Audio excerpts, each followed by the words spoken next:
1400 seconds? How much is that? You're muted. Also, good morning, I guess. I haven't even tweeted yet. Thank you for redeeming the bad draw of ad time 1,440 seconds.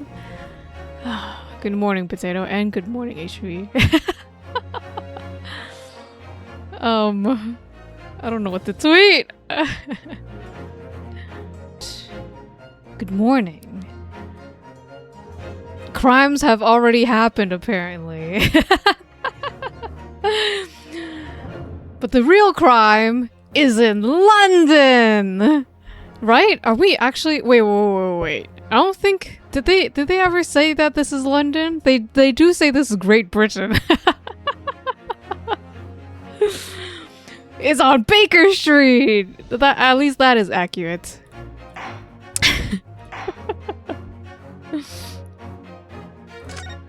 Yes. Let's talk about the unspeakable story. Oh, right. Oh my god! There are the crimes! Oh right! Somebody got shot!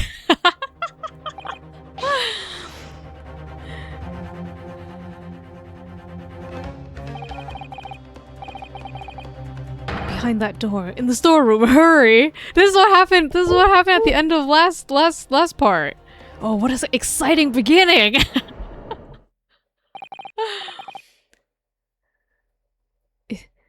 It's Gina? Right. That's what— oh my god, that's where the crimes are at.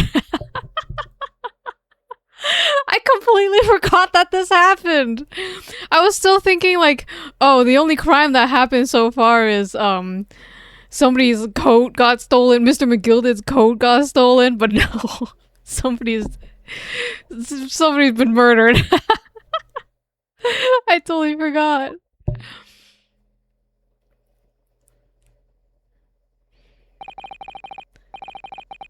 From that moment, Windybank's pawnbrokery became a crime scene.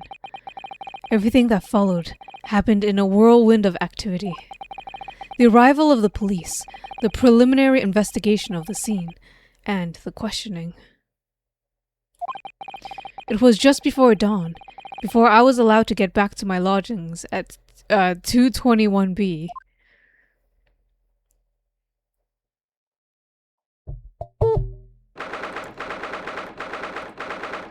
"16th April, 6:21 a.m.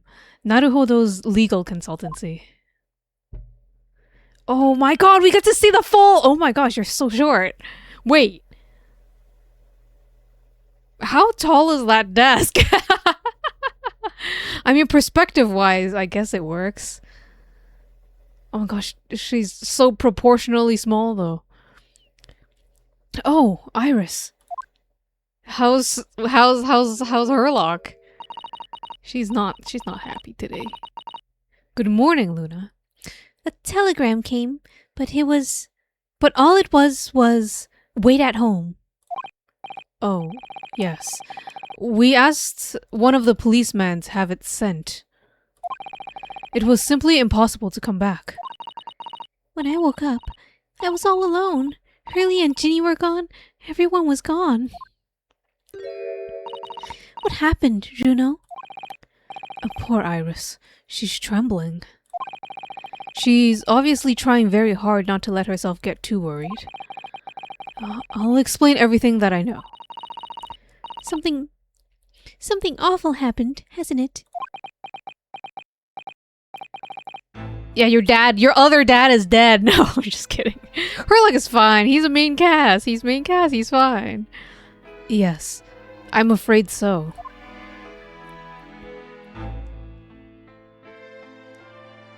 Do we have time for tea?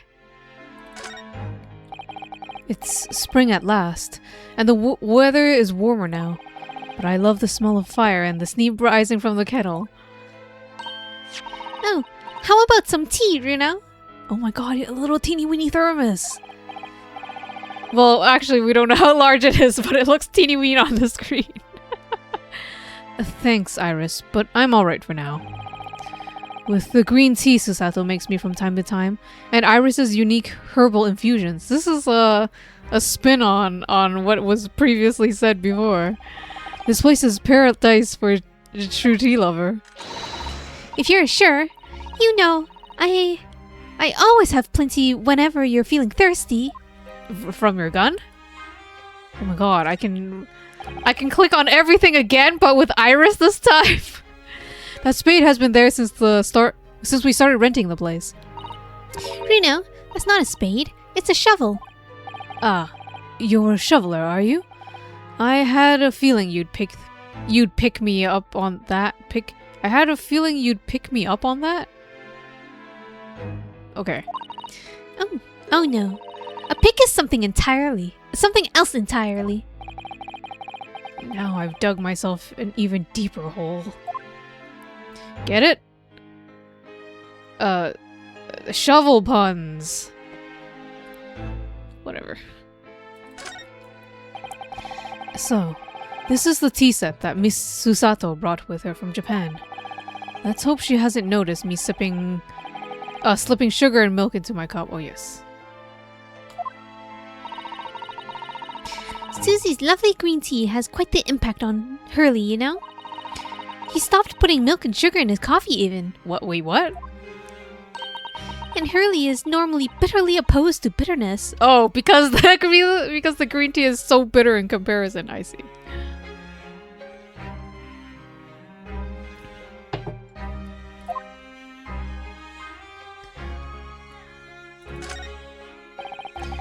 We've only been here in London for about 2 months, but my desk is starting to look a little messy already. Wait, one sec.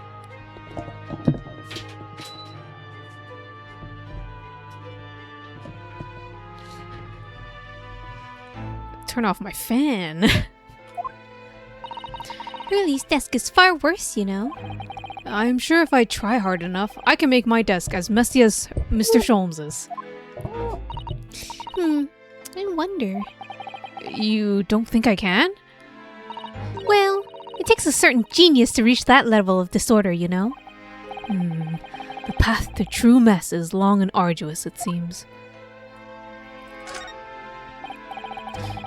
Ah, the Daruma doll I brought with me from home, still with one eye colored in. I said I'd color the other eye once I won my first court case here in Britain, but... That's cruel. Only letting it have one eye? Yes, but that's because I don't consider myself a good enough lawyer yet, you see. Once I become a fully fledged lawyer, Miss Susato will color in the other eye for me. Well, in that case, why not color in the other eye now? And then every time you win a new case, give it an extra eye. You can never have too many eyes, you know? Call me crazy, but I'd never considered that. It's gonna be a polka dot Daruma. That'd be adorable.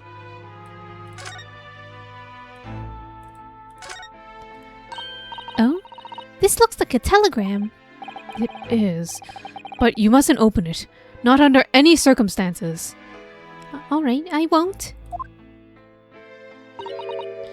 Now then, let's see. No, what did I just say? You mustn't open it. Don't worry, I won't. With this special concoction I've developed, I'll be able to see through the envelope without having to open it. No, that's not allowed either. Oh, but I'm sure it's something important. Little geniuses sure can be mischievous. Do you say mischievous or mischievous? Do you know, I've never seen inside Miss Susato's room. I haven't so much as put my head around the door. Oh, Susie often invites me up. It's so much fun. Really? What's her room like? I can't tell you that. Oh. A young maiden's private chamber is a place of bittersweet secrets, you know? Where have I heard that before? I suppose some things are the same the world over. Our aquarium? How's our little shrimp? Prawns.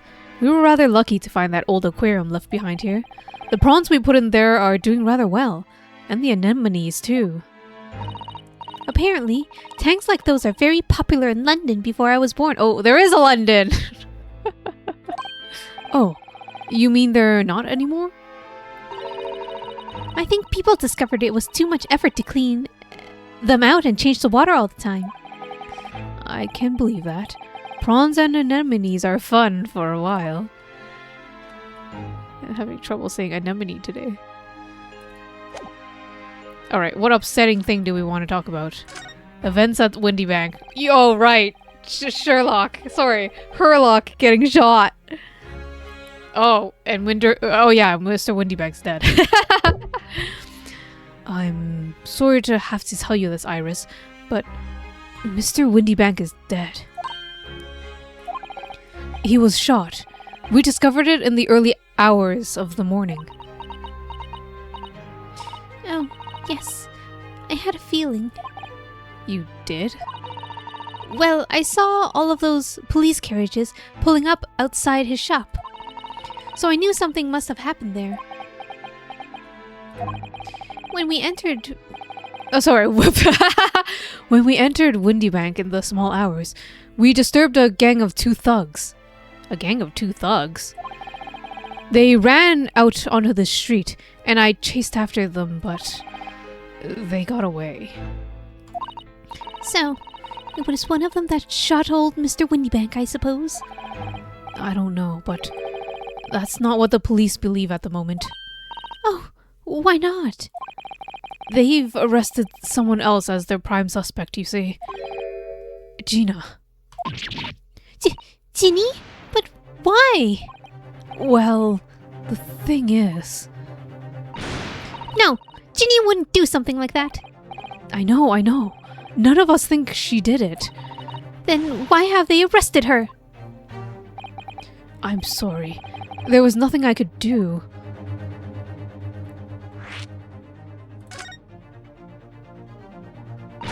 I don't understand why they arrested Ginny. That's not fair. What about the 2 thugs that were at the scene? Why aren't they the prime suspects? After all, they shot Hurley dead, didn't they? No, I mean, Mr. Scholz is a dead, Iris. This is all so horrible. Oh, congratulations on your Strimstrick, Luna. your resetted Strimstrick. The thing is, Mr. Windybank was found on the floor in the storeroom, where he keeps all the deposited articles. Can you redeem it? But sure. And what kind of crazy thing are you gonna redeem, Luna? And the storeroom door was locked from the inside. I see. But he wasn't alone in there. Gina was found next to him on the floor as well. Oh no. And according to the detectives who investigated afterwards, Luna wants a Nug being sick from flu and Yin feeding it chicken soup. That's adorable. But also, is that cannibalism?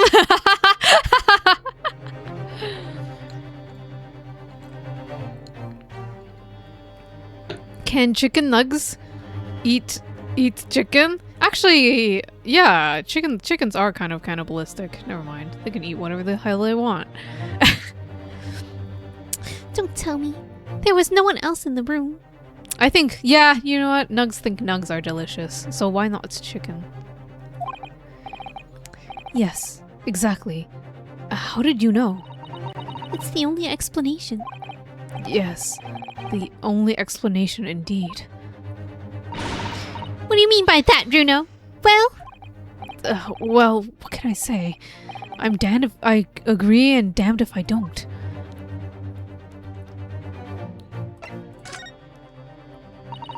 So, where's Hurley then? Is he still investigating the scene? He really ought to have some breakfast. It's not good for him to miss meals. I don't want you to worry, Iris, but I have some news about Mr. Sholmes.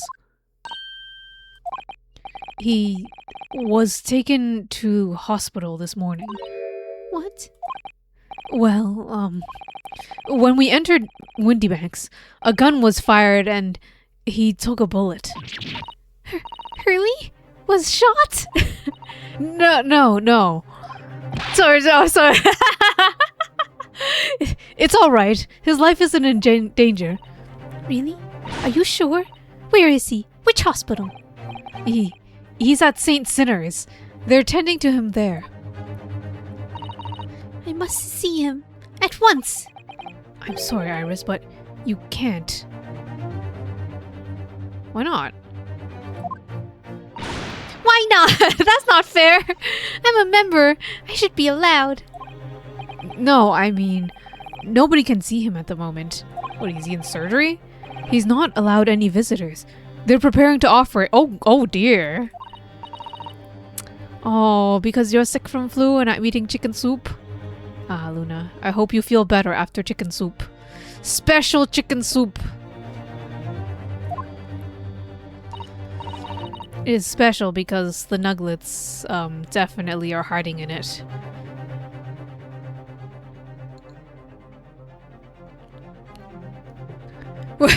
Okay.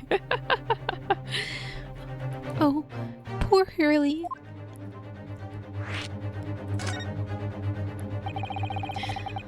It was the two thugs who were at Mr. Windybank's shop.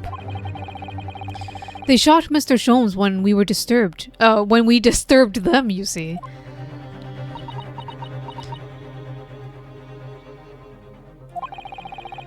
It was pitch black inside the shop at that time. My mind went totally blank, I'm afraid. I just froze. After them! Go! After that, I ran out onto the street, but... well... they were long gone. I shouldn't have hesitated. I'm so sorry. It's my fault. I let them get away. I think that's a very good thing. Sorry? Well, if you'd seen which way they went and chased after them, you might have been shot as well, Runo. On top of everything else, I couldn't bear that. Oh, Iris.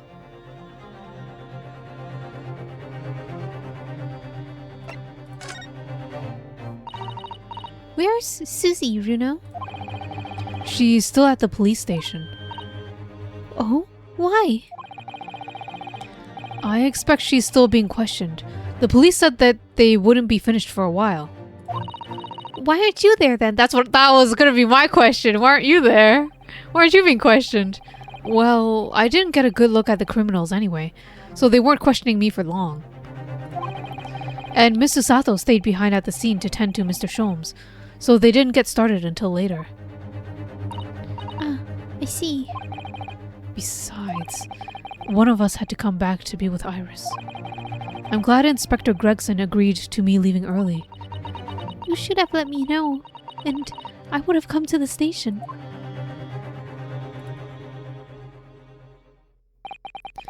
I'm afraid I'll need to go out again now, Iris. There's not much I can do at the moment, but I can at least try to find out how Mr. Sholmes and Gina are getting on. I want to go too. Take me with you, Runo. I can't stand just sitting around here waiting. I'm not sure how I feel about taking a 10-year-old child to the scene of the murder. But I don't want to leave her alone. I don't want to leave her all alone here either. All right then, Iris. Perhaps you can help me. Oh, yes. I'd love to. Gina's at the prison. Mr. Sholmes is probably in his hospital bed. And don't forget, we have to visit the crime scene. We need to conduct a thorough investigation. Ah, I can see you're ready for action. Whoa.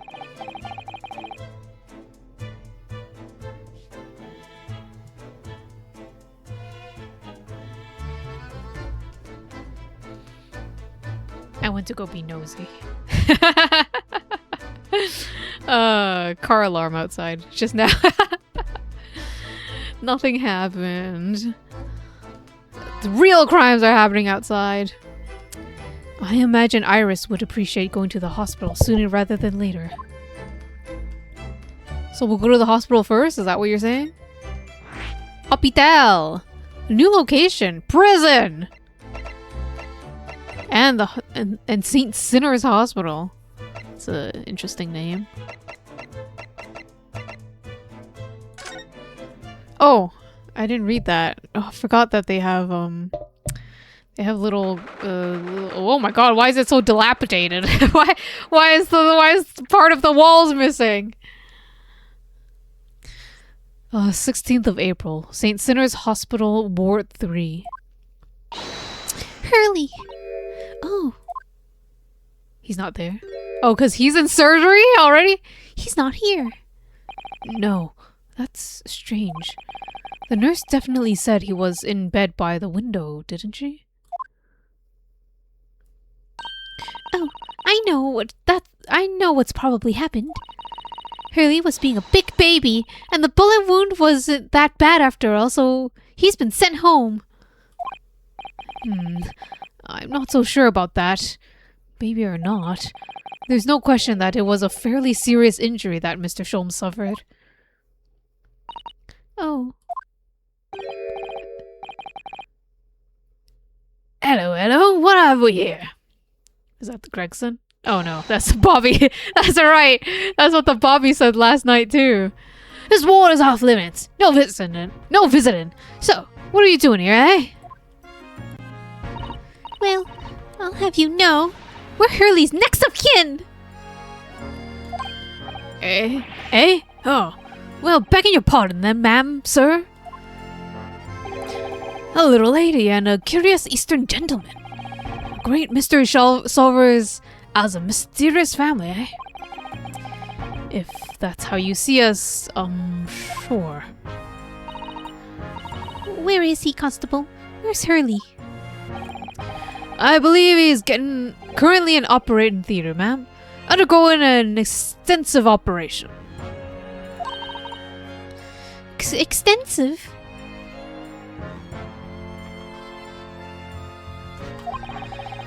It has been several hours since he went in. Oh dear. Is he going to be alright? Well, it doesn't appear to be working, you see. The anesthetic, that is. Wait, what? Oh. I have heard a report that the gentleman claims he may have had a little too much drink last night. Coffee, that is. Anyways, I think it'd be fair to assume that he won't be back here for several hours yet. I see. Thank you, Constable. Perhaps we should leave and come back later. Oh, poor Hurley.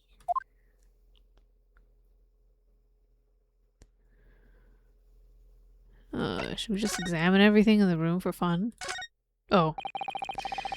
Okay, don't look at the chart. That's fine.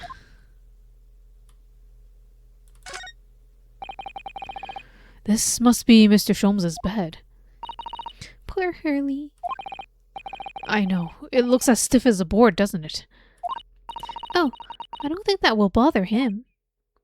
No? I often find him sleeping face down on the floor, completely dead to the world. I think I'd call the police if I discover someone like that.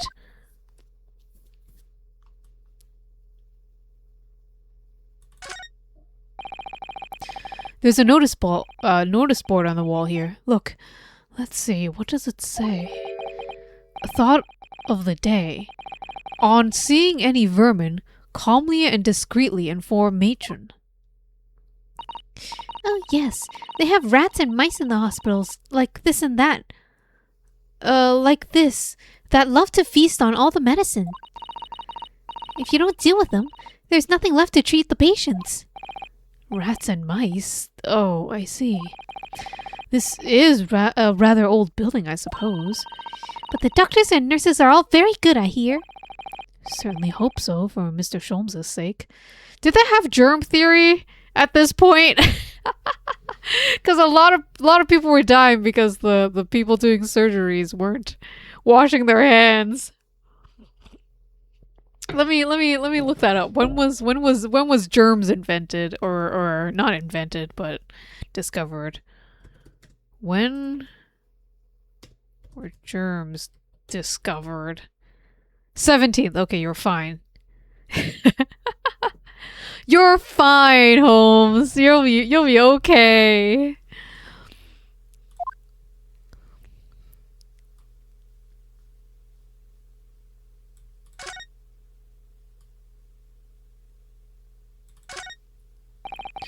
I wonder what these are. Have you any idea, Iris? Oh, you haven't seen crutches before. Let me explain. They're for people with leg injuries, to help them walk. You hold one under each arm, you see? Ah, right. I thought they were weapons of some sort. Why would there be weapons in a hospital? I thought maybe a fighter had been injured in battle. In a battle contest, and been brought here along with his weapons. That's surprisingly plausible.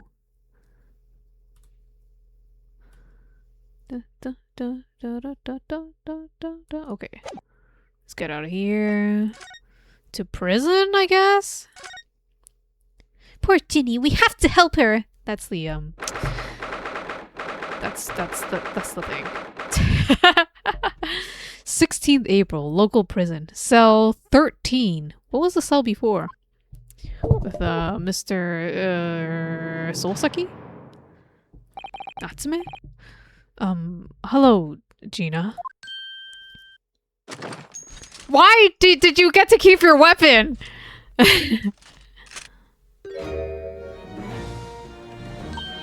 Oh, you still have the grenade launcher Hurley and I made. I wish you wouldn't point it at me though all the time though. What are you here for? Ginny. I have a feeling it's because of us that you ended up in trouble. So we were thinking that we might be able to help you. Well, you can't. Sorry? You heard. You heard? Get lost. Don't be like that, Ginny. You know I didn't do it. Sorry. I know you didn't do it. You'd never shoot someone. I just know you wouldn't. You think you know me? Pull the other one. Oh. You ain't got the first idea about the likes of me. I'm a thief. I pinch people's purchases when they're walking down the street. That's how I get by. And if I saw a chance, I'd sneak into the pawn shop at any day of the week. Just to see what I can lay my hands on. Get it? That's the kind of person I am. But Ginny... I'll be in court tomorrow, they said. Tomorrow? Some cove came by here and said he'd be a lawyer for me or something like that. Said it was my right or something. But I told him to get stuffed. I don't need no lawyer. I don't need no one. She couldn't be staring at me any more obviously if she tried. Why are you like this, Ginny?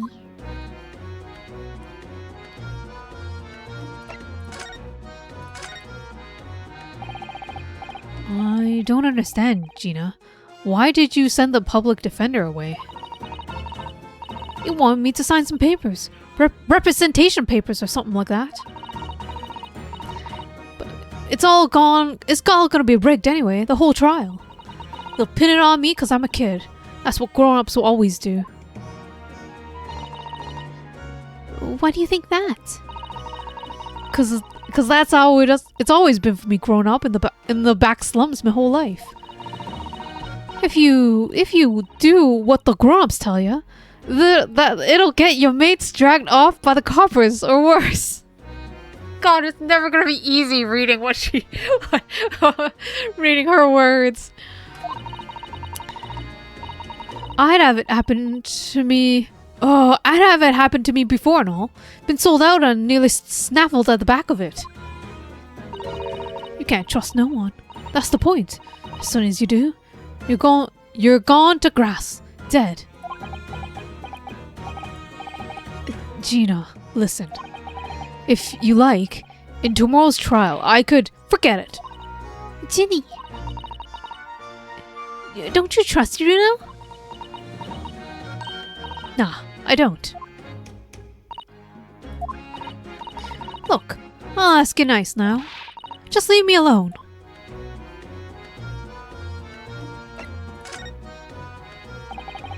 Will you tell us what happened, Gina? Last night, at the pawnbroker's. There's nothing to tell. I figured he'd pay me, so I broke into the place and started going through the storeroom. But the old bloke walked in on me and, you know the rest. But why, Ginny? Why would you do that? Ain't it obvious? The place full of stuff I could sell for a shilling or two. Divin ain't easy, you know. It's a lot of work. After time you don't even get nothing. Is that really why you broke into the place? What? Are you sure the true reason wasn't something else? Oh, give it a rest. What'll be the point anyway, eh? Nothing I say will make a blind bit of difference. Please tell us, Ginny. We'll believe you, whatever it is. Believe me? Don't be daft. You can't believe nothing. Everyone lies all the time. And you know what? When it comes to liars, I'm the biggest of the lot. I've told some unforgivable lies, I have. What do you mean by that? What unforgivable lies?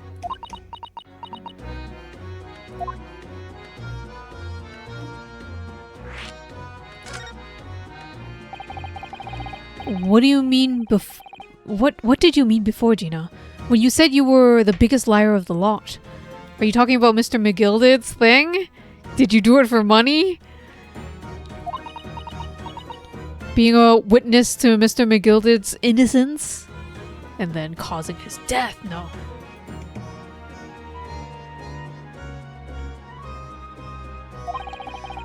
Why don't you tell us about these unforgivable lies you've told? Maybe we can help. Sorry. We're out of time. They're gonna want to question me now. Ginny, please. Oh yeah. I wanted to give you this. Something to remember me by. Oh? The street? With the cat? That's the street that the last trial was on. Last the stabbing. That's where it was. With the snowman. Oh, it's so adorable. This is the second cat of this game. A photographic print? Oh no, wait, this is the third cat. There's always cats! It's cats! It's always cats! The cats did it! Except for the first trial, there was no cat. The second one on the ship, there was there was the ballerina's pet. The third trial with Mr. McGilded didn't have a cat.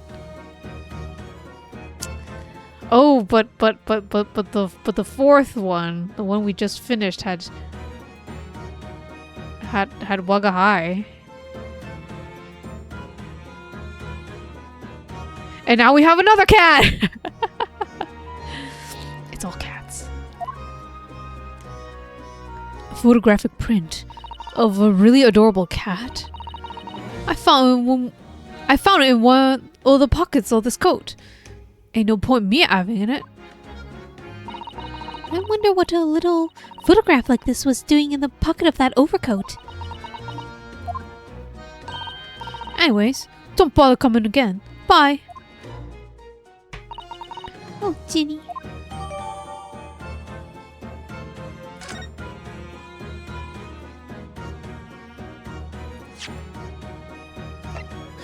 A photograph depicting a sweet little white cat, obtained from Gina while interviewing her at the prison. What an adorable cat. Oh-ho! What the fuck is that symbol? Let's look at the cat. This is an adorable little cat. It looks a little like Wagga High. I always thought cats liked to curl up inside under heated kotatsu blankets when it snowed. Maybe British cats are different. Is this in French? Look at what's at the back of the print here. There's something written on it. 13th February, 9 p.m. Article deposited, 1 small box. Loan amount paid, 10 shillings. Redemption deadline, 13th April, 9 p.m. So, this photographic print is a redemption ticket? 13th February. That could be significant. It was just 2 days before the murder on the omnibus, wasn't it? A small box. That doesn't tell us much about it, does it? You know, if Mr. McGilded still had the ticket, then presumably he never redeemed the article. So, do you think the box might still be present somewhere in the shop? Ah, yes. If it isn't something if it's something Mr. McGilded deposited, we need to investigate.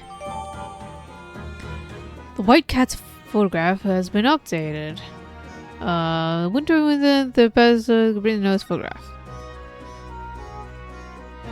Is there like what is that? Oh, Windy Bank's redemption ticket. Oh my god, it's been translated. Mr. Windy Bank appears to have used the back of this photograph to write out a redemption ticket. He's written it very neatly, but still, perhaps he ran out of paper, so he had to use anything he had on hand. It's hard to know what's the front and what's the reverse side now.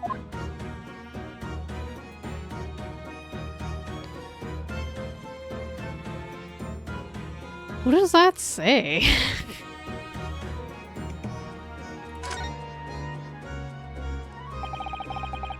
Mr. Windybank appears to have used the back of this. Oh, okay.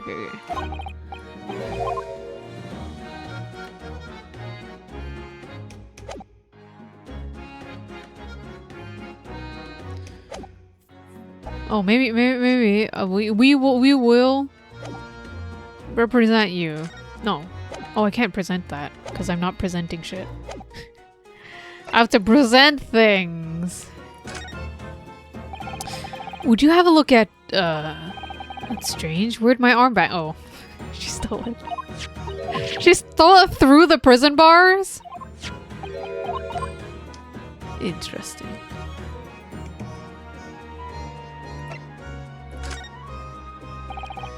Here, Gina, look at this. Nata. I wasn't saying you could have it. Oh, weren't ya? Well, when someone says I can't have stuff, it makes me want to see. It makes me want it, see? So you better hand it over now. No, I'm not giving it to you.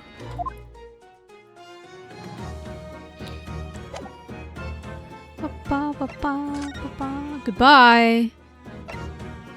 I guess we'll check out the Windy Bank Pawnbrokery. If you let your concentration slip, you might miss what people say. Wow, are these just tooltips? This place feels different to normal today for some reason. I love attic rooms, don't you? They're so exciting. Yes, very exciting. It's always a bit quiet when Hurley's not around. Poor Ginny, we have to help her. And the hospital feels positively ancient. I hope Hurley's in good hands. These are some cute. What do you even call it? Cute little notes she's giving me when I look at the locations. 16th of April, Windy Bank's Pawnbrokery. Oh my god, people walking? In my video game? Impossible. This is where it happened then, last night. That's right.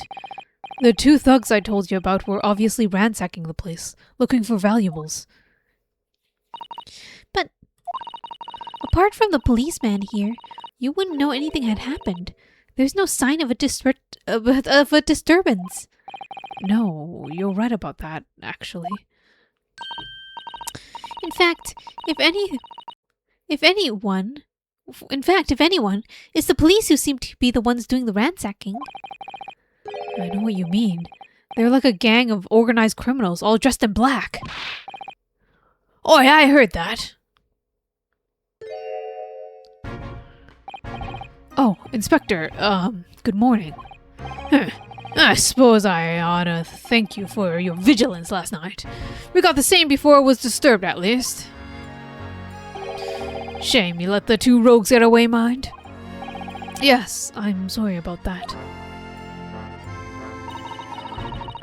I thought you'd assigned extra men to beat around here. To the beat around here, Gregsy. Now look what happened. Hurley's been injured because there weren't enough police on duty. Ah! Your ladyship! No one told me you were coming.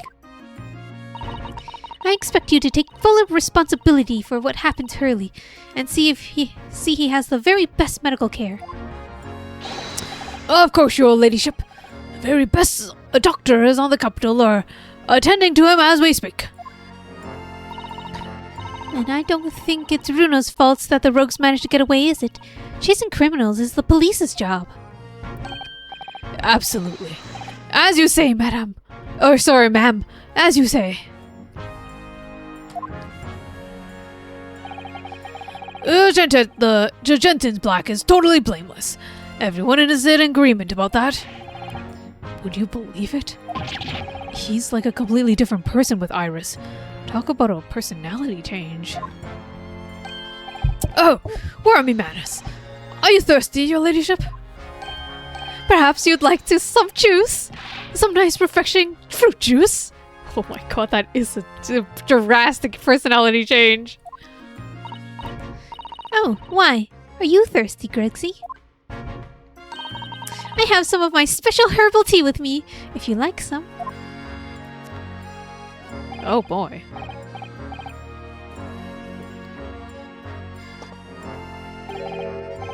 Ah, lovely. Very much. That is the spot, your ladyship. I don't even recognize him like this.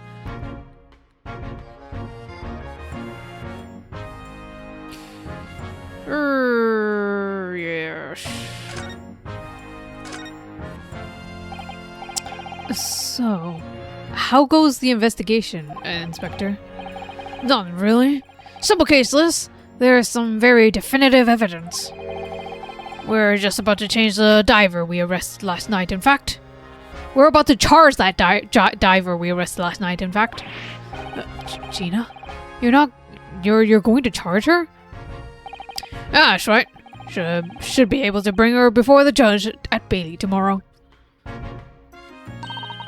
Definitive evidence, you say? What is it? Come on, show me. Your ladyship, as much as I wish to oblige you, I'm afraid.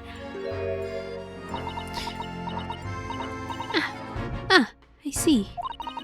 You've already captured the pair of thugs who broke in here last night, have you? What the? And you're going to put them on the stand as witnesses, are you? How could you? How? How could you possibly know that? I had a feeling, that's all. Remind me never to try to keep a secret from Iris. So, you arrested the two men who shot Mr. Sholmes, have you? Well, yes.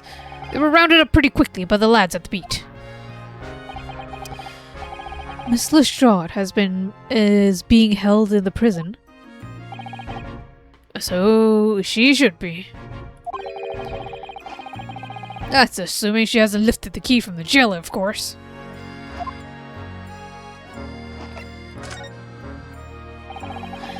Can you tell us anything about Mr. Sholmes? What's his condition? Sorry, I'm not in liberty to divulge that information. Scotland Yard matters are strictly confidential. Well, I know he's going to be operated on at St. Sinners.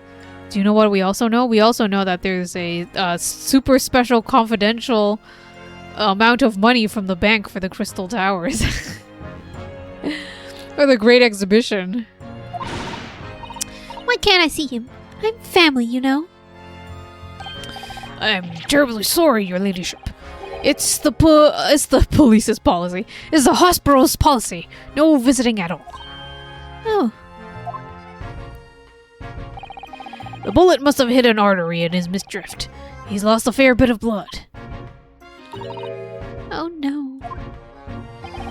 He didn't seem too bad on the first hour or so.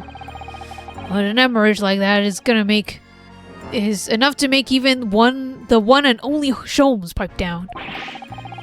Mr. Sholmes is like a human. Mr. Sholmes is a human like the rest of us, you know. Well, anyways, he's having emergency surgery right now. They've got to stop that bleeding. But he will be all right, won't he? They'll be able to make him better? Of course, your ladyship. He'll be right as rain before you know it. Really? How do you know? Eh? How do I know? Well, of course. Yes, because Mr. Sholmes is such a great detective, that's why. Why, we'd better pray the doctors have a better grasp of what's needed to make someone well again. Oh dear. Please don't die, Hurley. I'll report to your ladyship the moment I hear he's out of the operating theater.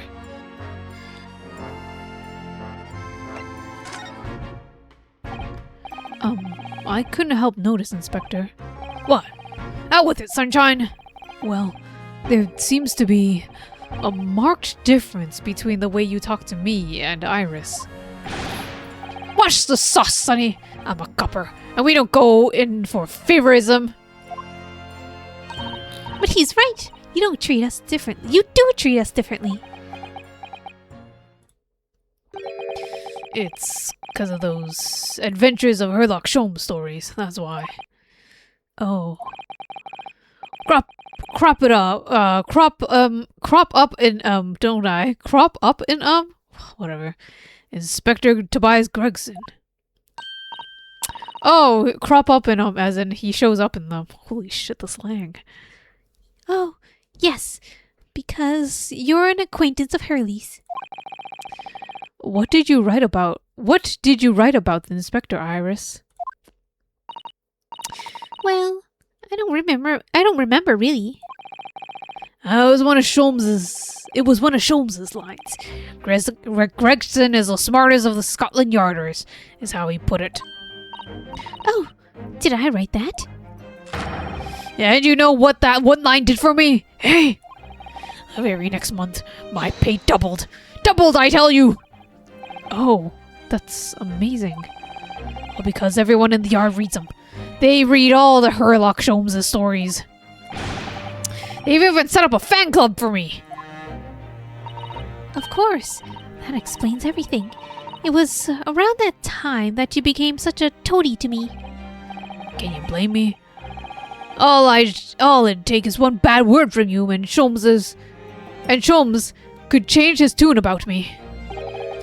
Gregson? No. The great detective would say, he's getting quite overrated these days. Think what would happen if my salary if that came out to print, eh? The whole thing gives me the willies. I can't tell you how many nights of sleep I've lost to worry about it. But that would never happen, Gregsy. Every month, when the new Rents magazine comes out, my hands are trembling as I turn the pages. Oh, how awful for you. Here, have some of my tea to settle your nerves.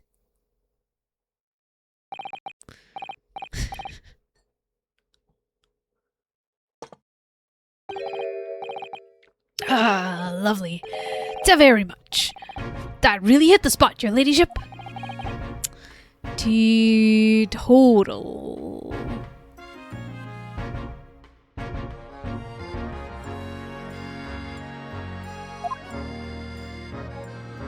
I'm trying to. I have no idea what the pun was there. Oh, yeah. There's something I was supposed to talk to you about, actually. Mr. Naruhodo. Yes, what is it? I've got an important message for you. I clean forgot about it until now. An important message? I wonder what it could be. Is it from Susato?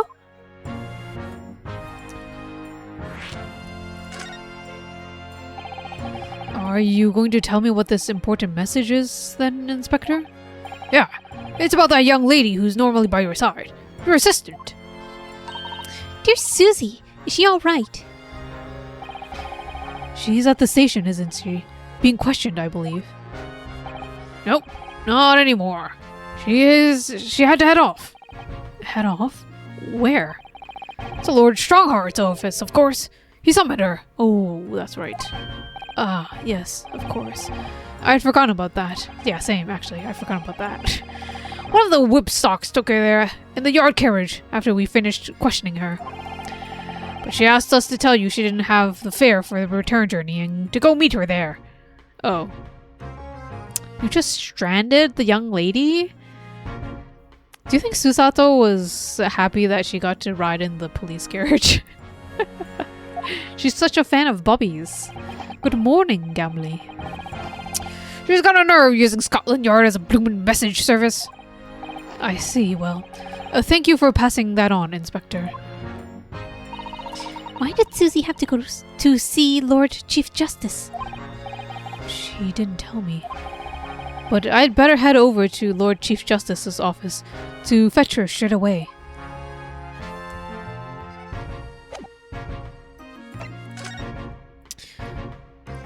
Can I bother the police? The police are scouring every inch of this place by the look of it. Instructions for the yard are to examine every article at the shop, and every ledger and book of accounts. Every article? But that's a ridiculous amount of work, surely. We have been hard at it ever since the shop was declared a crime scene in the early hours. We're stifling through in all the shifts at least, but we'll be working through the night, that's for sure. And even then, we'll barely have scratched the surface. A crime at a pawnbroker's. It must be every policeman's worst nightmare. It's every copper's worst nightmare, you know? A crime in the pawnbrokers. Alright then, let's see what we can uncover. Oi, what do you think you're doing, Sunshine? You can't touch anything in here. Oh, but we were hoping to investigate. That's a crime scene, for Pete's sake. No touching. What's the problem, Crixie? Runa's a lawyer, you know that. Oh, I'm ever sorry, your ladyship. Ever so sorry. The rules and regulations are a thorn in my side.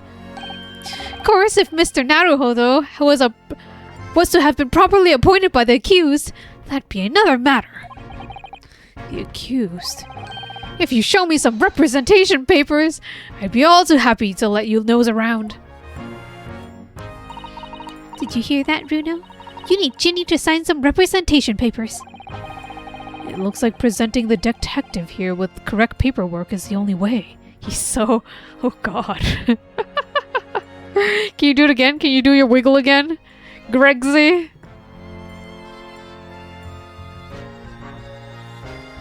It's so weird. No? Okay, fine.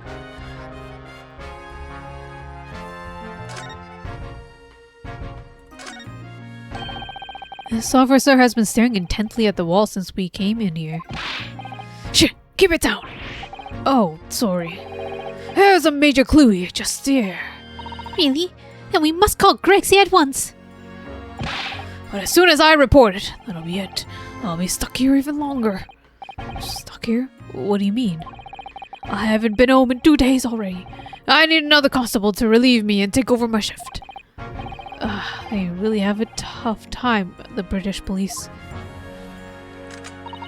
That doesn't stop us investigating, though, does it? No, I suppose not. I'm fairly sure it was the calendar he was peering at. Alright, let's go... Talk to Susato, Lord Chief Justice's office. Susie's waiting. We need to go meet her. She didn't bring any money to go meet. Oh, well, no. Okay, that makes sense. Because she went straight from the crime scene, taking care of Mr. Sholmes, to the police station, and then straight to here. So yeah, it makes sense that she didn't bring any money. 16th of April, British Supreme Court, Lord Chief Justice's office. Yes. No matter how many times I come here, I always get the same sense of oppressiveness somehow. Do you think this place is oppressive? I think it's normal. How so? I mean, look at that suit of armor over there. You can't take that seriously, can you? Maybe it thinks the same about you. So, everything is clear with regards to tomorrow's arrangements, I trust. Yes, thank you very much. There they are. Susato-san and Lord Strongheart. I wonder what they're talking about. They both look very serious. Oh, we finally get full body models of these two too. Did we ever get to see full bodies of them? Man, today this part is a real special part. Very good. There is nothing further to discuss. You may return to your lodgings. No doubt you have much to do in preparation for your return to your homeland. Wait, what did he just say? Your return to your homeland? Susato-san! Oh.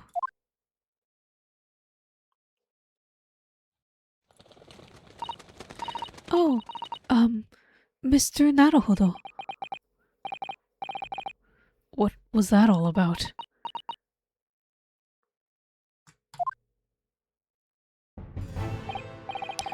Ah, Mr. Naruhodo.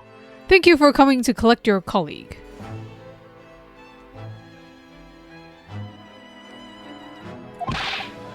What's this all about? Why were you talking about Miss Susato's return to her homeland? And tomorrow?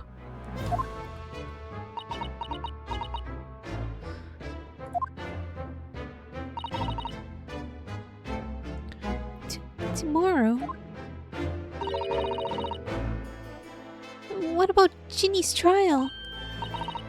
You mean... she's been formally charged now? Oh dear.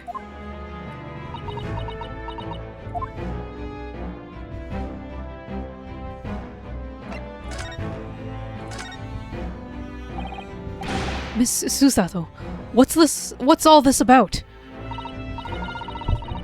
Oh, please don't concern yourself, Mr. Naruhodo. It's only me going back to Japan. Your life here can continue, just as it— That's not what I asked!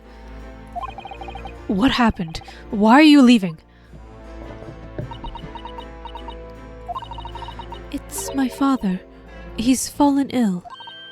Oh no. Professor Mikotoba.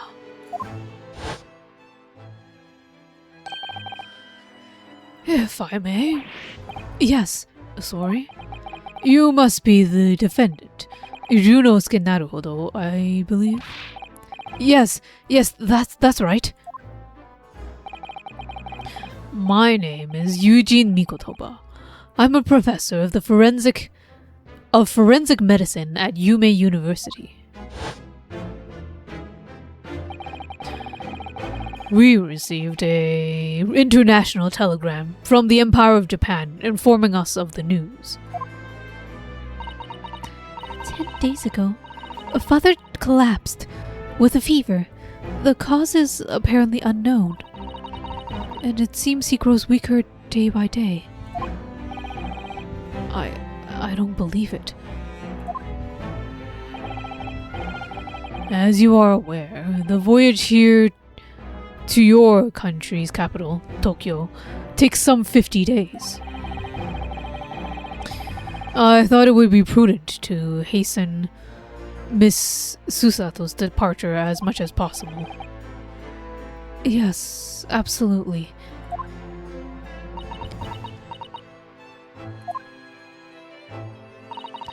I will leave London first thing tomorrow morning. I can't believe this is happening.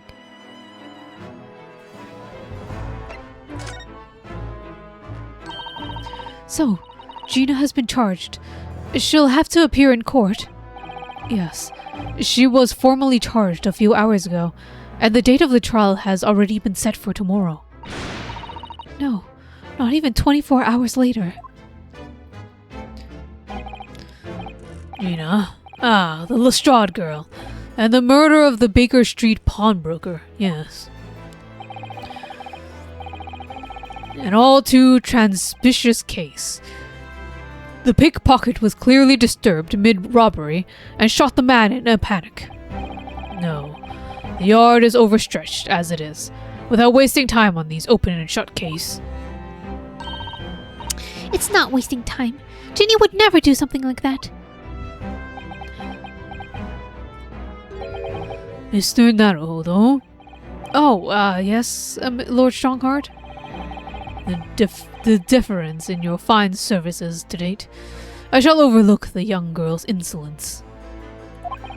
But I have no recollection of admitting a child into my office. Leave. Now.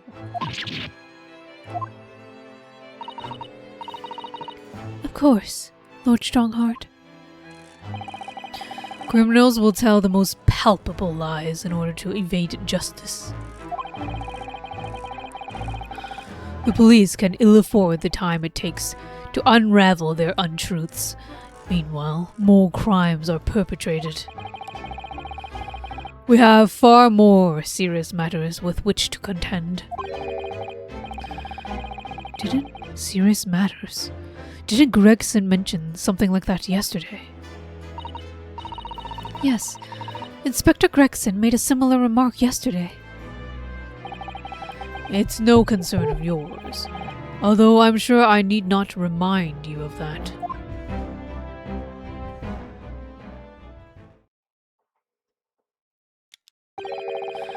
"3 minutes precisely until my next meeting.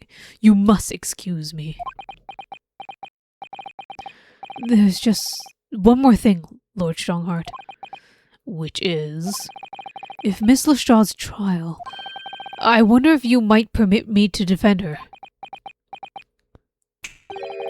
A timely suggestion. Sorry? The girl currently has no representation. But that's not fair. She may be a pickpocket, but she still deserves a fair trial. Do not misunderstand me, young lady. The government provides for those too poor to afford representation with the public defender. The accused need only sign the relevant paperwork, and a defense barrister will be assigned to the case. However, the young girl in question has refused that right. Why would she do that? The question you would do well to direct at Miss Lestrade. You'll find her at the local prison. Yes, thank you. Now then, it's time I was leaving. Good day to you. What a day. Gina's charged with murder. Susato about to leave.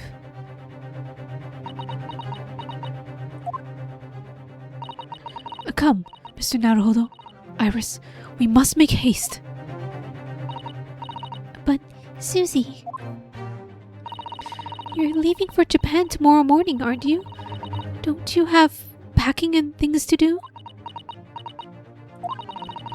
As Mr. Naruhodo's judicial assistant, my personal circumstances are of no consequence. My sole purpose remains to help you in whatever way I can. Thank you, Miss Susato.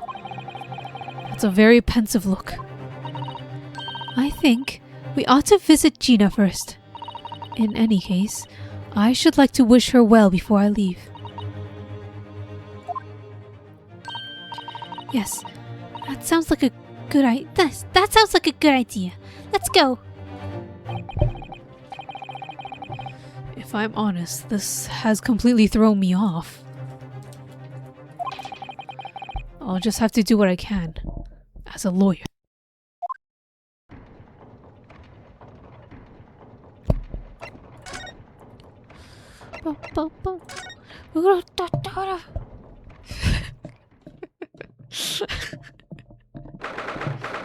The 16th of April.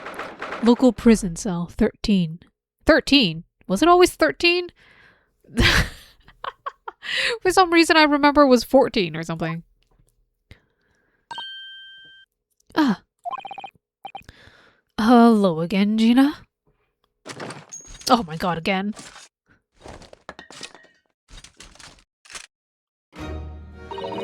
What are you lot doing here for?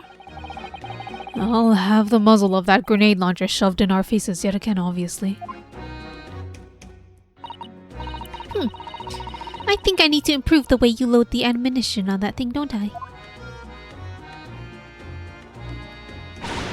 Look, you can come as many times as you like, but I ain't got nothing more to say.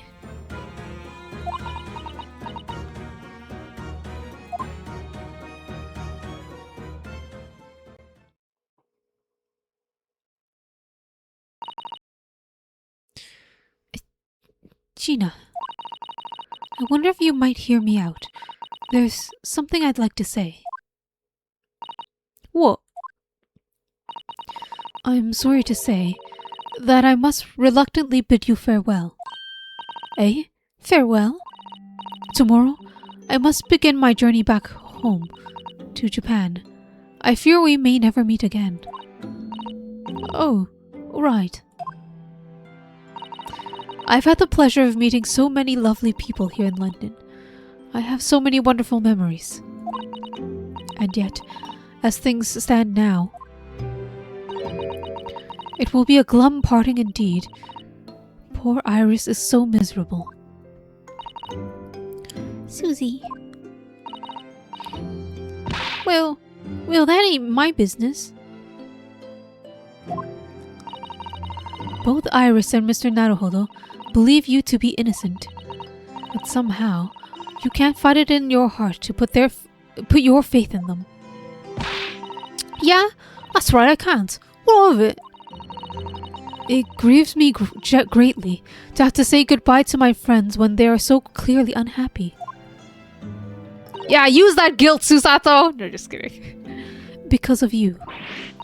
What? It's my fault? Yes. So I have one final request, Gina, before our paths never cross again. Right here and now.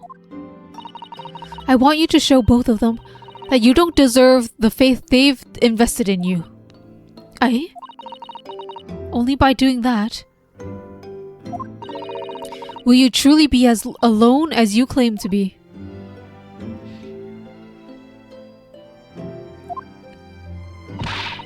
What are you talking about?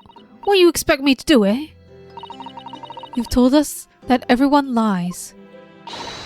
So prove it by admitting one of your own untruths.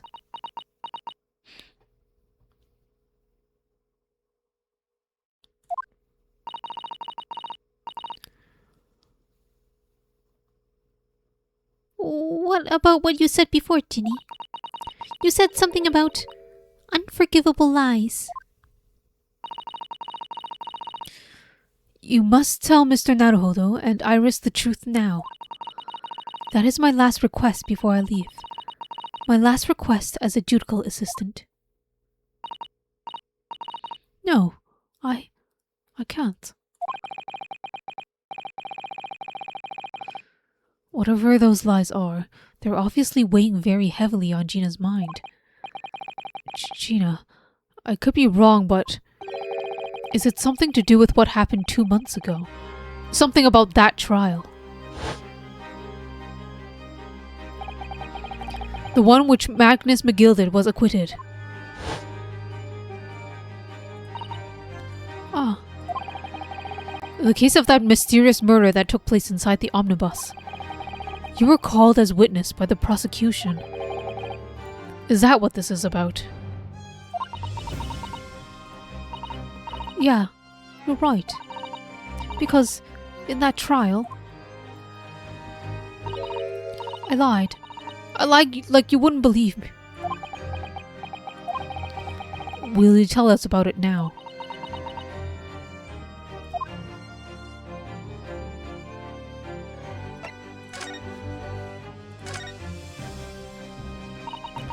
Like you said, it all happened 2 months ago. The coppers got hold of me and shoved me in the witness stand. And based on your testimony, Mr. McGilded was declared innocent. Yeah, well, the thing is, I lied about a whole bunch of things. A whole bunch of stuff. I knew it. What sort of thing did you lie about? I was hiding under the seat that night. That was the truth.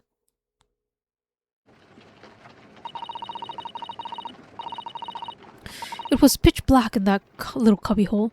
I couldn't see a thing. And then I heard the loud thud, like someone falling on the floor. That's when Mr. McGilded discovered you. Yeah. He pulled me out from under the seat and sat me next to the dead man. There weren't much light to see by, but when I looked at me hands, I'd have the cov's blood all over him. I was scared. I couldn't even speak. You had his blood on your hands? In other words, it was Gina that the witnesses on the roof saw through the skylight. Then Mr. McGilded started asking questions, I suppose. Who you were, and why you were hiding under the seat. Yeah, he did. Only, that's not all. What do you mean? I mean, he threatened me. Threatened you? He made me swear. About what I seen and what I heard. About what he was gonna do after the cove was dead.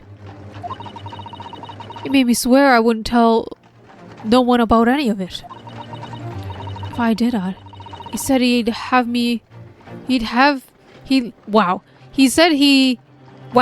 if I did, he said he'd let me scarper before the coppers showed up. Scarper? Okay, scarper, as in leave. Holy crap. That was confusing.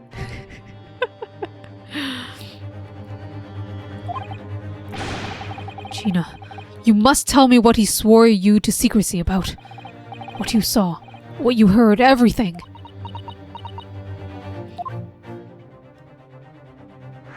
Whoa! Uncovering the the mystery within the mystery.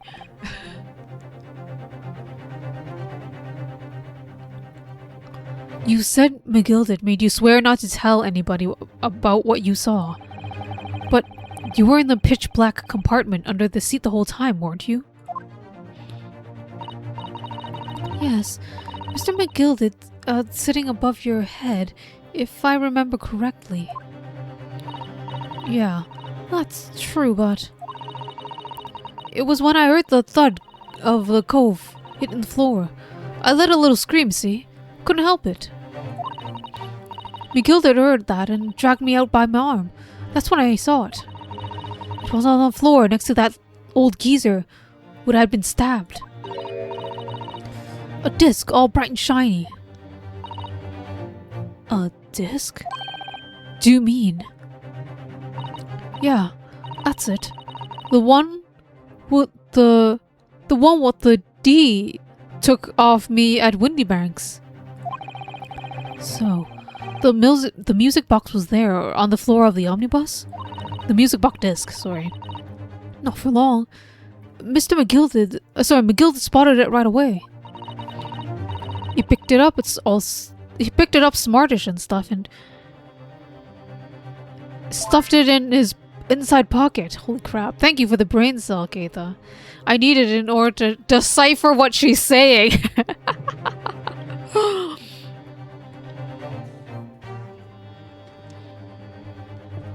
Hello, muted.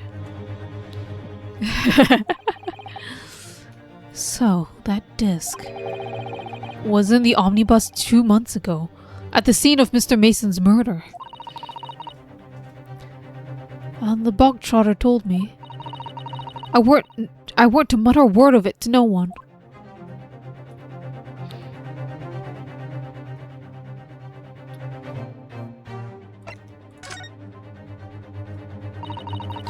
Because it was so dark under that seat at the cab. I was straining my ears the whole time. After a while, I heard the door and footsteps inside the cabin. Presumably, that was McGilded getting on board. Nah, not only him. Oh, because I would definitely make out the footsteps of 2 people. In that case, it would seem likely that Mr. McGilded and the victim, Mr. Thrice-Fired Mason. In his testimony during the trial, Mr. McGilded claimed that he slept during the carriage ride.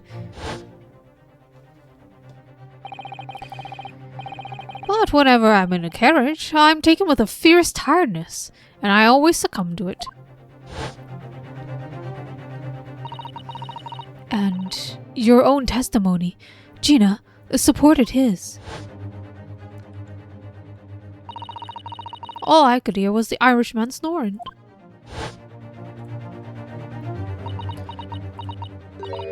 Yeah, that weren't exactly true. Neither of them was asleep. I could hear him talking the whole time, in low voices. What? What were they talking about? Sorry, I don't know. The sound of the horses and the wheels was too loud. But this still tells us something. Mr. McGilded and the victim knew each other.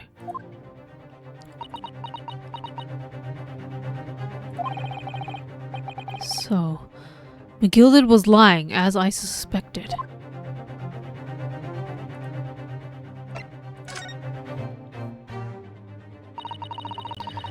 I knew it weren't gonna take long before someone raised the alarm and the bloke had been killed.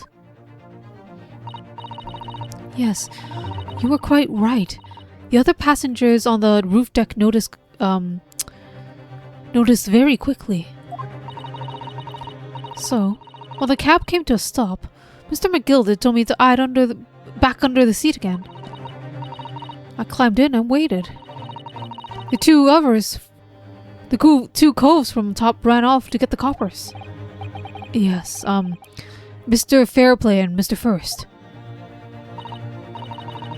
Right, and after that they'd gone, Miss McGilded asked the driver to do him a favor. A favor? Now then, fella, what I need you to do is to take this coat of mine and deposit it with a nearby pawnbroker. Huh. And for your troubles, you see now. Aye, I'll give you 10 guineas. A nearby pawnbroker? You mean on Baker Street? Yep, you got it. It was Windy Banks. Coachy snapped up the money and ran off to pop his coat as fast as he could. So then there was no one left in the carriage. McGilded opened the box under the seat and let me out of there. No, but not without conditions. I see.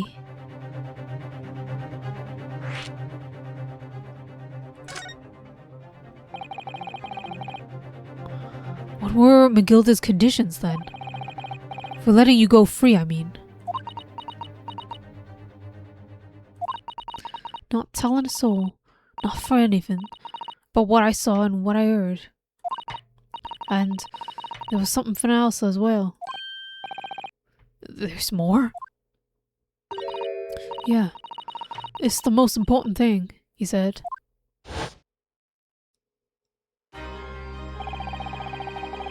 I'm after sending the coachman on a little errand for me, with some small change in his hand. Now then, did you hear what I asked of him? Did you see anything at all? You asked him to go pop your weasel, right? Aye.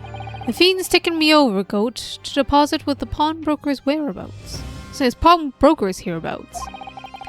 And I want you, lass, to take the redemption ticket for it. Do you understand? What? You want me to have the ticket?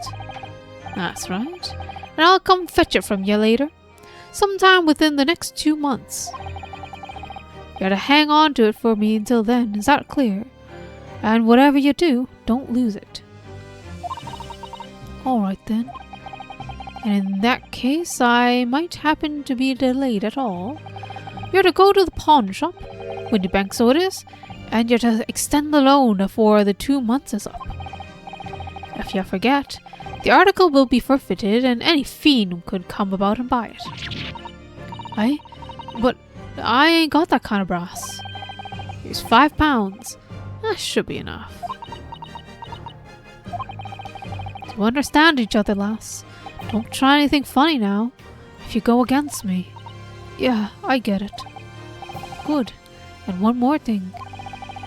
A few days from now, you'll be visited by the police, I've no doubt. The coppers? Aye. They'll come asking you to take the stand in court, to testify as witness. So, let's just have a wee chat about that, shall we? What it is you might say, and what it is that you don't.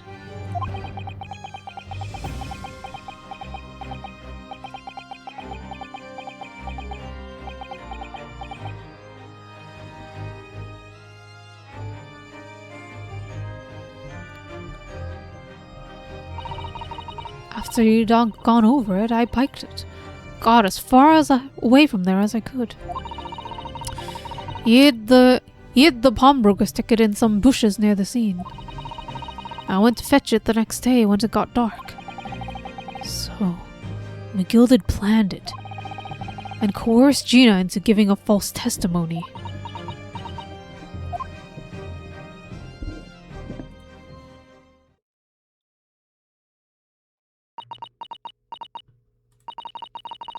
Bet you're ready to string me up, eh?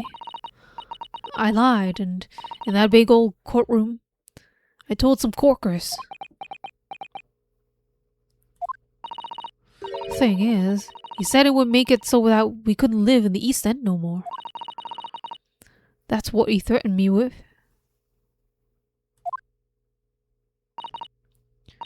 What a wicked man. He knew everything what went in the back slums. He knew we had no one to look after us, and we was all just looking out for each other, getting by together. So what you mean, Mr. McGilded would have... In an heartbeat, he would have had us lot chased out of there if he'd wanted. And then, where could we have gone, eh? Nowhere, that's where. So, I didn't have no choice. Thank you, Gina, for telling us everything. Well, I'm in for it now, eh? Go on, admit it. You must be livid. Well, you can't make amends by doing... Well, you can make amends by doing me a simple favor. A favor? What? Sign the representation papers for tomorrow's trial. Aye? If you don't actually want me to represent you in court, you can rip it up later. But we need that paperwork or we can't investigate. The police won't let us. Investigate what? The scene of the incident last night. Mr. Sholmes was shot, you see. You what? Riley's having a big operation right now, Ginny. Is it bad? Is he alright? Sholmes is gonna be alright, right?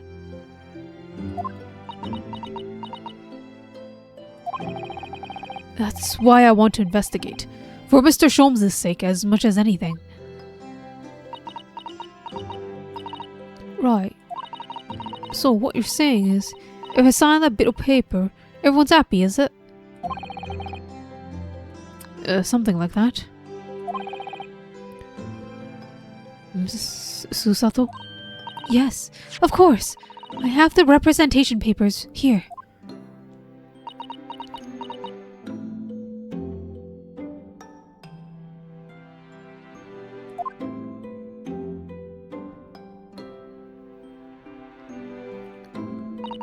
I don't need no one to stick up for me though. No lawyer or nothing.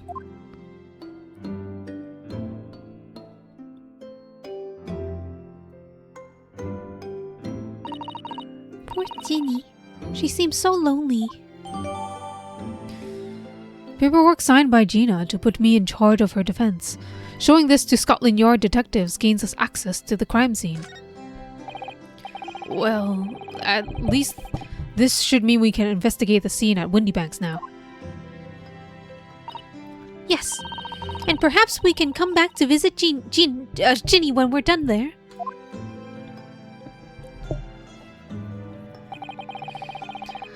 I feel like we finally cracked Gina. She's opened up to us at last. And now we have her representation papers. No one else knows what a responsibility that is. Anyways, for now, it means Inspector Gregson can't stop us investigating the Windybanks. Or at Windybanks, or whatever. Although something tells me that he's not going to be happy about it. Let's go and touch everything. Contaminate their evidence. Oh, to be continued. I didn't expect this part to be... This part is shorter. Save current progress? Yes. This was only like 1.5 hours. Should we finish the next part and then stop for tonight? I thought we would go straight to court next time.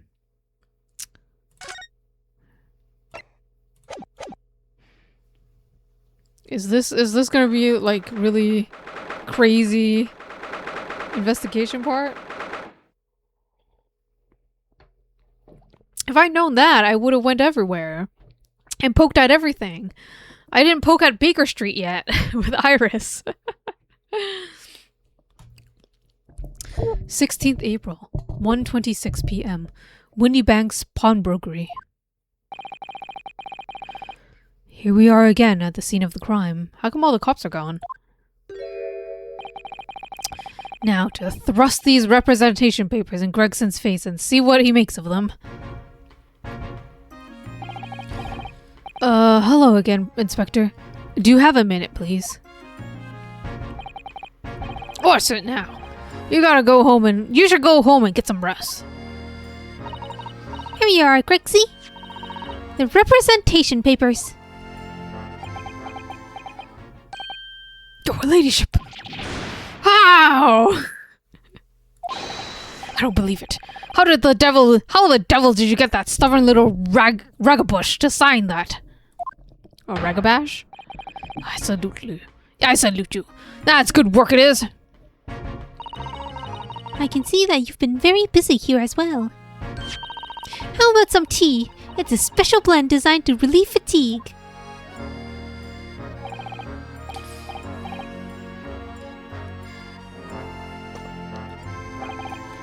Ah, lovely. Well, let's see now. Yes. I hardly feel tired at all. I'm as fit as a fiddle, your ladyship. Would it be alright if we investigated the scene of the crime then? Do as you please. You know where it happened. Through that door behind that counter. Yes, the storeroom. That's where I discovered Mr. Windybank. And Gina. Right, well, I'll be getting back to business then. Will you be investigating in the storeroom as well, Inspector? If I'm perfectly honest, we need to wrap this up before long. Can't afford to spend too much time on it. But there's so many articles to go through. It's taking forever, even with the lads working round the clock. Which is a problem, because there's another case the yard needs to investigate urgently. That must be what Mr. Strongheart meant by far more serious matters before.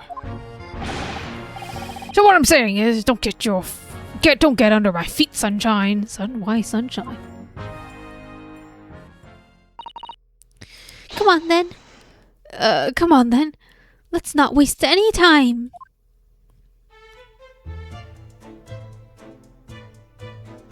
Oh, the police are back. Oh, let's touch everything. Touch! That's a music box. Do you have them where you come from, Runo? Yes, but I've never seen one as large as this in Japan. Oh well, this will be a treat. Shall we have a listen?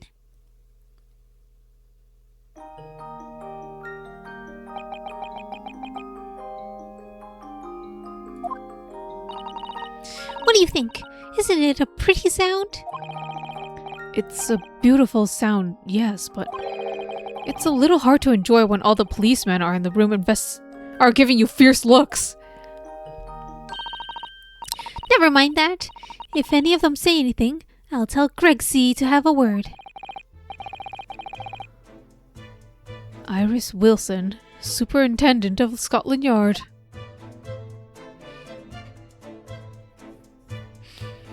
Not legally real. Hello. Hello to Keita who cannot see me. Good morning.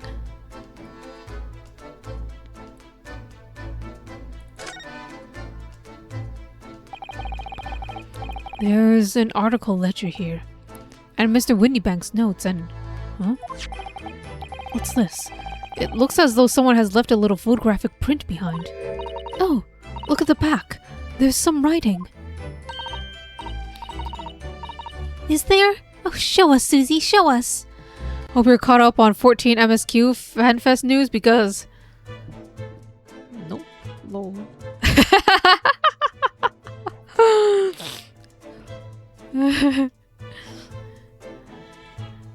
Oh, it's all a surprise to me.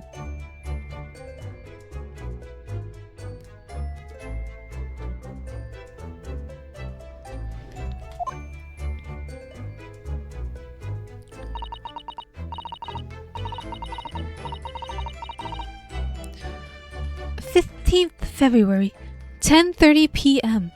Article deposited, 1 gentleman's overcoat. Loan amount paid, £1. Redemption deadline, 15th of April, 10:30 p.m. A gentleman's overcoat pawned for £1. Clearly, it was a very fine coat. In fact, I think...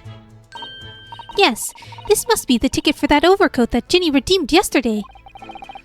And it is still wearing, which belonged to Mr. McGilded. I would never have expected the redemption ticket to be a handwritten in the back of a photograph, though. It seems Mr. Windybank is just using whatever piece of paper he happened to have on hand. Why is it the same photograph? But this photograph of a cat. Wait, this one's in color. Was the other one black and white, or am I tripping? It looks very familiar, doesn't it? I'm sure I've seen this exact picture somewhere else recently. Oh yes, you're right. Very recently. It's the same as the one Ginny gave us earlier. Of course. I was forgetting she gave us that print. Well, what are you waiting for, Mr. Naruhodo? Get it out! Wait, is this gonna be one of those 3D photographs? Alright. Let the cogs turn. No, I am tripping. What the fuck? Oh, it is a 3D photo. The stenograph or something like that. I don't know. Yes, They're exactly the same.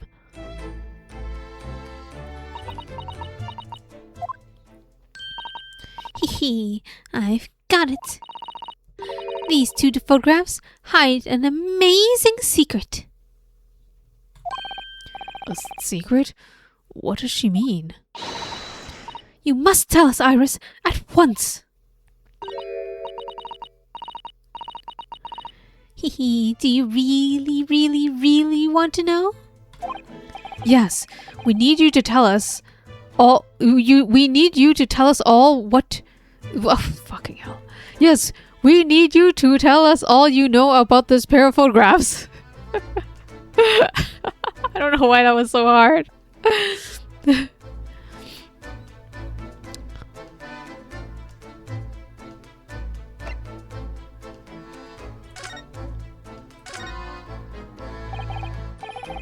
So, Iris, about these photographic prints. The one we found here at Windy Bank's counter, and the one Gina gave us. What is the amazing secret you mentioned that's hidden between these two identical prints? Actually, that's not quite right. Sorry? If you look carefully, the two prints aren't the same. Not exactly.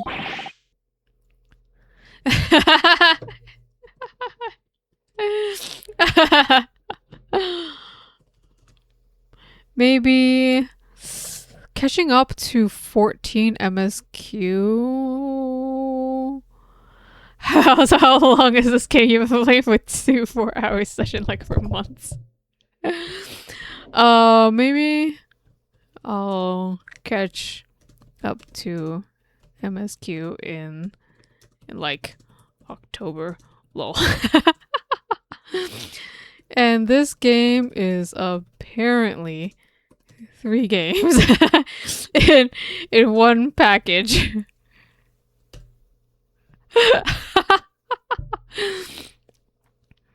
So I'm on the last trial of the first game.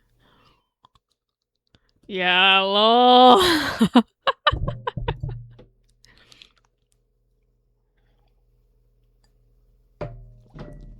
Game is long. Way longer than I thought.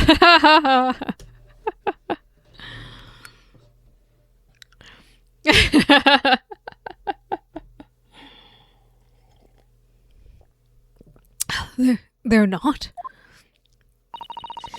Have another look at them now.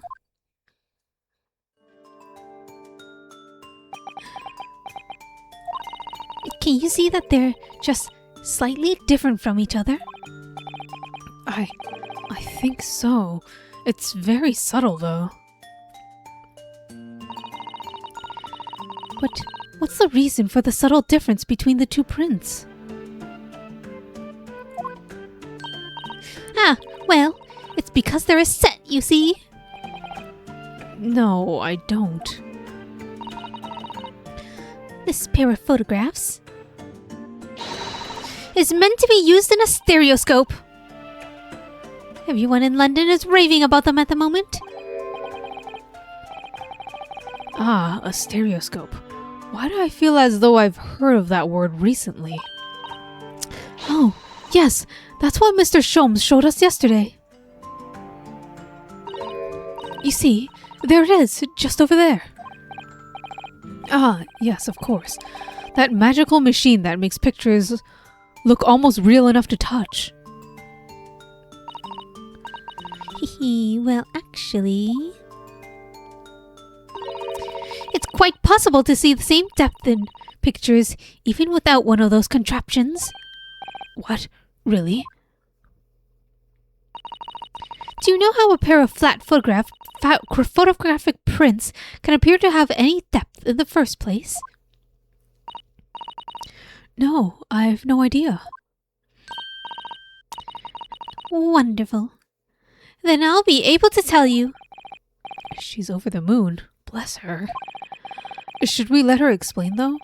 We really need to carry on investigating the scene. I, for one, simply have to know. Oh my god, we're gonna learn about stereoscopes. How do stereoscopic prints work? Have you ever considered, Runo, how our eyes see depth in the world around us? Well, I just open them and it works. But the reason it works is because we have two eyes. Oh my god, we're learning optics. 2 eyes. Shocking. If you try to close one eye at a time, I think you'll see straight away. What you see with your left eye and what you see with your right eye are ever so slightly different, and you get a different view with each eye. Yes, the position of objects seems to shift slightly. Exactly. And in your head, your brain uses that shift to estimate depth as it merges the two views into one.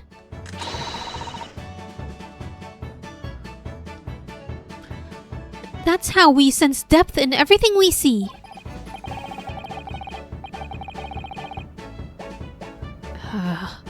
My brain really is amazing, isn't it? It does so much without telling me. Ah, I see. I think I see. So, the pair of photographs consists of a left eye view and a right eye view. Is that right? Oh, well done, Susie. You're so quick. So, if you can persuade your brain to merge the two pictures together in your head, you'd be able to see the depth in these prints. Yes, Runo, you're beginning to understand. And a stereoscope's function is to act as your brain and allow you to do just that. Yes, but as long as you have two images, 2 eyes, and 1 brain, you can actually do it yourself without needing a stereoscope at all.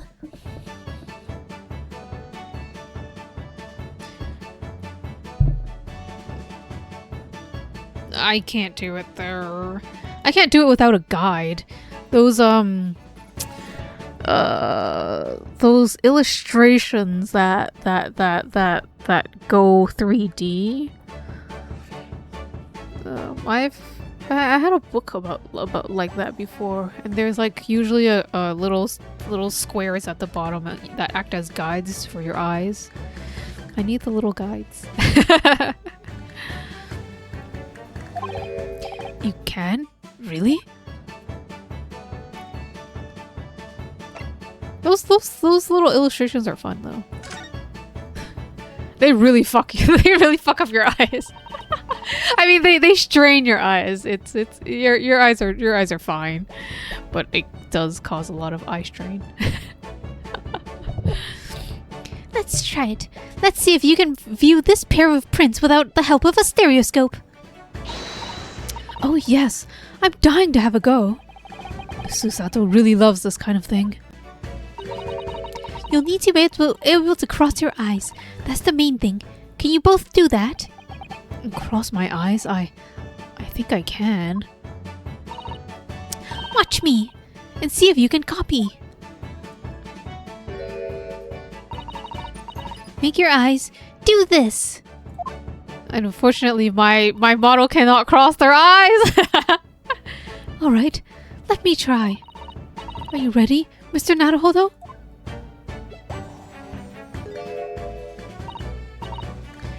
Here, how's that? Wonderful. Now your turn, Runo.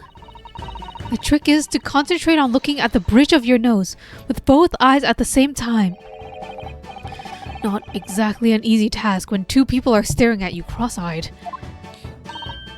Alright, that's enough practice. Let's try to look at the prints. Oh, let's see if I can do it. Start by staring at one photo and slowly cross your eyes. You should see 2 overlapping images like this. try it now, Runo. I'm just going to have to give it a try, I suppose.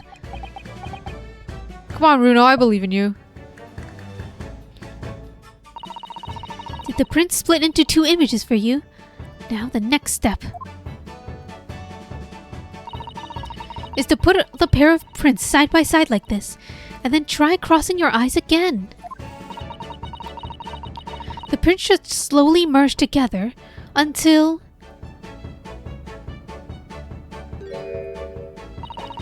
they form a new single image in the center. Oh, yes! Mr. Naruhodo, it works! I can see it in the middle now. It looks so real. Oh, I could look at it all day. I wouldn't advise that. Your eyes might start to hurt. Your turn, Runo. Pretend you're looking through the Pretend you're looking through the 2 pictures and slowly cross your eyes. Keep adjusting the position of the eyes until the 2 images overlap in the middle. Like this?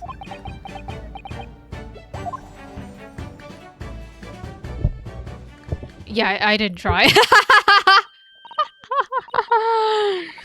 There, you managed it! So now you know how stereoscopic images work. Well, I don't know who's discovered it, but it really is quite extraordinary. I wonder how these prints are going to work into this next trial. Because, you know, if they give us a whole explanation, there has to be some kind of reason for this, right? So, what do you think of these stereoscopic prints then, Reno? They're certainly amazing, but it isn't easy to get the knack of viewing them properly. No, some people find it easier than others. But that's why contraptions like this exist, for people who find it tricky. Oh, I recognize that. We saw one over there yesterday, didn't we? If I remember correctly, you press this little knob there, and then set the pair of photographs on the stand in the back and...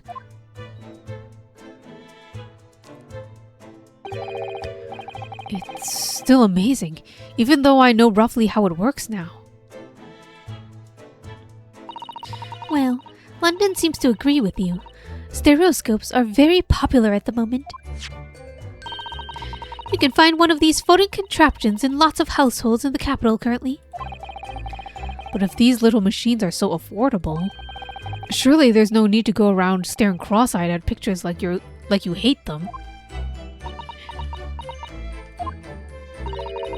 But it's so much more satisfying to be able to see the effect with your own eyes. Well, I think so in any case. Stereoscopic pictures. I've never heard of them until yesterday. We've certainly learned a lot about them, but I wonder if it's knowledge that I'll never actually need. Yeah, it's one of those things with a wheel and the slides, you get Six Flags and stuff.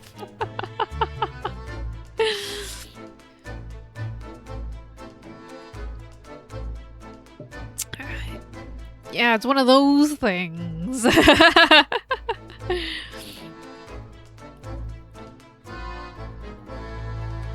Do they even make those things anymore? Yeah, they do. But it's definitely more of a like older or like curiosity thing. You know, like optical illusions. I think they're kind of what do you call? Like lumped in with. But you know, there was one time, oh my gosh, this was years ago though. I was at the park with my friends and some guy was taking pictures with a camera rig that he rigged up. That was basically like a stereoscope. He was taking 3D photographs. I think that's what he called it. Viewmaster. That must be a brand of stereoscopic prints. I definitely got introduced to this with like more illustrations though and less prints. It was like a whole book of these prints or of illustrations. I remember there was like jelly beans. I like the jelly bean one.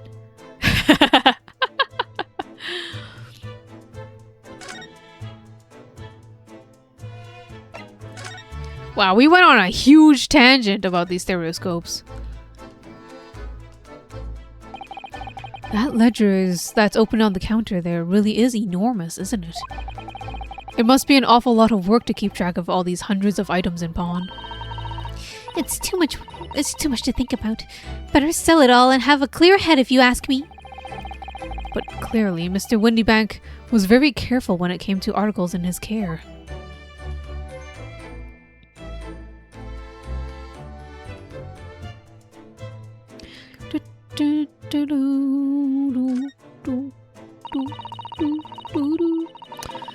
These shelves are where the pawnbroker puts articles that have been forfeited on display for customers to buy. Yes, it's really strange miscellany, isn't it? I mean, who would buy this horse statue for example?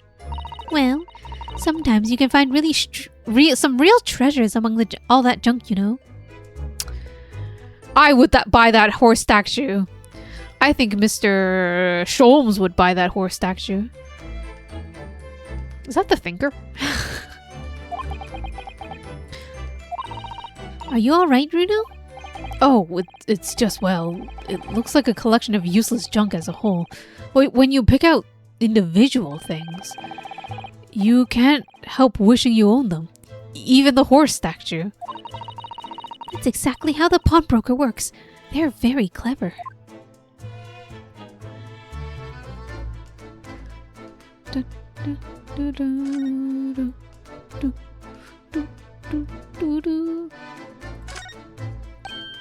Ah, look here. Ooh, what a nice illustration. So dramatic. Ah, yes, a bullet hole. And you can see the bullet is still lodged in the wall. And it's very important to note that it is the 16th of April that this bullet hole was made. Very important. Presumably, Mr. Windybank wasn't practicing with his revolver in his spare time. Ah, well. Mr. Sholmes liked to practice in his drawing room whenever he can. He's very patriotic like that. Sorry? It's all there in the Adventures of Herlock Sholmes, you know? Isn't that right, Iris? Did I read something like that? Partly in jest, perhaps? In jest? Well, he doesn't do it often. It's quite a dangerous pastime. He doesn't do it often? He shouldn't even do it once. Forget that now, Runo. Let's examine this bullet. What's that around the bullet hole? It's blood? A suspicious red stain on the calendar. Aha! I may well be able to help with that. What? There's nothing like the sight of blood to get the blood pumping, isn't there, Bruno? I have a feeling I'm not as bloody-minded as you, Iris. I'm afraid the sight of blood makes my blood run cold. There you have it, you see. When it comes to blood, we're all different types. Yes, what a scientific observation. So you need this. Oh no, what is that scary-looking thing? Hurley and I haven't actually come up with a name for it yet. But as soon as you see it in action, you'll understand what it does. Watch. Oh. Is that contamination of the crime scene? Oh, the color of the bloodstain has changed. There. Does it make sense now? Yes, I think I'm starting to understand. Good. It works on the principle that different people have different types of blood, you see. Yes, how wonderful. The chemical it fires combines with the blood and makes it change color. So you can identify whose blood it is you're looking at, and in a flash, Oh, what a fabulous invention, Iris. Isn't it? Isn't it? I bet Ginny would say it's bleeding great. So, whose blood are we looking at? Well, all the chemical does is turn the blood different colors, so... Just find someone whose blood turns the same color, and you'll know who it belongs to, in a flash. It's more like 2 flashes, really, isn't it? 1 flash or 2, this could very well turn out to be a valuable clue. So we must make note of it in the court record. The blood sample has been entered into the court record. A sample of blood analyzed with a special chemical indicator developed by Mr. Sholmes. Different people's blood turns different colors. That is such a cute little file.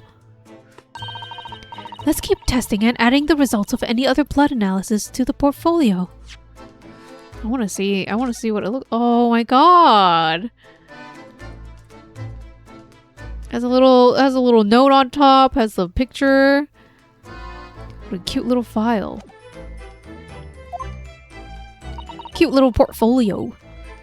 As long as I have Regent left, sure. It's like a little stereoscope. I'm pretty sure this contraption was here yesterday as well. Here we are. I'm not confident I can get it closed again. Oh yes, that's a folding stereoscope. Really? This is a stereoscope? We just talked about it. We just looked at it. Why are you asking this question? Mr. Sholmes showed us a picture yesterday that you were supposed to be able to see in 3 dimensions. But for that, he used a great big contraption over there.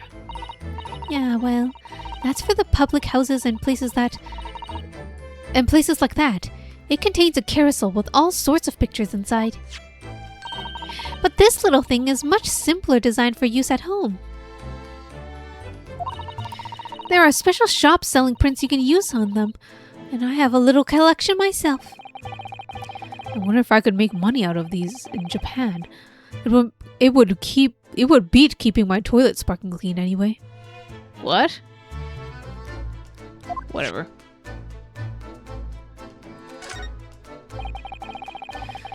Is that strange contraption that lets you see pictures of things as if they were right in front of your eyes? It makes you think. When Mr. Sholmes gleefully showed it to us yesterday, we were blissfully unaware that any of this was about to happen.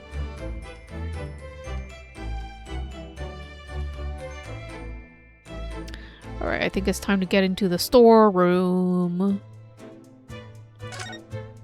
If we can. Behind that door. It's the storeroom, isn't it? That's what Gregsy said.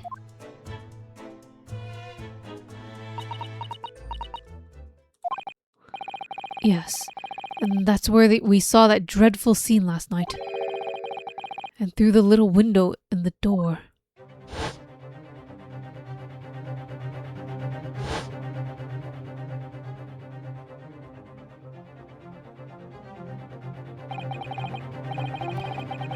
Mr. Windybank face down on the floor, with Gina beside him.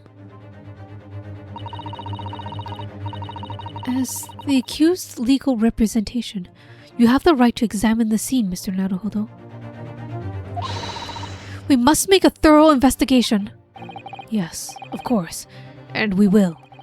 Behind that door, that's the real scene of the crime.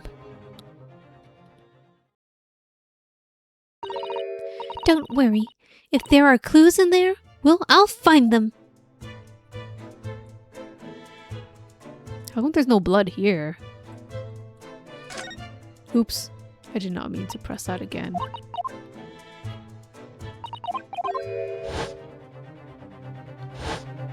Ah! Is the storeroom a different location?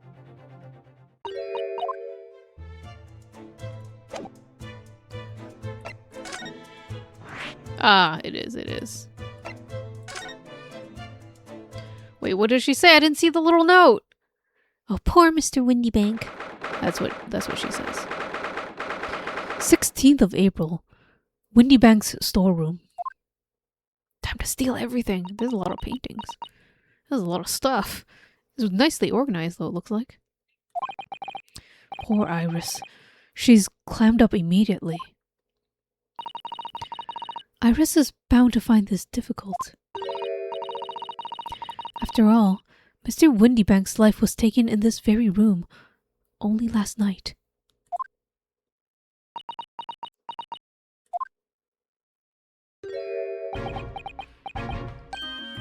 Ah! Wait, Inspector? What is it now, Sunshine? You looked at me and tried to run away. You think the Scotland Yard Inspector would run away from some jump-up little defense lawyer, do you?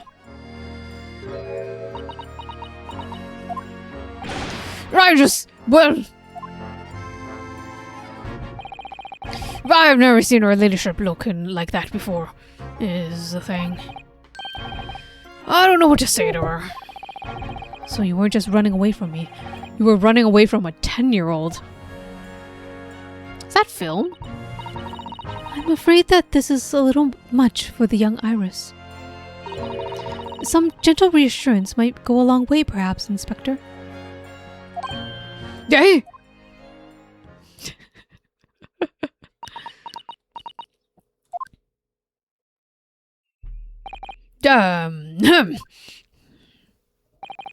Don't trouble yourself unduly, your ladyship.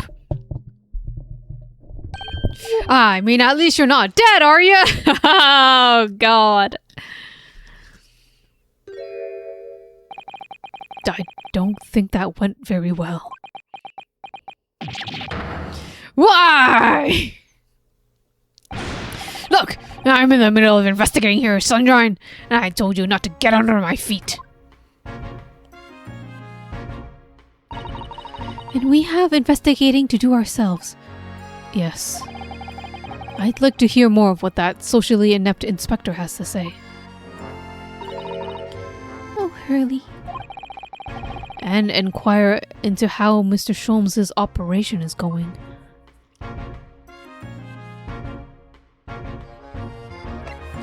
Should we do some examination of blood? The police have marked the position of the body with a chalked line.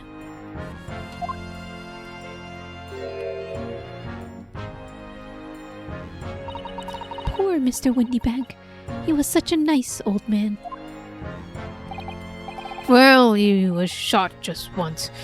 Through the heart. Most likely the fellow died instantly. He wouldn't have felt a thing.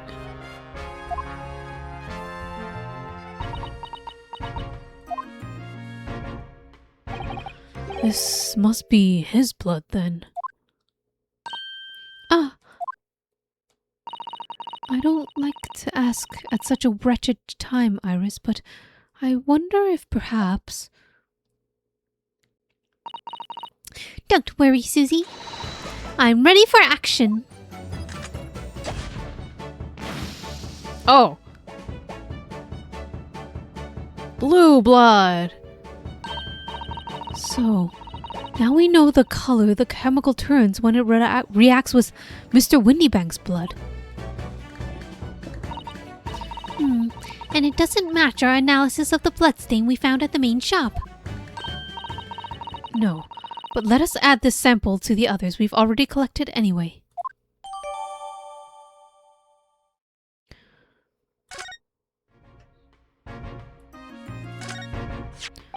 A murder weapon! This is a revolver. A real one. And quite possibly the murder weapon used to take Mr. Windybank's life. What's the matter, Susie? You and Runo look like you're about to faint. Well, it's just that I've rarely seen a gun in the flesh. And I've had issues with guns in the past. But anyways, we saw Mr. Windybank with this yesterday, didn't we?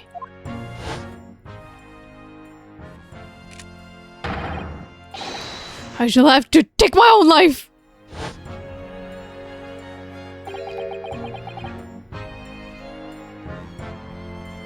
It must be that same gun. And last night, when I looked through the spy hole in the door to the storeroom here, that was the same gun I saw in Gina's hand. Mr. Windybank told us that he only ever had a single bullet loaded in his revolver, didn't he? Well, it's empty now. The one and only bullet he had in his gun has been fired. So, we can be fairly certain that only a single shot was fired from this revolver. So why were 2 people shot?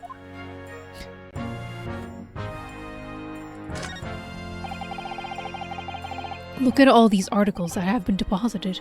The room is stuffed full of them. I can't believe how many there are. A bicycle, gramophone, musical instruments, even some enormous paintings. Look. Pieces of different people's lives, quietly gathering dust in here together. There's something very peaceful about the atmosphere in here. Or at least there would be, if not for the chalk outline on the floor and the policeman shuffling around. Not much I can do about that, sunshine.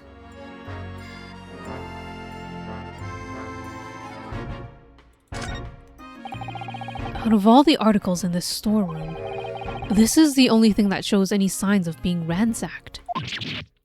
Ah, What is it, Iris? that's the box file that my manuscript was being kept in. Oh shit! That's the only thing that was stolen? Oh.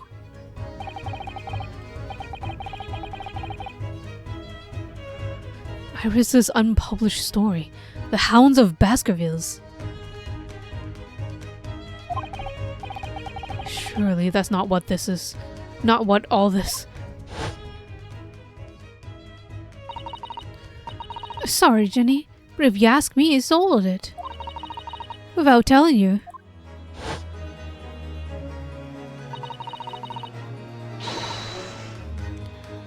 We must check inside the box at once. Yes. Oh, whoa, whoa! We gotta see the back of the cute outfit that she has. What a cute little backpack. Ah. It was there. Iris's story was there. Really? It was? But is it not complete? Why are you so upset? Well, that's good news, isn't it, Iris? Yes. I mean, of course I believed Hurley when he said he deposited here, but still. It's a relief to actually see it. Really? Because that's not a very well hidden frown.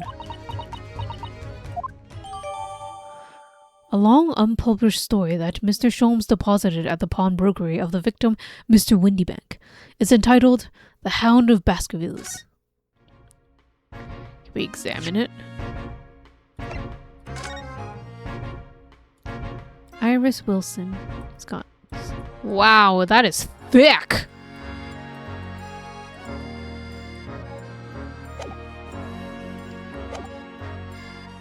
Spaceship. Stuff.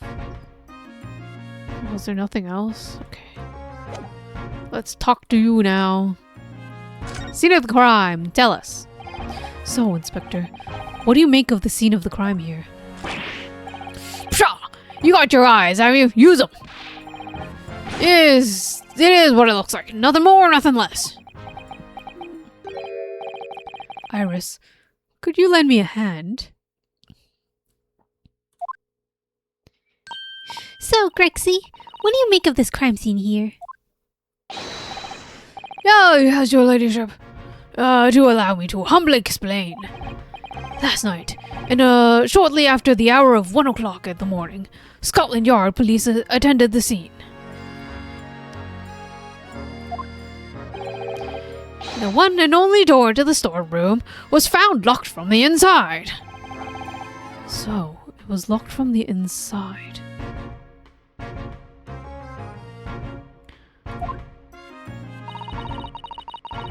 The lock appears to be broken now, though. Was that the police officer's doing? Quite right, ma'am. Quite right. We took the liberty of smashing the door in, as humbly as possible. Oh.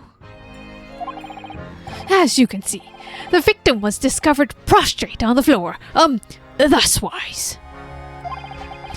And next to the aforementioned body, we discovered the vile gutter child. Are you talking about Ginny? She's my friend, you know, Inspector. Miss Lestrade, the hapless girl, was curled up in the floor, dead to the world. She's still alive, you know. Yet, when I saw her, she appeared to be unconscious. I'm afraid to say that she had the gun that was used in her hand. No. Presumably, it's that gun that's still down there on the floor now. In her pocket, we found the key to the door as well. What? The key to the storeroom?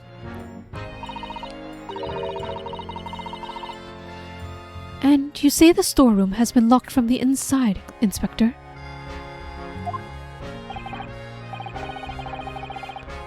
Correct.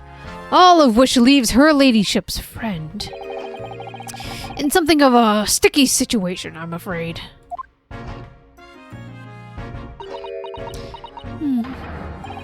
Obviously, my personal opinion is that it's all some sort of misunderstanding. Of course it is, Inspector. Of course it is.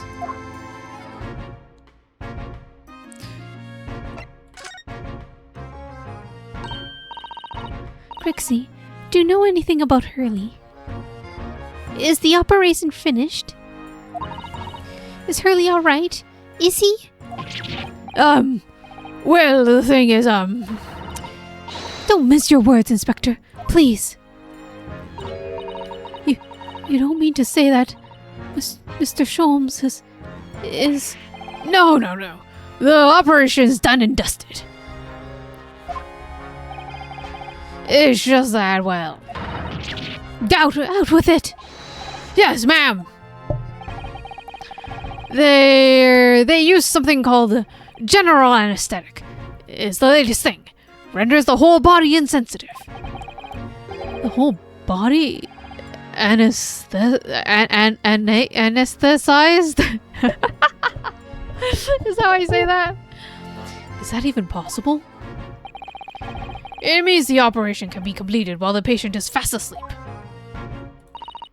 Goodness. In the Empire of Japan, we can just manage to provide laughing gas for tooth extraction. Trouble is, the latest thing isn't always the greatest thing, if you follow my meaning. They can't get the medicine to work at first, so it took hours for him to nod off, so I hear.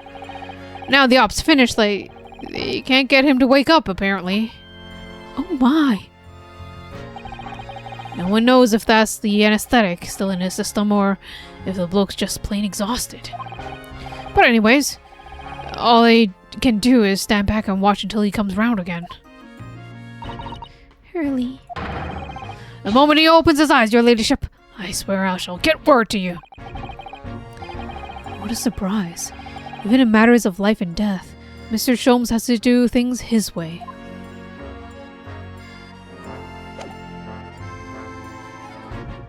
Can we present crap to you?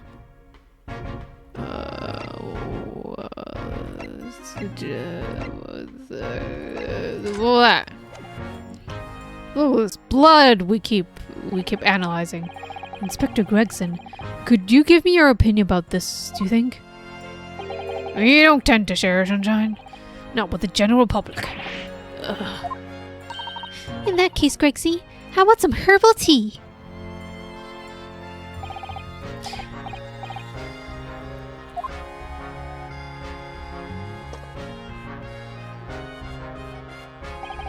Ah, lovely. Thank you very much. That is the spot, your ladyship. Don't mind sharing that then.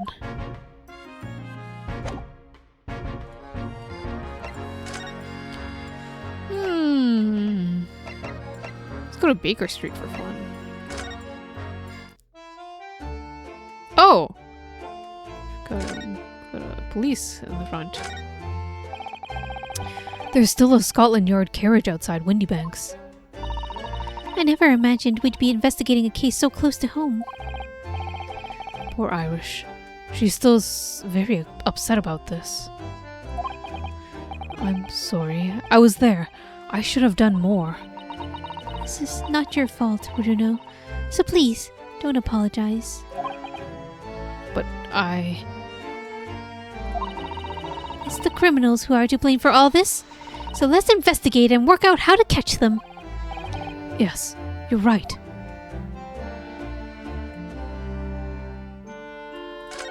Oops. I meant to press the arrow.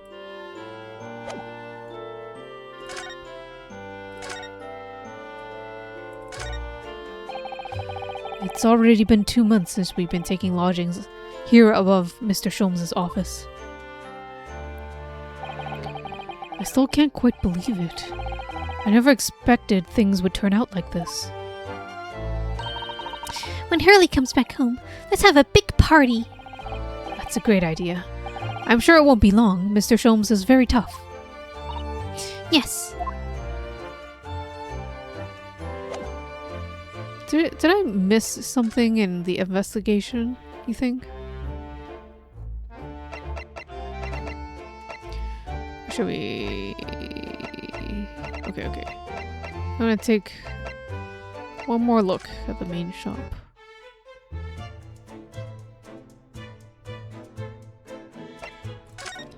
Nothing to converse.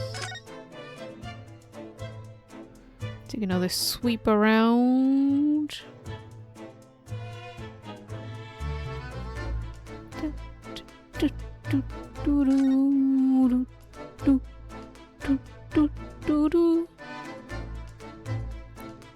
We seem to have everything here.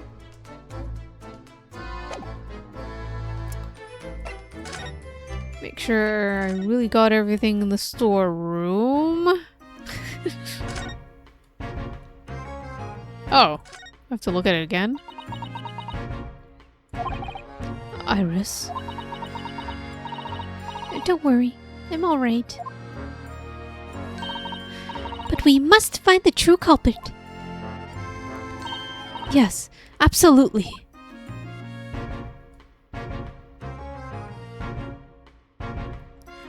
Should we present the manuscript to Iris? You want to tell us why you're so upset about it, Iris? Can I present the manuscript to you? Can we take it? Oops. Is that what you think it is? Your ladyship's latest! Yes, my latest story is called The Hound of Baskervilles. A most fascinating title, your ladyship. Fascinating, and I don't suppose... Would there be any mention of my humble self in the tale this time? Good question. I can't really remember. I see. Well, why would you, your ladyship? I'll just be awaiting its publication with eager anticipation. You needn't worry, Inspector. I'm sure if you do appear, you won't be doing anything particularly remarkable. You're looking to be arrested, Sunshine? I didn't mean it like that. And even if I did, you wouldn't have bitten her ladyship's head off, would you?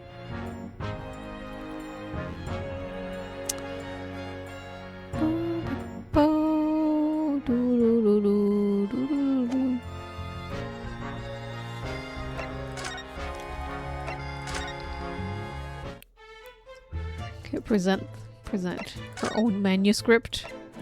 Oops, not. Did I see the back? Yeah, I did. Nothing's there. Oh, my manuscript. Mr. Sholmes said he deposited it at Windy Banks and he had. But it's so strange. What is it about this particular story? I worked so hard on it. Why would Hurley say I can't publish it? I'm afraid I have no idea. All you can do is wait until he's ready to tell you, I suppose. Oh, maybe. Goodbye, headache. Have a very good night, Luna. And I will see you next time. It's because Hurley isn't in it enough. Maybe I didn't give him enough lines. Yes, maybe. I wish I could say that definitely isn't the reason, but I can't.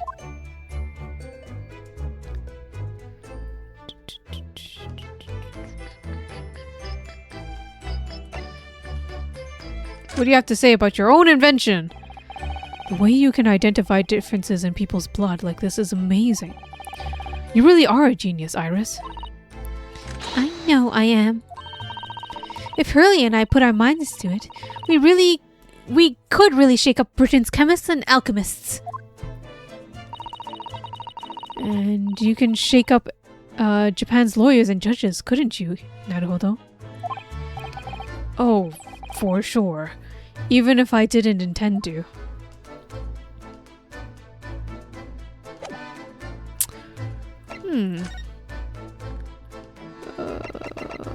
Do we have to go to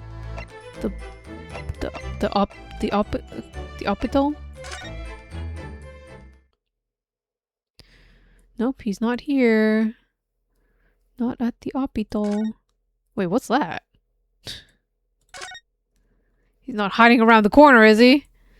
Alright, not the hospital. Good morning, Ikaru. It's time to go to prison. The 16th of local... Oh, so the 16th of local prison! No, the 16th of April. Local prison. Cell 13. Gina doesn't appear to be here. I believe she must be in questioning at the moment. Oh, but wait a minute. What is it, Iris? Well, if you examine the scene here carefully, there's another possibility, isn't there? Ginny could have slipped the key from the jailer while she wasn't looking and escaped. Oh my! Why would she do something like that? It would only make her situation worse. Calm down, Runo. I was only joking, of course. You had me worried there. I thought it was a great deduction.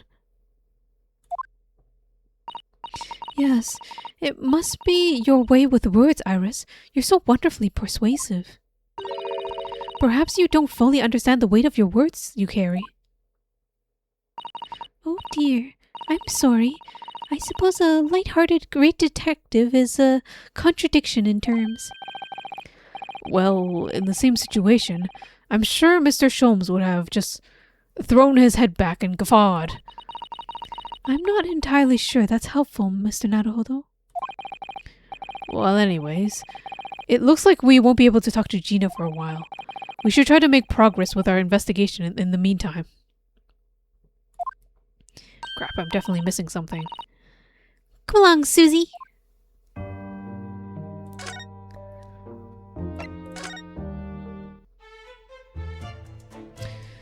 So I guess we haven't been here. But we've examined everything. Okay.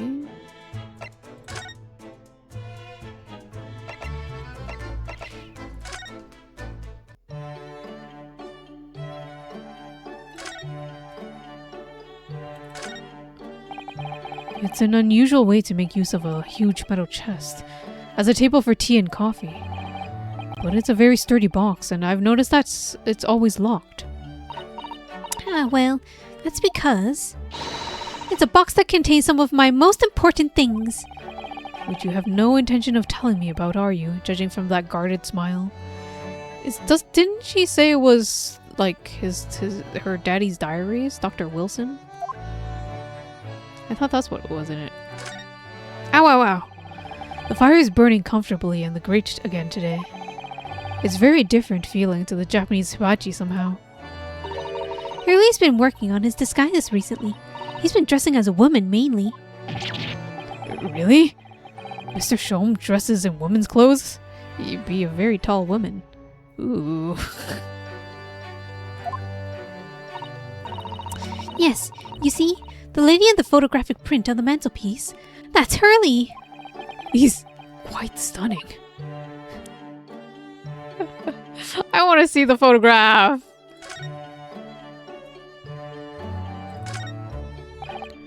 Now, this really is Mr. Sholmes's faithful performing partner, then. The Strapifarius? We've already read this part. Just what's Iris's commentary? I hope Hurley gets well soon. I miss hearing his violin playing already. Oh, Iris. I'm sure he will. There's all sorts of these on these shelves. Chemistry apparatus, books, papers, and lots of things I've never seen before. It's all heaped up so high I can't help feeling the whole lot is going to topple at any moment. Yes, Hurley does tend to overload the shelves. That's one way of putting it. He wanted to look something up in one of these books the other day, you know? But it was so tightly crammed. Oh, we've already read this part. You just bought a brand new copy. Like a rich mofo. Ah, yes. The letters V and R inscribed on the wall. For Victoria or something. That's right. But Hurley isn't very a good shot, sadly. I can't remember how many times he had to replaster that patch of wall before he managed to make the letters. Oh my god. And the wallpaper? Is he a patriot or a plasterer?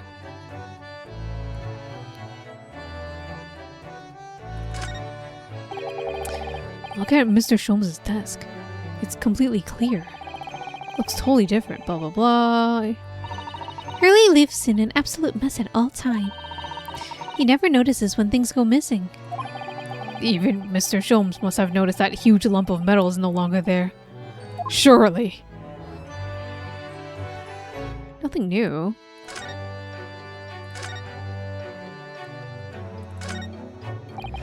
Come to think of it, I haven't seen you doing much writing recently, Iris. But there's paper already set up in the typewriter, I noticed, as if you're about to start. Wouldn't it be the other way around? I mean, there's already words on this paper. That doesn't mean it's starting, that means it's almost ending. I'm a little bit stuck for new story ideas, actually. Well, you could consider using what happened with Mr. Natsume, perhaps? Oh, yes. That's a fabulous idea. A great title just popped into my head as well. Seishue? You want me to draw Seishue? Okay. The Adventure of the Caddy Man. How's that, Runo? The Adventure of the Caddy Man. Your beautiful tea set is there on the table as usual. A cup of one of your special blends always helps me relax when I'm feeling the strain. Oh, poor Hurley. He hasn't had a drop of tea today. I wish I could take some of the hospital. I wish I could take some to the hospital for him.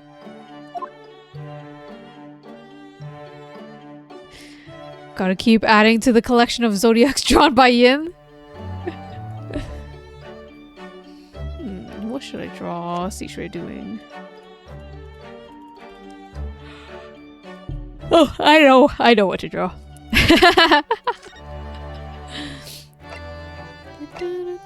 I am missing something. I probably need to present something to somebody. You know, I'll just present everything.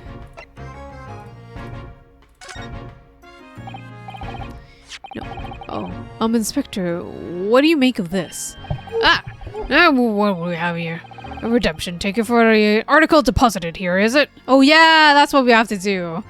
I have to find out what article was deposited here.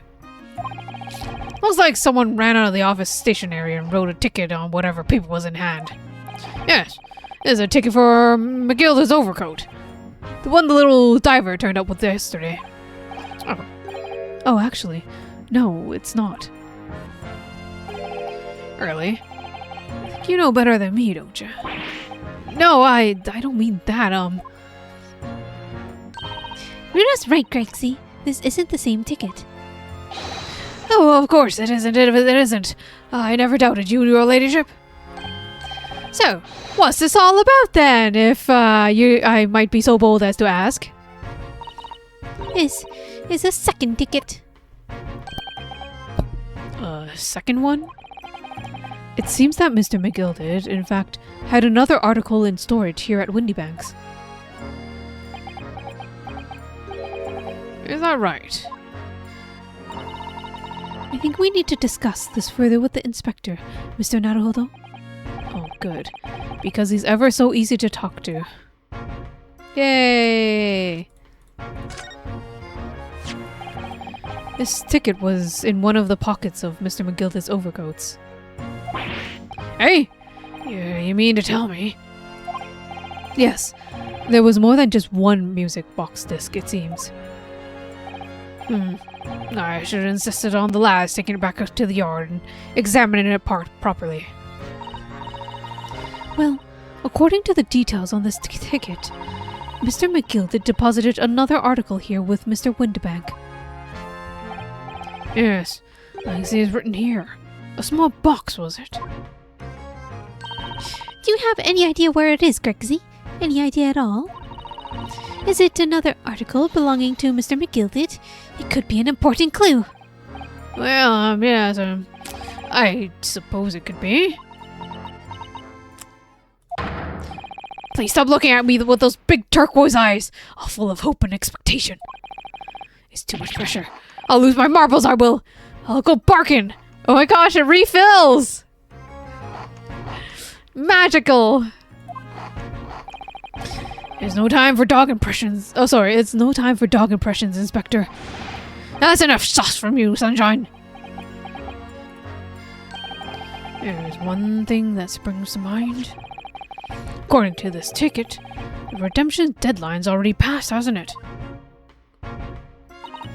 Oh yes, of course. Articles are only held for 2 months. So, the small box will no longer be in here, then. That's right. It's been forfeited. Which means it could be on the shelves at the front of the shop, where the forfeited items are offered for sale. Yes. Yes. The shelves at the front. We must search them at once. You're wasting your time. Oh? There are dozens of little boxes out there. Hundreds, even. We can't possibly know which one might have been Mr. McGilded's. That information's not written in the letter. Ugh. Well, I think we should at least have a look, just in case. Of course, your ladyship, of course. Very sensible of you, I'm sure. This is getting old.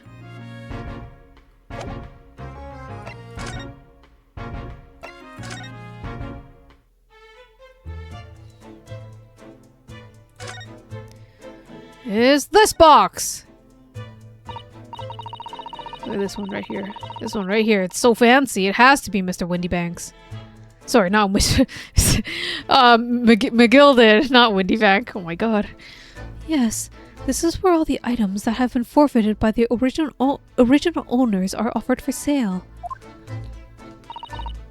That's right. They've all got a little price labels on them, but there's so many. I wonder if the small box in this ticket is still on the shelf somewhere. That box that McGilded deposited here just over 2 months ago. Even if it were, finding it promises to be very troublesome indeed. There's so many boxes. It could be any of them. Any one of them. Mr. Shom says the pawnbroker was the safest place to store anything. more secure than a bank's vault. So perhaps this small box of Mr. McGilded's contains something of very great value. Well, if that's the case, he'd probably kept it locked. So, then we need to find every box with a lock and break them all open. Hi-ya! That sort of misconduct will get you arrested. I won't let that happen. This takes me back. It's been some time since Susato last threw me.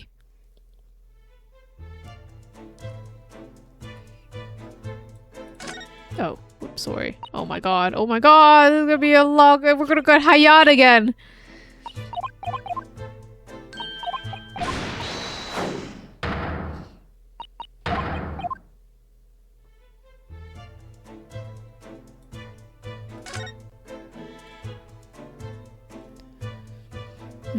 What do we do? Examine the thing again? Do we present this ticket? Do you have any clues of how we shall be doing this? Would you mind if I showed this to you, Iris? It's just a boring old thing, really, but... Oh, I don't really like boring things. It looks like Japanese modesty is just easily as misinterpreted by young Western children. I mean, who does like boring things? No one wants to be shown something boring. Come to think of it, you're always introducing things with this is boring, but it's a bad habit. You should stop it. I'll be sure to let the entire population of the Empire of Japan know on my return.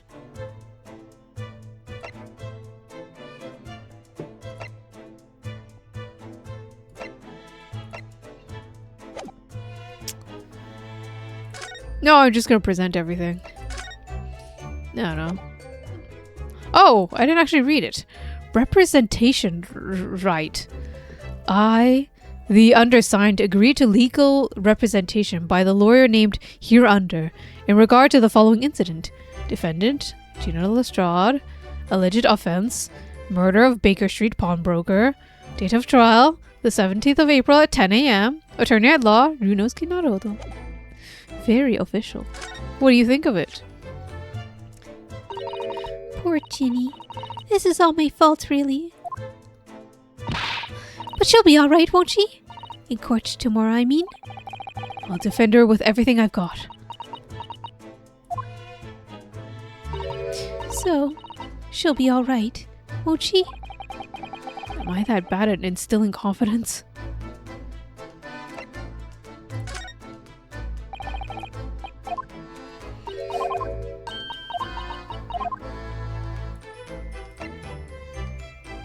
Wait, I've presented this, haven't I? Yeah, okay.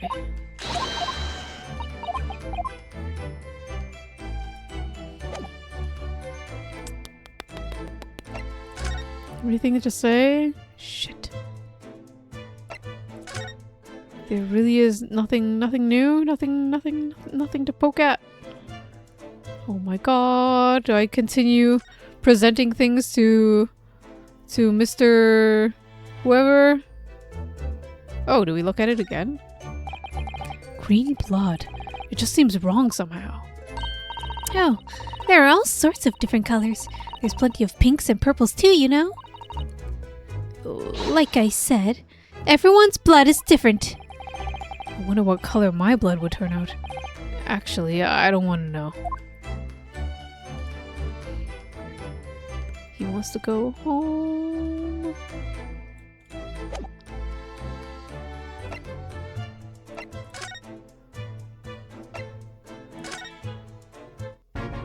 Present everything to you again.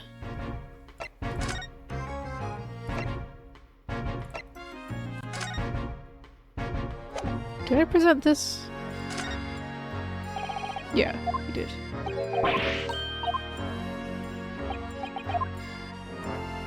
He's gonna be drinking a lot of tea.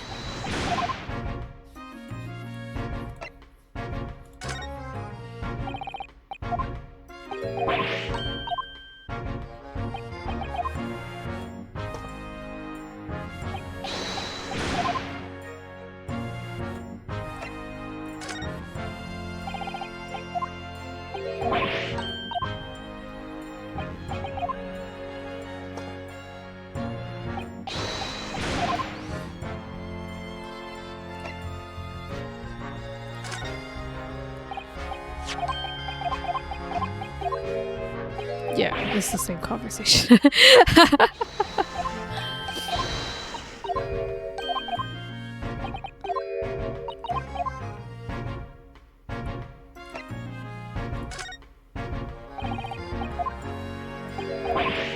Okay, he is not interested in anything else.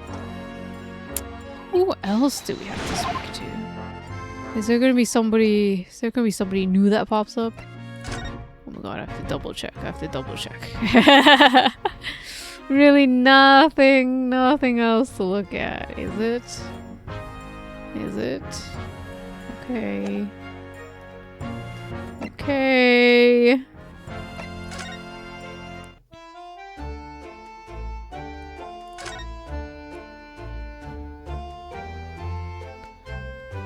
Can we look at the bank across the street and discover that there's gonna be a heist?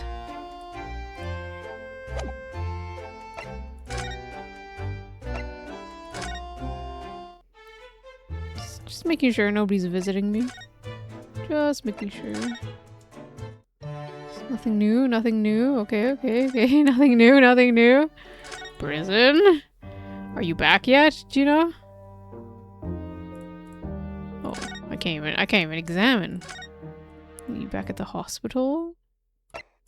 Oh my god, Chief Justice's office? Oh my god! Oh shit! I presented everything. It's what?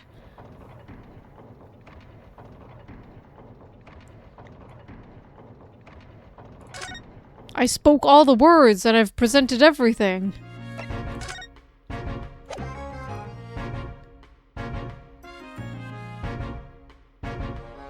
It'll be a surprise if she shows up.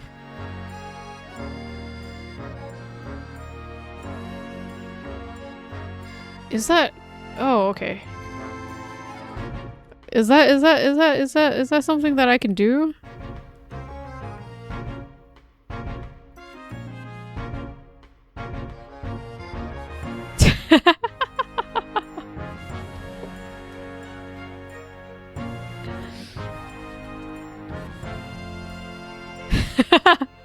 Wait! See, she has a mod. It doesn't matter.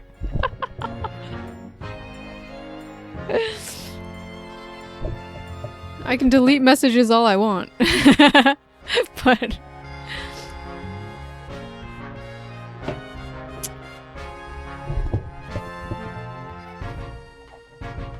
And sometimes Cishra's lurking, okay? Cishra could be here right now and we would never know. More importantly, what the fuck am I supposed to be doing? I've presented all the pieces of information.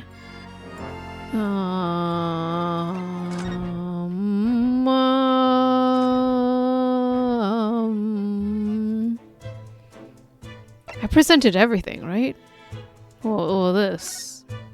What do you think of this?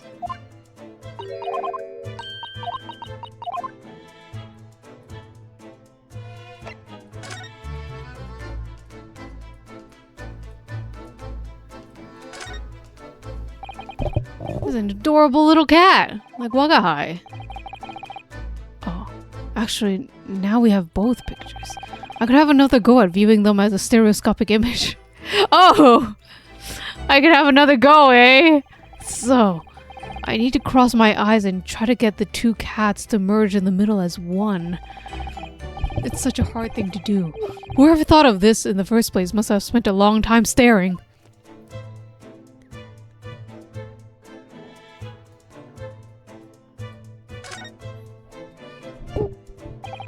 Mr. Windybank appears to have used the back of this photograph to write out a redemption ticket.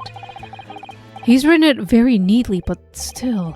Perhaps he ran out of paper, so had to use anything he had on hand. It's hard to know what's the front and what's the reverse side now.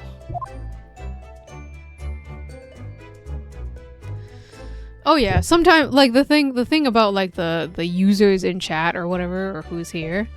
I think Twitch changed that so that lurkers don't appear. So if you don't like chat for a while or interact with the thing, or if you just have me like minimized or something, you just don't show up, which is weird. Because a lot of people just listen to the stream, but they're still, I would still consider them viewers, but Twitch says otherwise. What the fuck am I supposed to be doing here, huh?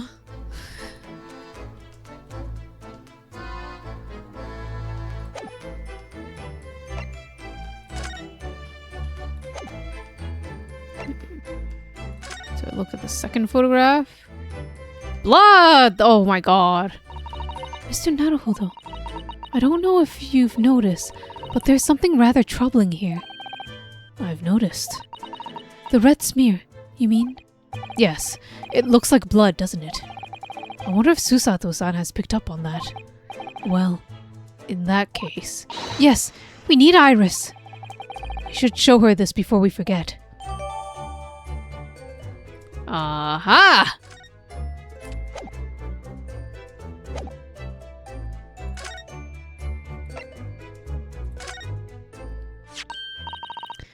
Oh, that looks like blood. I would say it's from a gloved finger. Almost certainly a glove made of leather. Well, don't worry, Yuna. You can leave the rest to me. Oh my god. What color? What color? Pink? That's a third person's blood. Look at that. Yes, that's a color we haven't seen before, isn't it? We must simply add that to the portfolio of blood samples. It could be an important clue. Although, it would be nice to find out whose blood these different colors correspond to at some point. Well, this particular stain of blood. Oh, you've had an idea, have you?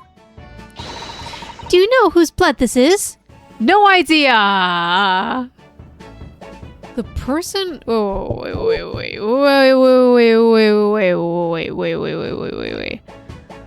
Redemption ticket issued from the pawnbroker owned by the victim, Mr. Windybank. So it looks like this is... Which one is this? One gentleman's overcoat. £1. By a gloved hand. Oh, is it...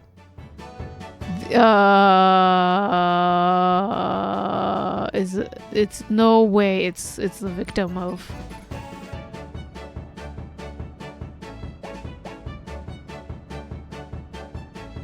Huh? Is it... Whose is it? Okay. Who would have handled this, right? This is the coat's ticket. So... Mr. McGilded gave the coat to the coach man, the bus driver, who gave that coat to Windybank. So he would not have had blood, probably. Then, taking this ticket is Gina Lestrade. And then she comes back using this ticket to get the coat back from Windybank, and that was yesterday. Right? Yeah, the 15th.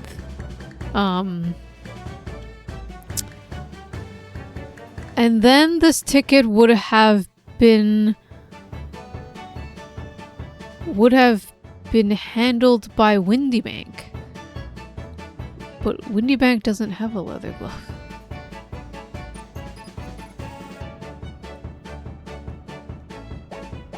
No, I have no fucking idea. Wait.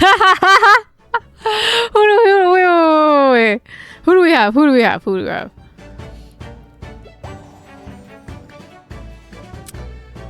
People's blood that we should have is at least Herlock and Windybank. We know it's not Windybank's blood because his blood is blue? His blood is blue.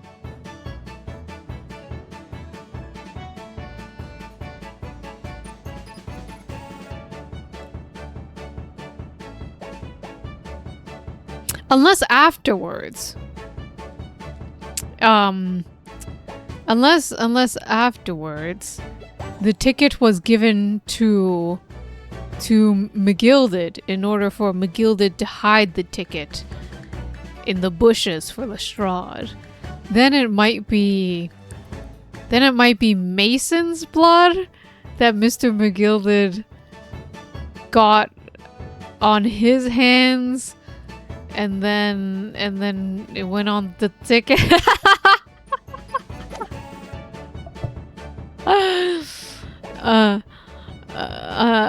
Do you know whose blood it is? Can I take a stab at it? Yes, I have an idea of whose blood it is. Not from the color it turned, but with a little deduction. That's right. I think it's clear. Iris, you know as well. First, you, Runo. Who do you think it belongs to? Oh my god. Alright. I believe that this is the blood of Thrice Fired Mason. That's who I think. That's the only one I think, right? It's Mr. McGilded's bloodied, gloved hand who handled the ticket first.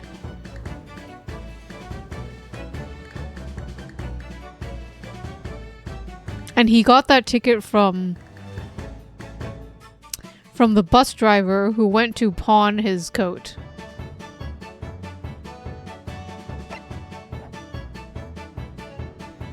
It's definitely Thrice Fired Mason, because unless it's Matthias McGilded, because the other ones were on the court record, okay? They would have made me present from the court record instead of giving me a list of names. I know how games work. If it was in the court record, they wouldn't have given me a list of names.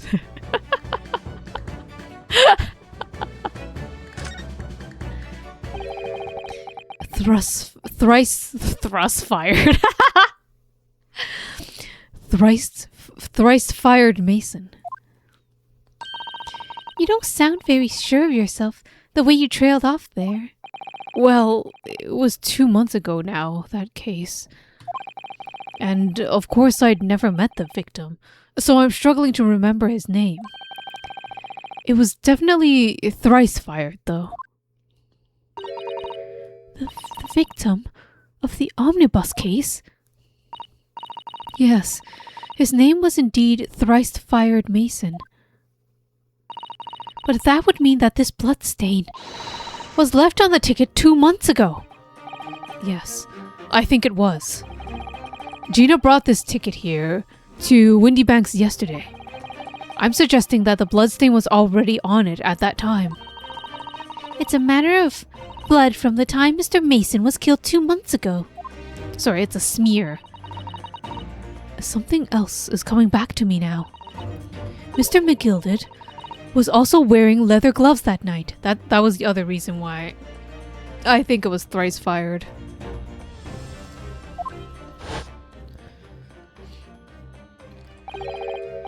Now, if you ask me, what's a good-hearted soul wouldn't crush to help a fellow bleeding from his stomach?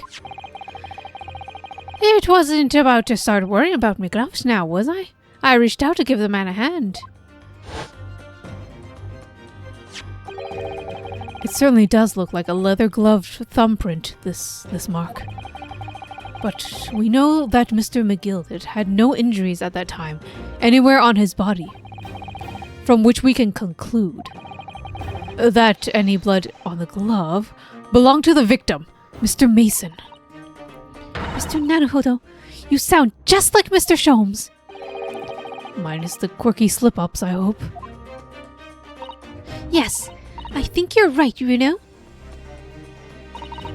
Very well. Let's make note of this.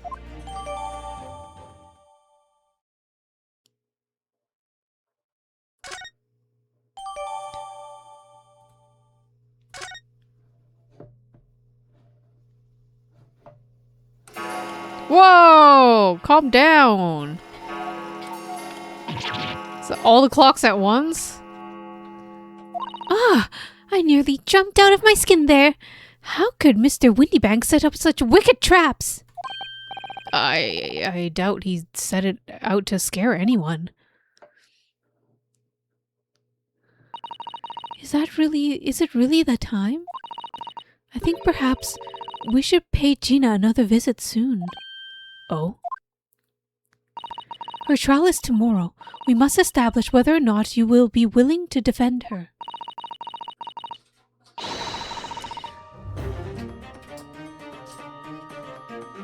I think we should ask her one more time. She may have changed her mind.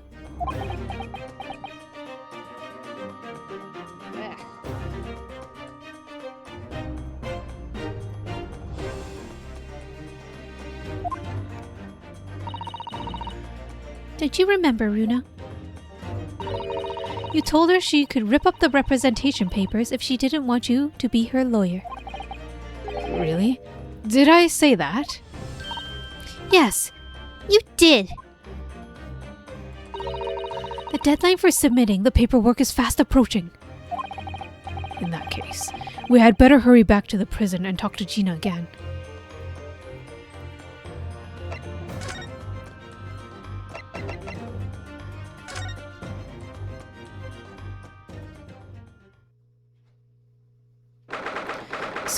April 16th, 5:41 p.m.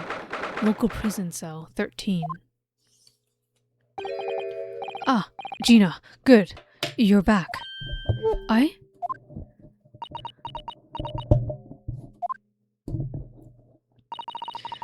The police must have finished questioning her then. Oh, how was it, Ginny? Was it awful?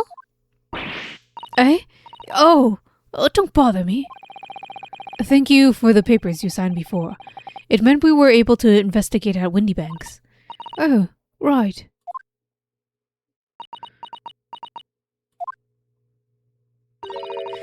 Don't you want to know how we got on? We've been ever so busy. What's the point in asking? Won't change what everyone's saying that I did it. That's not it.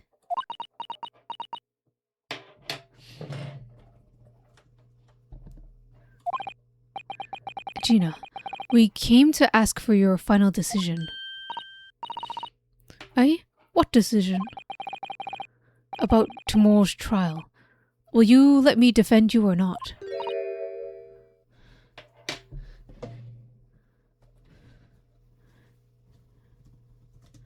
Just trying to hide the bad draw. Redeem. How to spell redeem?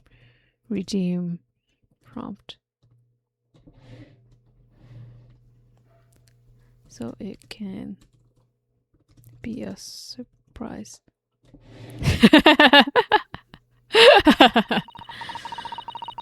I must admit. I must submit the paper now if you'd like Mr. Naruhodo to represent you. Right, I see. She's really lost her fight all of a sudden. But I know what that feels like. The worry is just so hard to bear.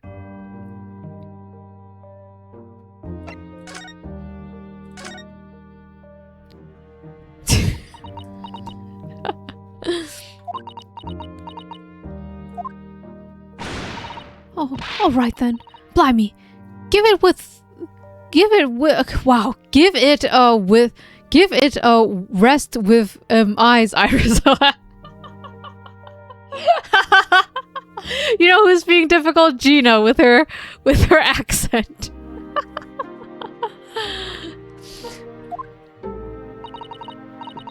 So come on then.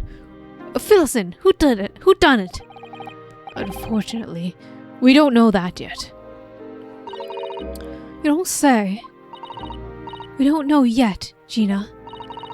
But Mr. Naruhodo and all of us know that you are innocent of this crime. And while we haven't yet managed to work out who the real culprit is, there are a number of interesting facts that we have managed to establish. Oh yeah? Like what? Well, for example, the reason for you being there in the first place. I think I know why you broke into Windybanks that night. Looks like I'm going to have to take some evidence that clearly reveals the reason. And thrust it in Gina's face! Or I could present it to her calmly, I suppose.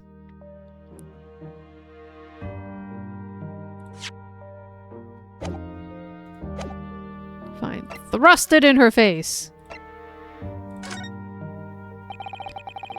We found this at Mr. Windybank's storeroom. The manuscript of Iris's latest story. Oh, right. Well, that's good then. That's why that's the only thing that's rummaged. Curiously, the storeroom at Windybanks showed no signs of being ransacked for items of value or the like. With one exception. The box file that housed this manuscript. It was you, wasn't it, Gina, who broke open the box containing the manuscript last night? You were determined to find out whether or not the Hound of Baskervilles was really there. That's the real reason you broke into the storeroom last night, isn't it? Why don't you tell us what happened, please?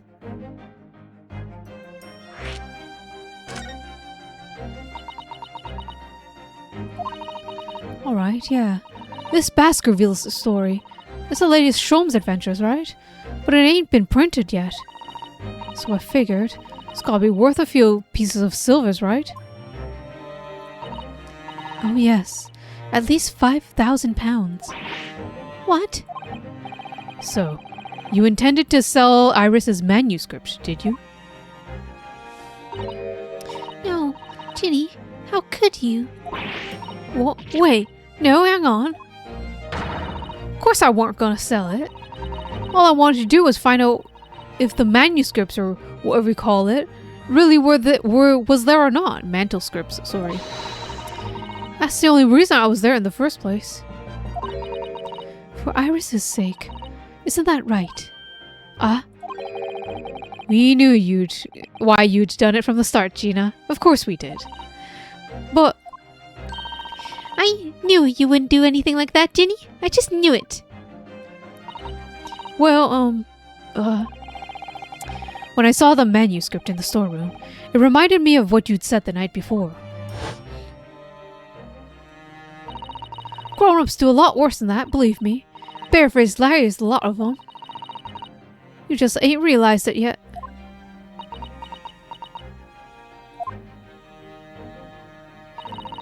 I'm telling you, that manuscript at Aunt Windybanks, you'd soon see if you had the look. If I'm honest, I have wondered if Hurley's telling me the truth sometimes. I sometimes wonder if he might have hidden my manuscript somewhere I don't know. Even though it's wrong of me to doubt him.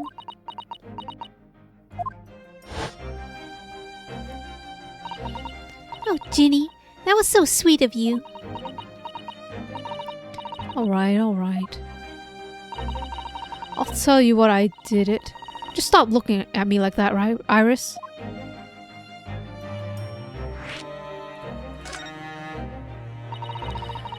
It weren't because of Iris. That's not why I did it. I wanted to know the truth, that's all. You wanted to know if Mr. Sholmes was being honest, if he'd really deposited the manuscript at Windybanks. It's like I told you the night before. I never had a father. Oh, I forget that! That Gina's quite young and Herlock is, what, 30, 34? And I forget that Herlock Sholmes is a father figure in this case, because he acts like a child. I reckon it's gotta be harder. That's what she writes in her stories. They're all about her dad, really. That's what it sounded like to me, anyway. Last night, when I was listening to what you were saying, stories Stories about Daddy? You mean They're not the adventures of the great detective, so much as adventures of a great detective and his trusty partner. Well, that's how I see it, yeah. You're so thoughtful and so kind, Ginny. Yes, and we never thought any differently, did we? Look, give it a rest, will ya? I hate this chummy nonsense. Do you hear? I hate it. I don't trust no one, eh? That's how I work. Because if I don't trust no one can let you down. Holy shit. So leave me alone. Go on, Scarper.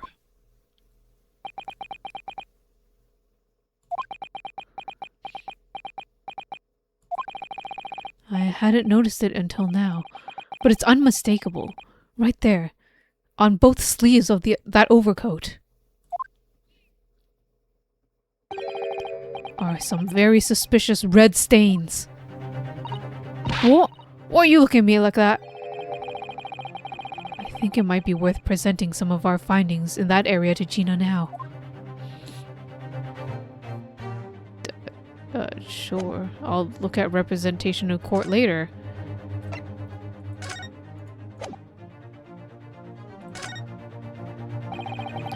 Those stains on the sleeve of your new coat, Gina. They're blood, aren't they? Not that I know whose blood yet. What? Blood, Mr. Naruhodo. You don't appear to have any obvious wounds yourself, though. So, could it be blood that splattered from Mr. Windybanks when he was shot last night? Let's not beat around the bush here. This trusty friend of mine will get the results much faster than anything else. Eh? Take it easy, Iris. Don't move, Ginny. I'm going to shoot.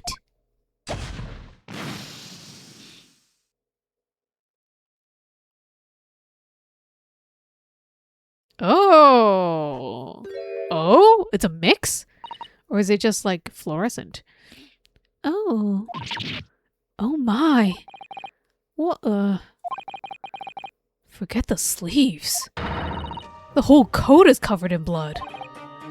Of course. The black color of the fabric was masking the stains. That's why we haven't seen them until now. Is that how blood works? Sure. The blood has reacted with a chemical to turn it a purple color, which matches one of the samples we've already collected perfectly. Yes, now let's see. Who had the purple blood? Aha! Yes, it was the brickmaker, Mr. Mason, the victim of the murder case 2 months ago. I knew it. What are you on about? The victim? What do you mean?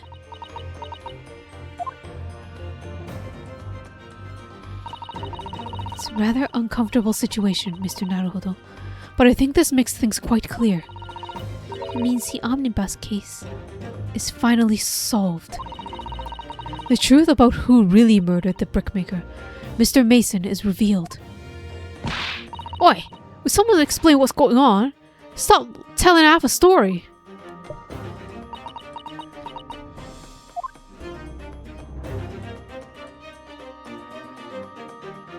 Oh. We can't converse. We can't converse to Gina anymore. We're not gonna represent you in court anymore. All right, let's blow this case wide open, as they say. Well, I mean, not really that wide open. It's only like the 4 of us that will know, and the 4 of us that will actually believe, and the 4 of us that actually care.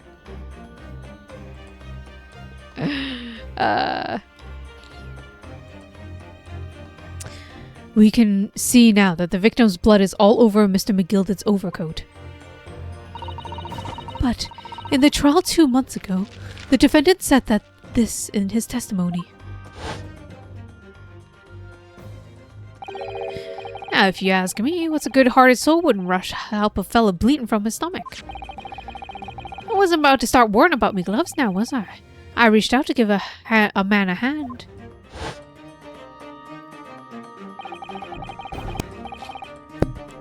But if you look at this overcoat now, it's clear. These stains couldn't have arisen from Mr. McGill. Sorry, I keep saying Mr. McGilded, but it's just McGilded. These stains could have arisen from McGilded trying to pull the victim to his feet. No, if that was all that really happened, the blood wouldn't have splashed all over the front of the coat. The only explanation for this pattern of blood is that it splattered over McGilded's coat when he stabbed the victim in the stomach. I've tried to run from the truth for long enough, but there's no escaping it now. The true culprit in the case, Mr. Mason's killer, was Magnus McGilded.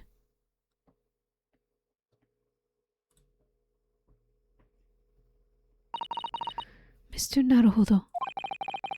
That horrible case is solved at last. And I helped a man walk free from that trial. I used all that twisted testimony and all the sham evidence to prove his innocence. How could I have let that happen?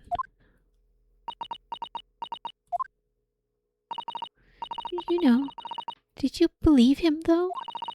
Did you believe Mr. McGilded was innocent? I believed.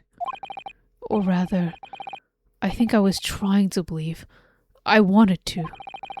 Because believing in those you represent in court is a defense lawyer's greatest weapon. A weapon?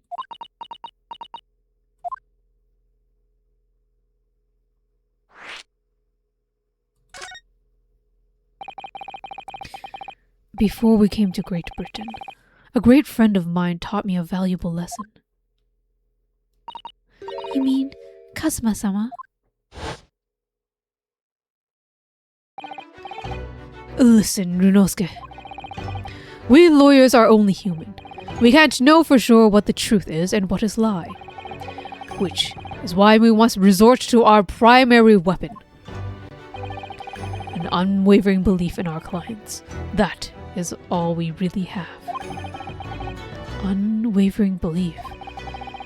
Only when we truly believe that what our clients tell us, can we fight with everything we have for their cause. In any battle, there can be no victory without faith. So, I believe you, unwaveringly.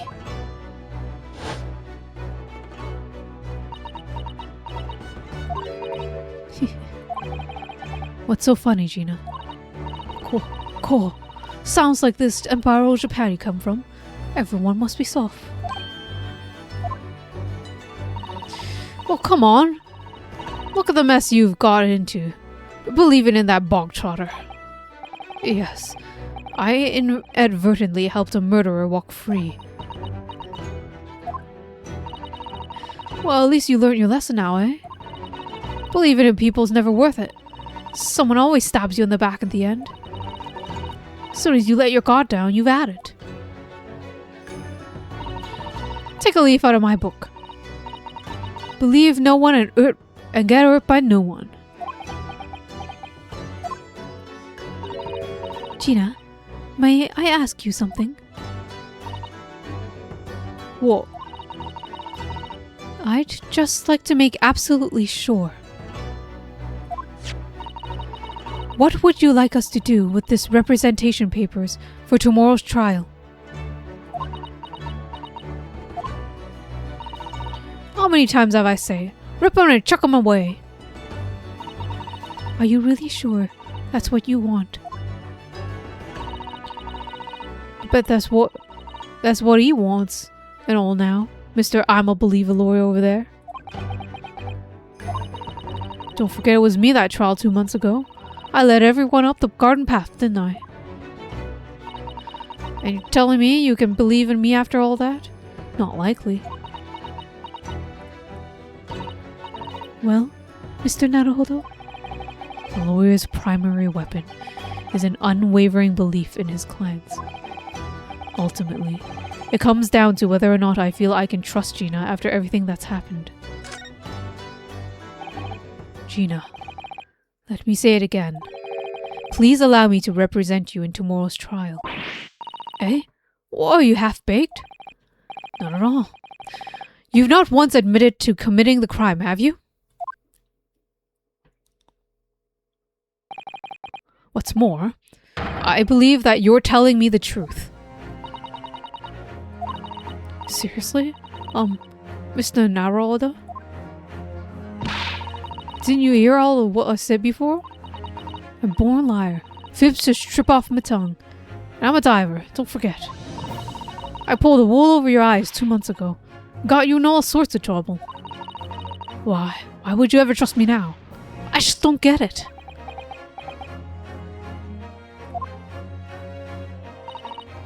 Gina, right? I do understand why you chose not to put your trust in others. But I assure you, there is more to this life than you yet realize. What you mean? The world we live in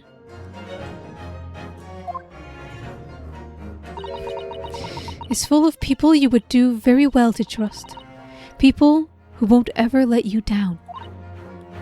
Eh? It's true that I'm just a student of law, and I'm certainly lacking in courtroom experience. But I can promise you this. Whatever happens, and until my very last breath, I'm completely on your side.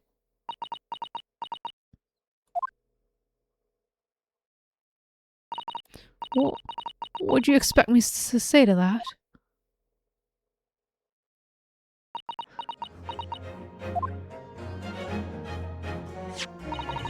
Then it's decided. I will take these papers now and carry out the necessary preparations for tomorrow's trial. It would be a shame to throw them away now, after it's been penned by your name so beautifully. Do what you like. You Eastern Law or I don't know what you are. I don't get you.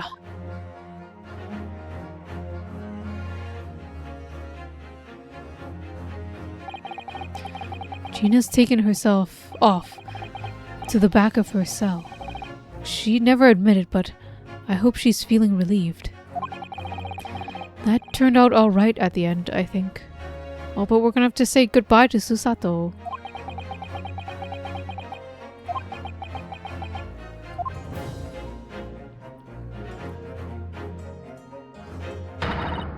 Whoever's hiding there, show yourself at once!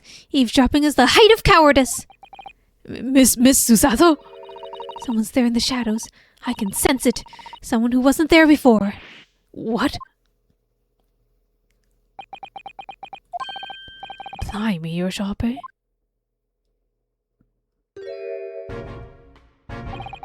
I suppose you were using one of those mythic Japanese arts. Like the art of stealth I've heard so much about. If anyone's being stealthy, it's you, Inspector. Grexy!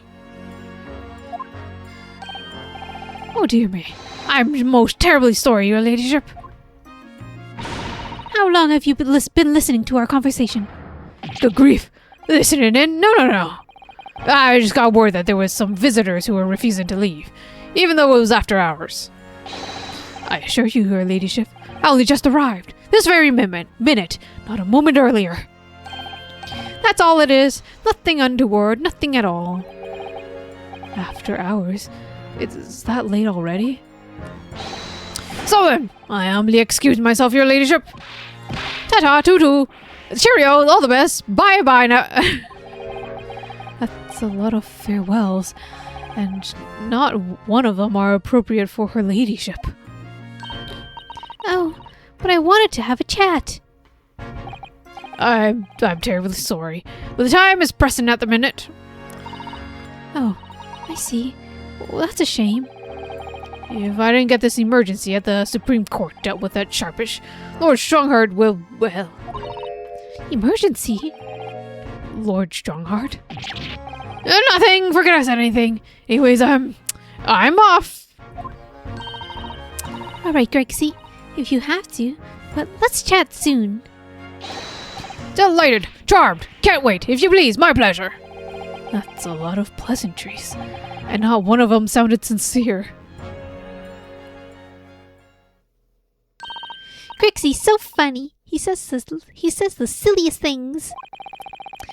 It's certainly entertaining to see an inspector of the police fawning over a 10-year-old girl. But anyways, I wonder what this emergency is at the Supreme Court.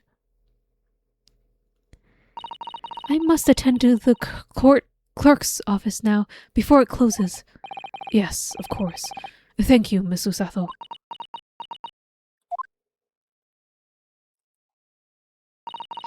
Kindly escort Iris home now, Mr. Naruhodo. I shall meet you there later.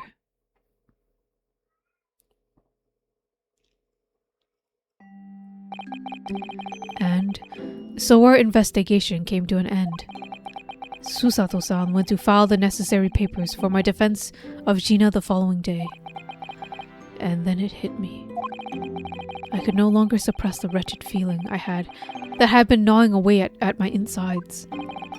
Tomorrow, Susato-san will be leaving Britain and making her way back to Japan.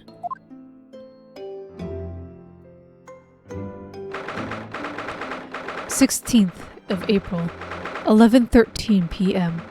Naruhodo's legal consultancy." Naruhodo-san. It's been a very trying day, hasn't it? I do hope you're not too exhausted. What about you, Susato-san? Today has been even more trying for you, I'm sure. Mr. Sholmes was shot before our eyes. Gina was arrested. All on the back of the news that her father has fallen ill and that she must return to Japan at once. I hope your father recovers soon. Thank you for your kind words.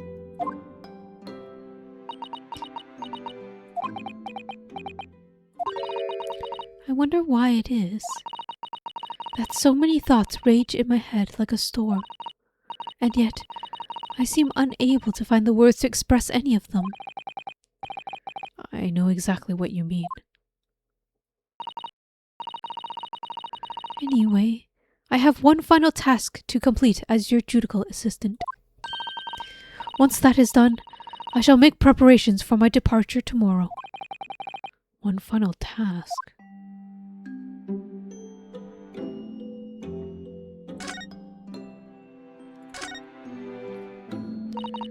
It's just 2 months since we arrived in London. But we've managed to establish this office. It was finally feeling as though we were settling in. Oh my god, she's gonna spend more time on a ship than she has in Great Britain. God, that sucks. I would be lying if I said I felt no regret. I'm sorry, Susato-san. It's just so sudden. I really don't know what to think. I've had no time to gather my thoughts. I know we've only been here a short time, but in my limited experience of courtroom, I feel I've learned something. And what would that be? It seems to me there are many facets to people's personalities. Facets? And like a jewel, the light plays off them in complex patterns, illuminating their actions and their motives. But we see only a small number of the total facets, and what's illuminated is only part of the whole story. And what lies in the shadows? What do those facets we cannot see look like?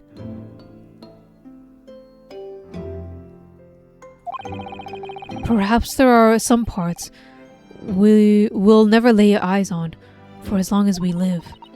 That's so true. Sometimes I feel as though I'm blind to so much, but hoping that one day it will all become clear. That all the facets will be illuminated, and I'll finally understand how everything fits together. Naruhodo-san. I suppose what matters is that we keep our eyes open, and to keep moving forward, even if the way sometimes seems dark. It's amazing to think of this. It's amazing to think it's just been 2 months. You've grown so much. Sorry, I've what? Oh no, it's nothing. Unimportant. Do you know what time you'll be leaving London in the morning? Yes, I picked up my ticket earlier. I shall be leaving here at 4 a.m. Oh my god, and like, what the hell? You're no sleep. I see. Well, I'll escort you to the station. Absolutely not. Sorry? I'm sure you realize why I can't possibly let you do that. You have a very important day ahead of you tomorrow. Gina's trial. Yes, I know, but every word you utter will have the potential to determine Gina's fate. You must get as much rest as possible. Even though, like me, I'm sure you'll find it hard to sleep. But please, for me, do try.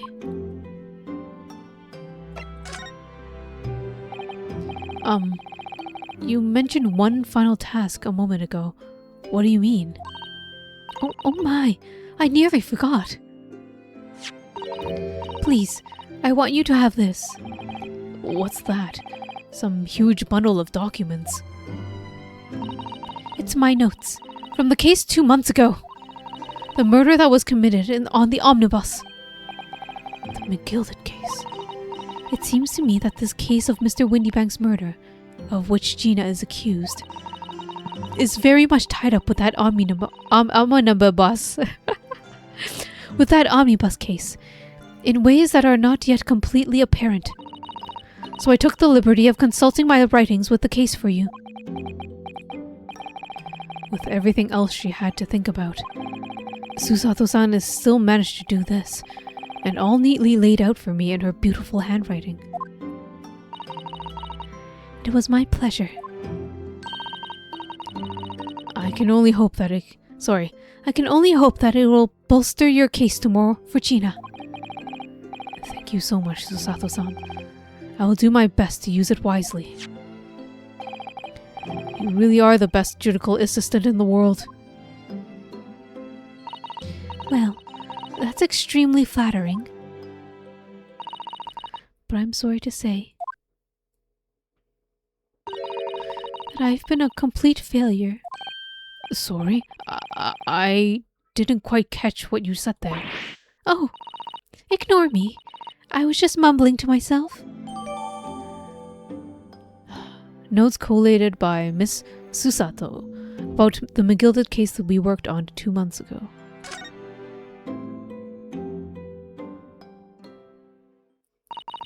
Well, it's getting rather late. I think you should get to bed now, Naruhodo-san. I must finish packing things up in my room. Susato-san, I wish you the very best of luck tomorrow. Good night. Oh! That turn was so sad! Wait, there's something... Hi-ya! What was that? A secret technique of mine. The Susato shutdown. Was it shut down?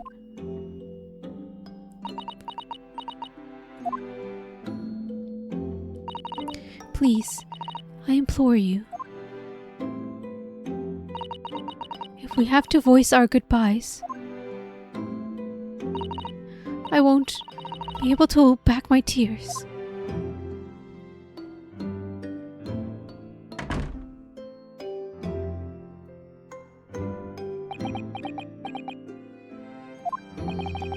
Susato-san.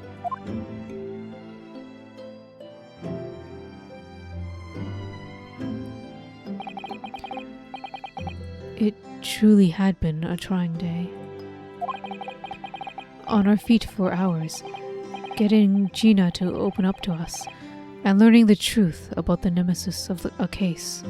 About that nemesis of a case. Physically and mentally, I was exhausted. And yet the idea of sleep seems impossible. But I forced myself to close my eyes. And as a cacophony of scenes of our lives here in London played through my mind, Eventually, my fatigue triumphed, and I fell into a deep sleep.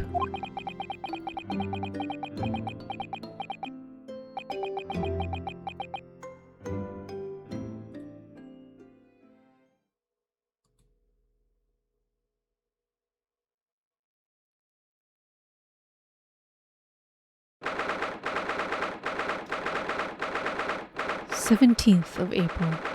The small hours. St. Sinner's Hospital, Ward 3. Yes, I quite understand. That is a great weight off my mind.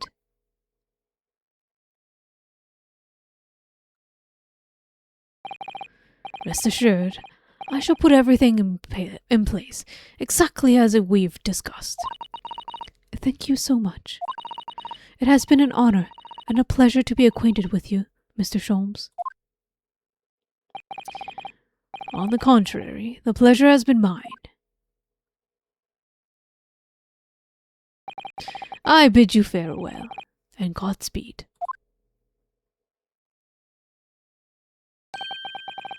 My dear madam."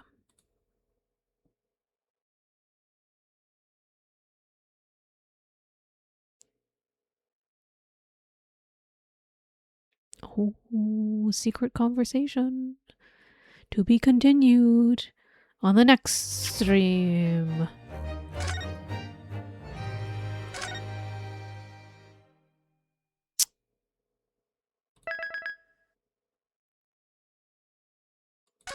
Okay, I hope oh god, I knew this last I knew this last episode was gonna be longer.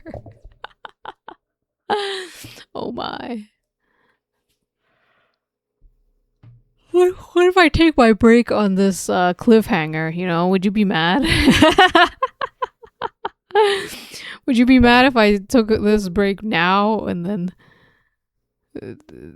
2 weeks later? 2 weeks later we get to the trial. You know what? I'm going to be the one who's going to be extremely confused 2 weeks later or more. And go like, what the fuck was I was doing in this trial? I forgot all of the evidence. I forgot everything. I might have to. All right. But anyways, for now, whatever I decide, probably I might just take a break after this might be the last stream for a little bit.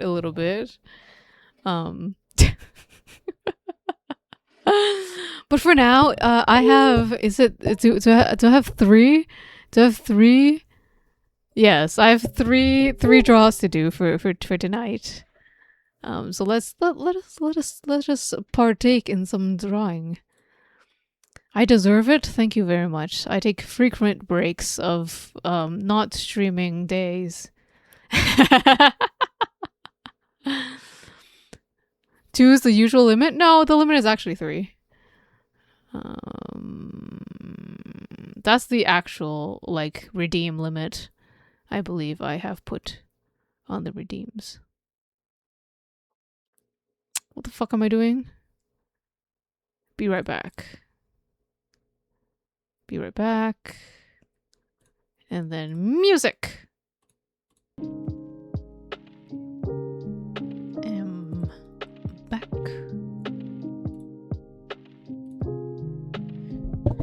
And ready for draws.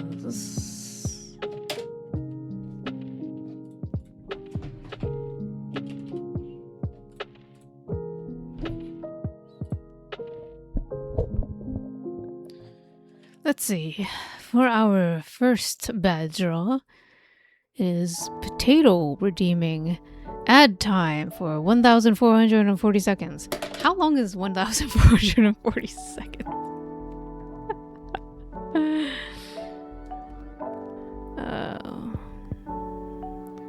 Divided by 60. That's 24 minutes. 24 minutes is not that long.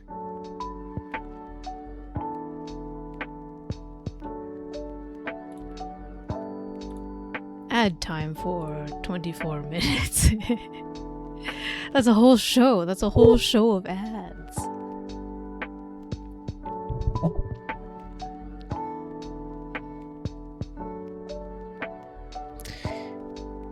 It'll probably be around when your time off ends. You've got time off.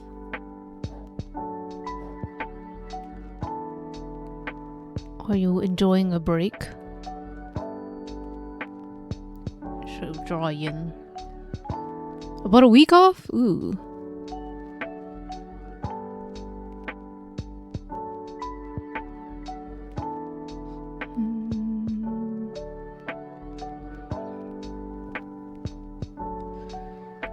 You planning anything cool?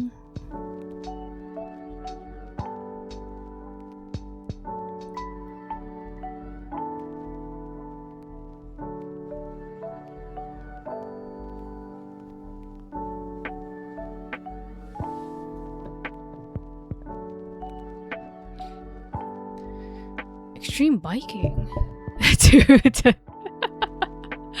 add to your scars. That's so metal.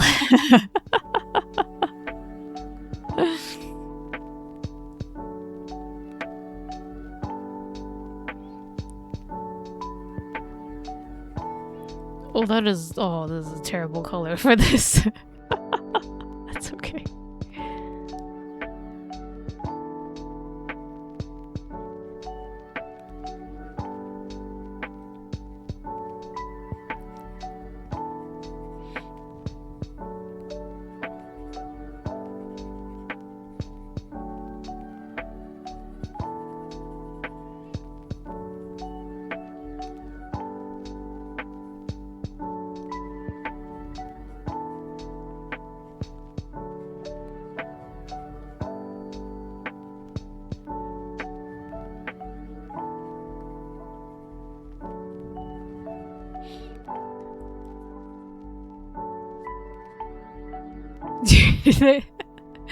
You have two scars that are basically mirrored because you didn't learn after the first time.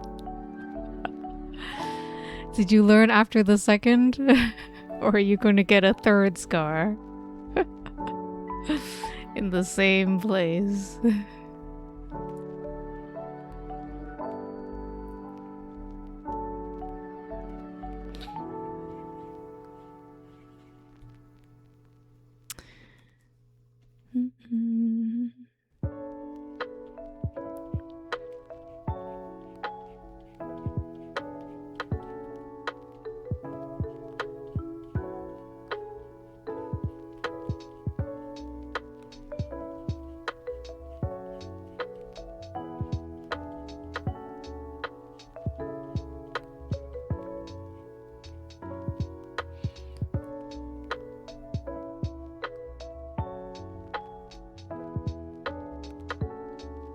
I was gonna make a Alice in Wonderland parody because Yin is falling into endless ad time.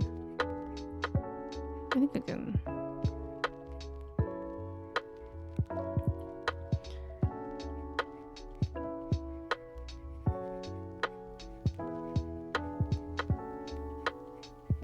I think I can pull that off. Yeah.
Barely see the green.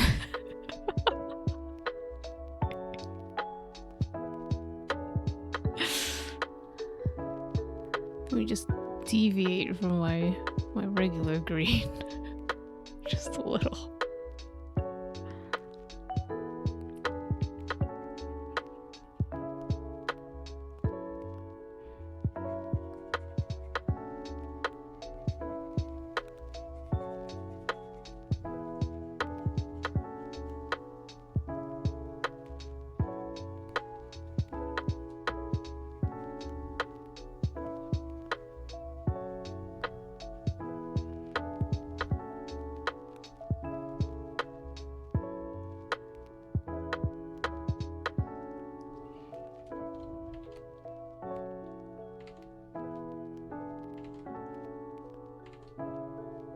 Whatever.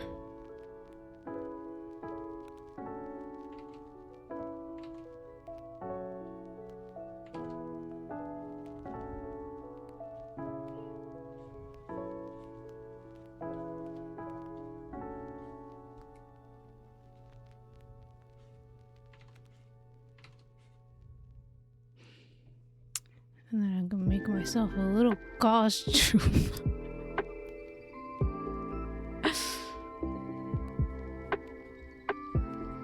What does a yin Alice costume look like?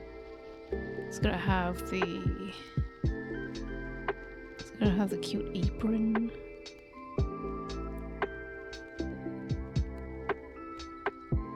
Would it be a dress? It's gonna have the cute apron either way.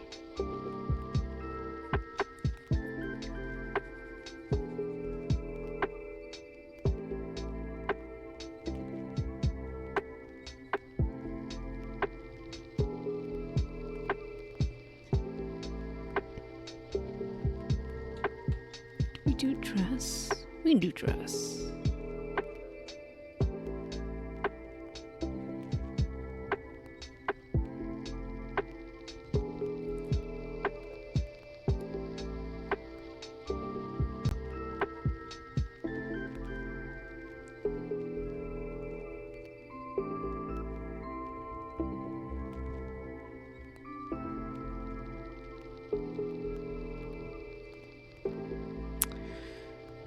They have little sleeves.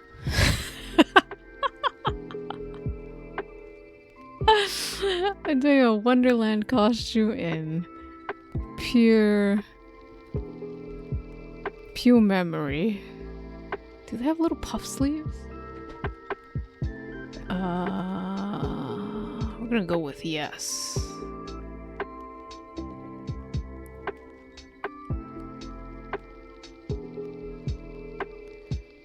Puff sleeves.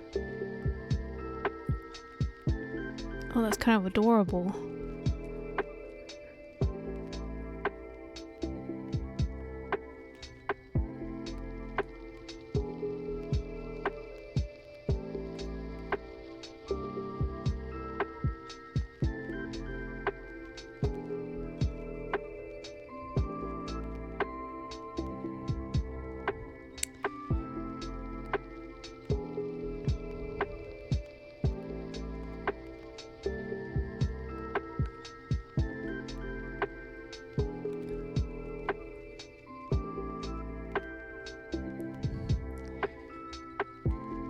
Got a little nug.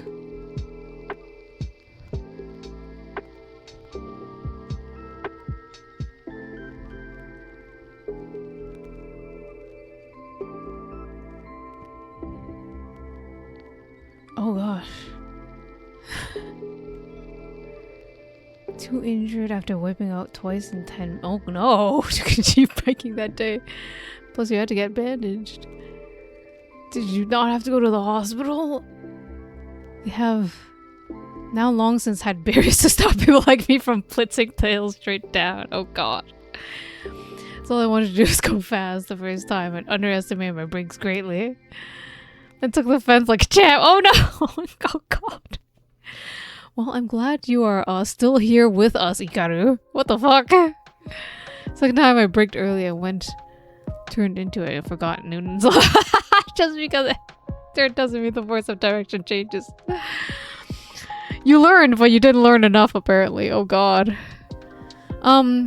Don't do that anymore. You gotta... Come on now.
How do I show Yin is having a great descent right now?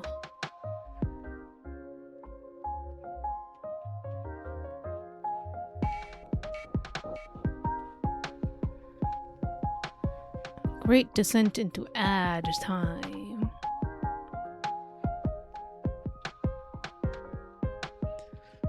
Of course, we have to have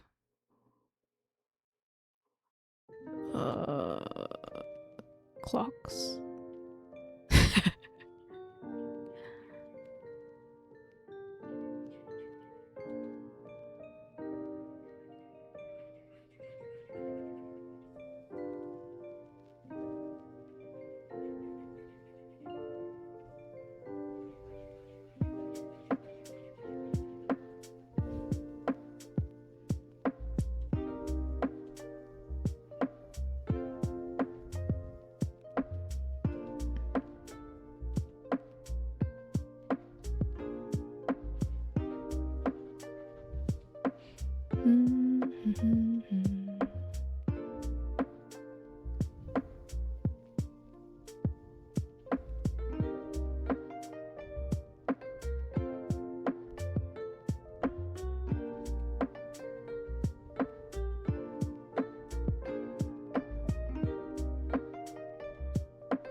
Now we just have to settle for a bike park path 10 feet away from the hill.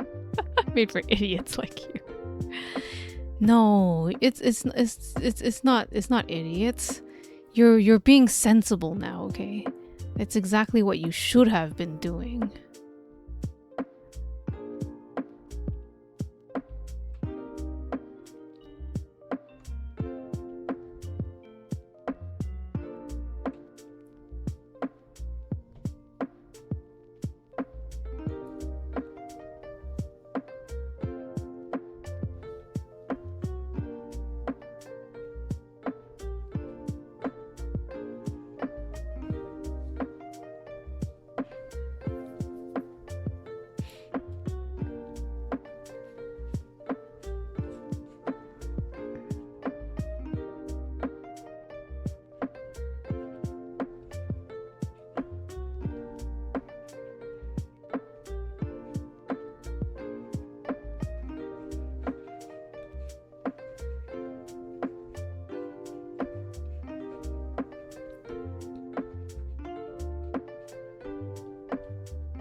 I'm preparing for a convention. It's not actually time off.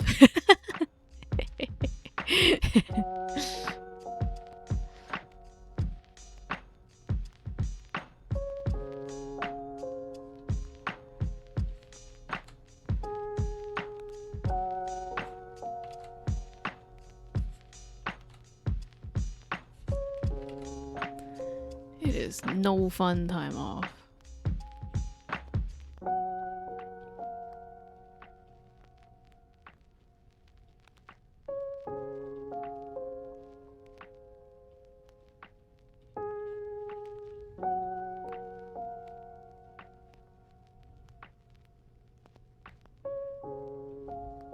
Which con? Otaku-san.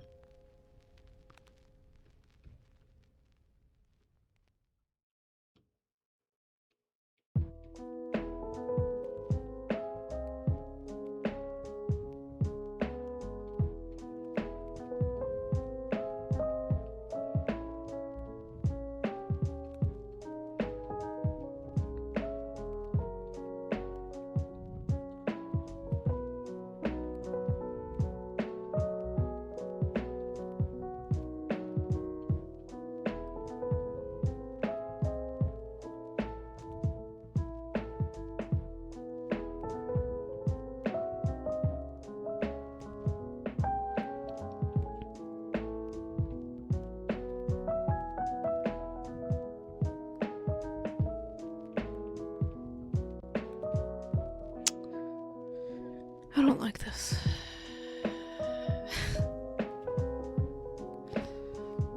Try something else.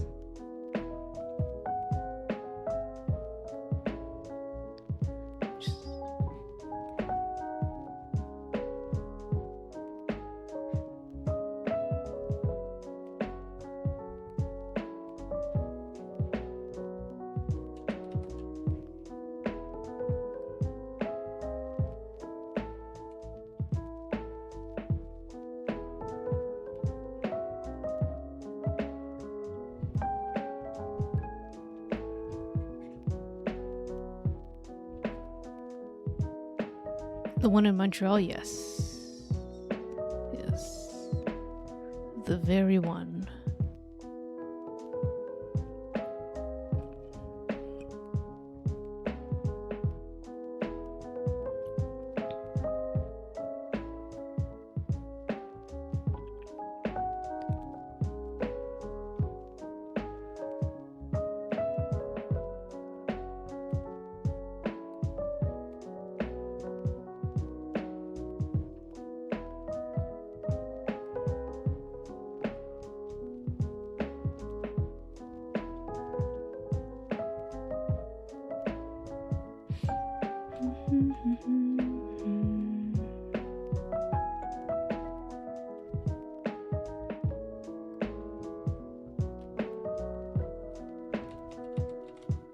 Oops.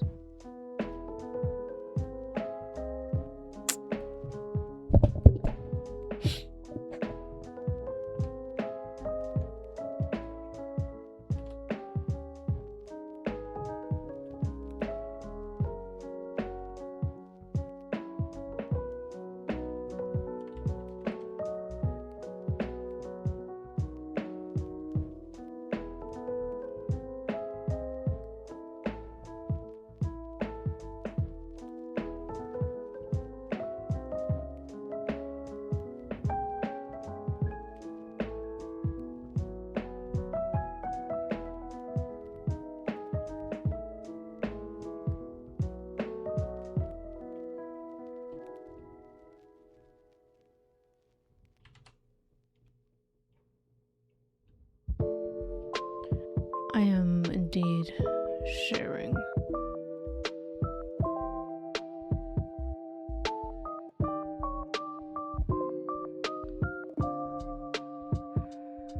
Montreal, too expensive for me to have my own booth.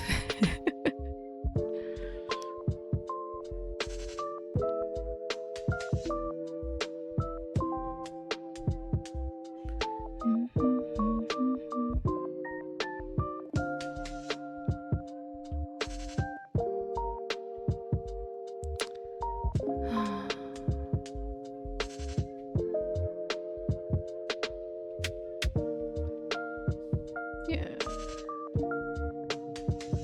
Looks nice.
Let's add some nugs.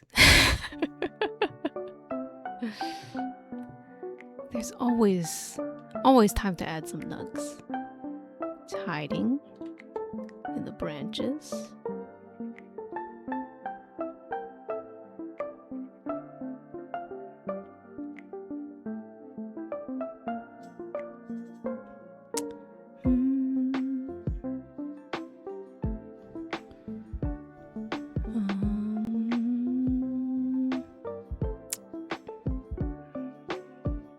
Here.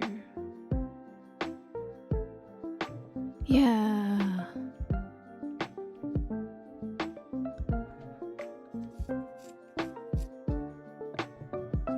Gotta add them surgically.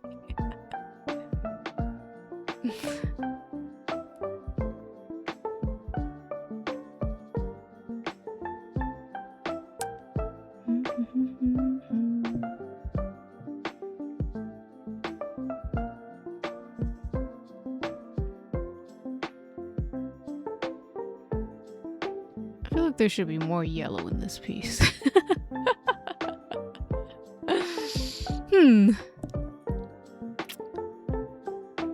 Maybe just a little, you know?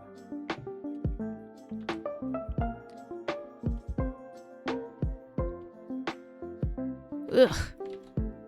I said a little, okay?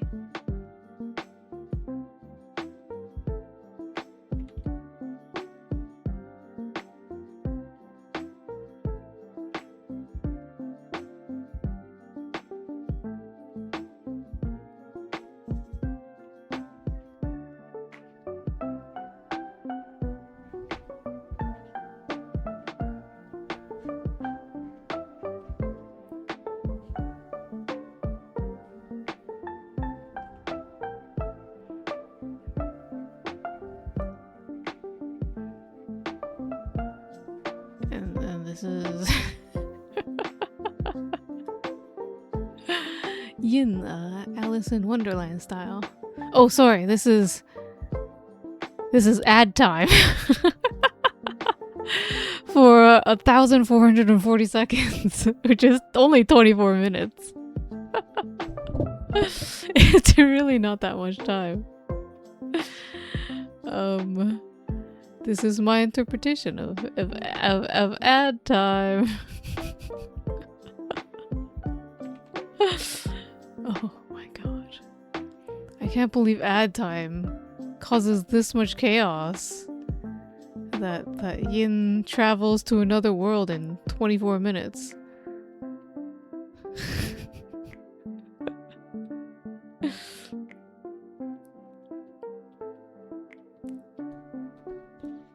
I think this needs a little bit lightning. No, yes. Lightning or darkening? This is lightning.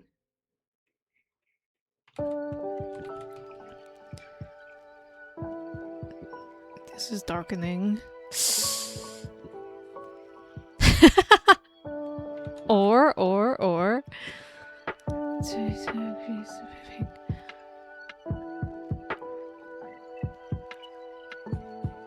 more dark?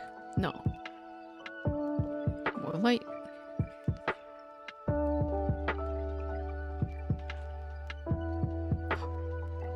You know what? I know.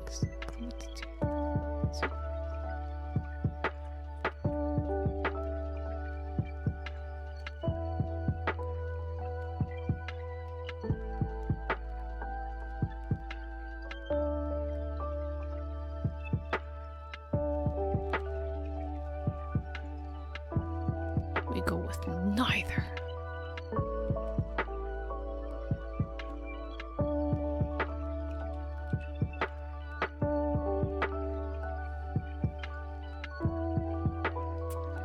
And then I want to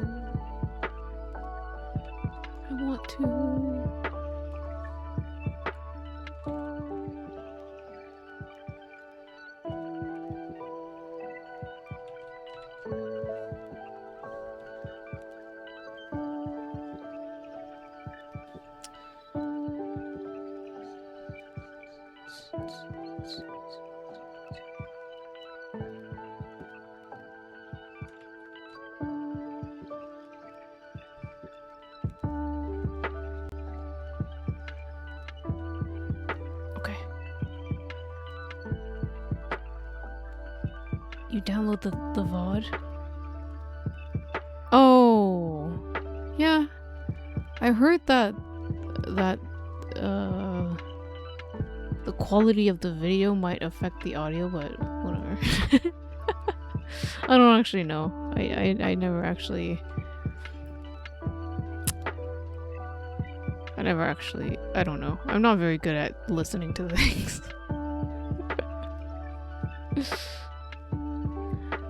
I can't hear audio very well. So who knows? Yeah, this is very cute. This is adorable. And thank you to Potato for this wonderful prompt. Very good. Mr. Potato Man FL.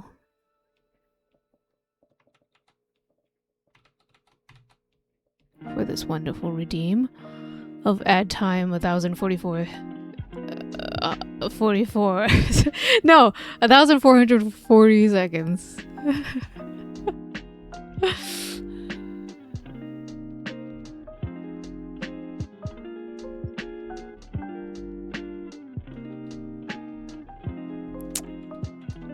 A-T-O. How do I spell potato?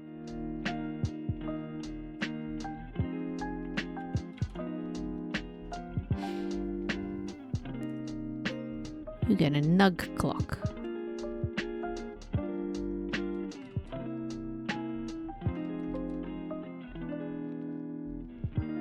It doesn't look like a nug clock.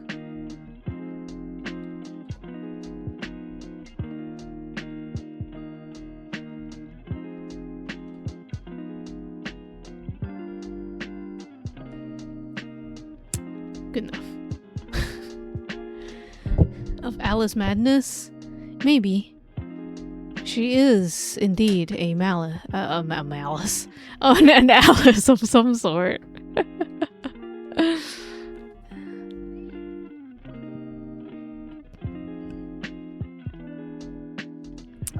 I tried playing that game and I got really dizzy.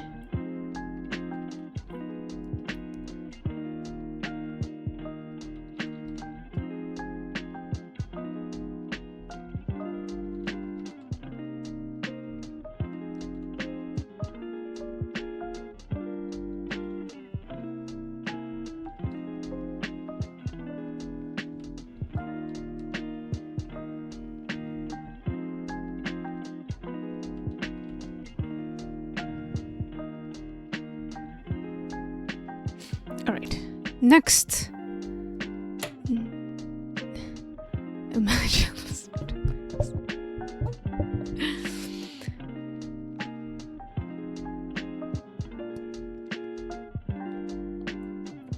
What if the lyrics end up really, like really terrible? What if they're about kidnapping chickens? You don't want that. The next redeem. Speaking of chickens, no. Is from Luna, who asked for a nug being sick from flu and Yin feeding it chicken soup. Very adorable.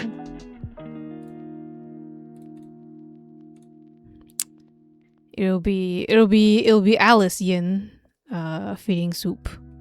Chicken soup.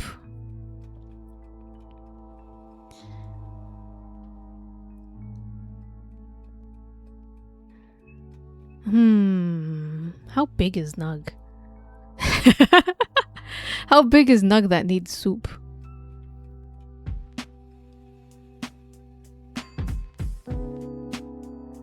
Approximately this large.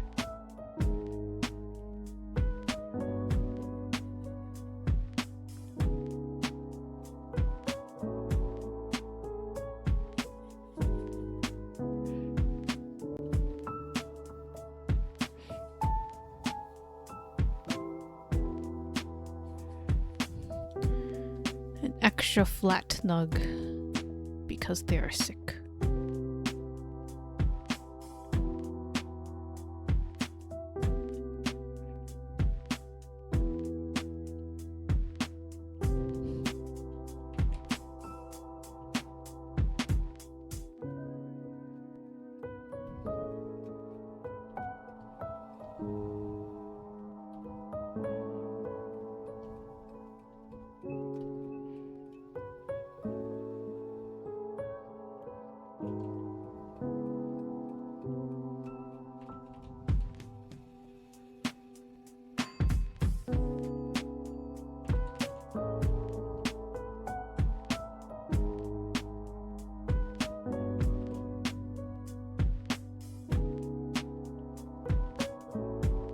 Yes, that's right.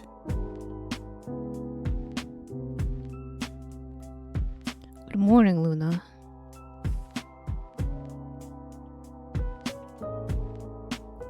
I'm drawing a very sick nug right now.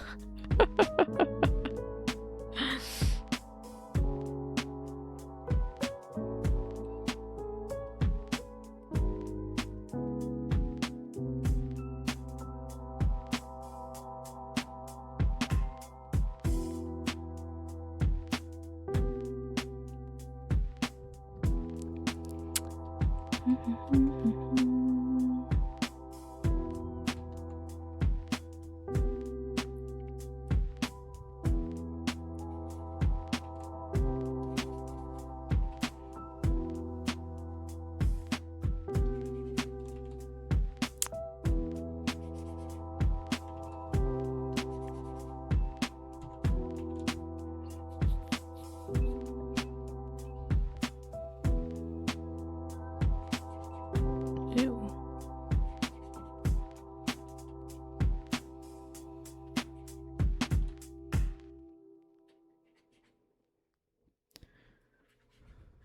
Yes. I can give Nug a hot towel. I was also gonna put them in bed. I was gonna put them in a little nest. A nest of pillows.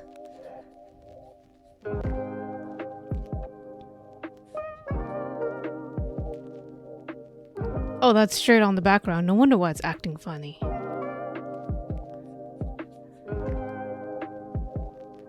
McClure is acting funny.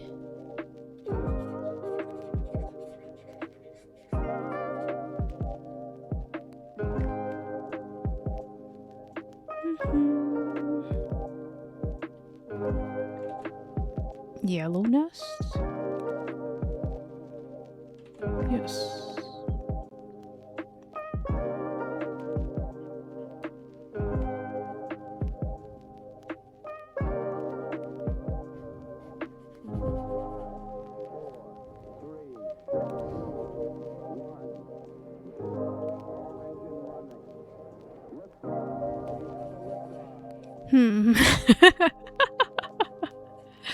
Don't worry about my portrayal of pillows.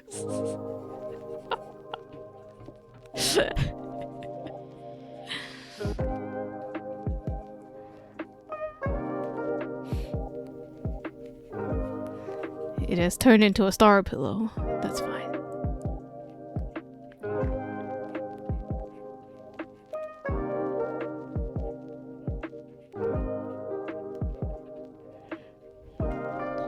Is it an egg? It sure looks like it.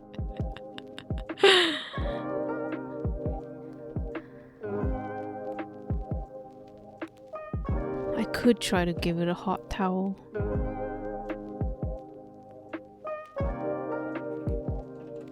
Yes.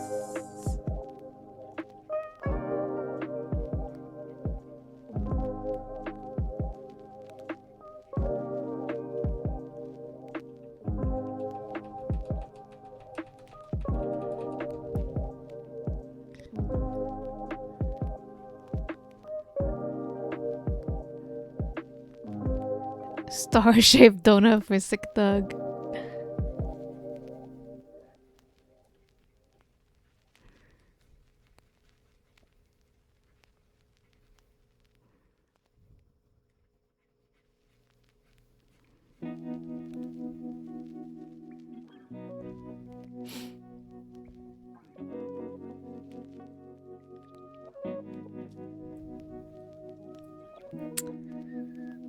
goodness, I still need to draw a yin. It needs to be yin feeding it chicken soup. Yin is over here. Let me get the bigger picture.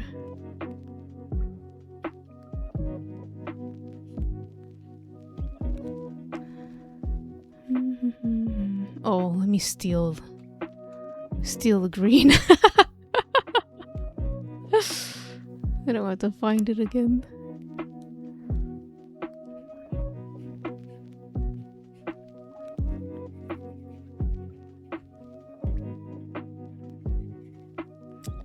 Oh, fuck. The table's on the wrong layer. It's okay. That's okay. Everything is okay.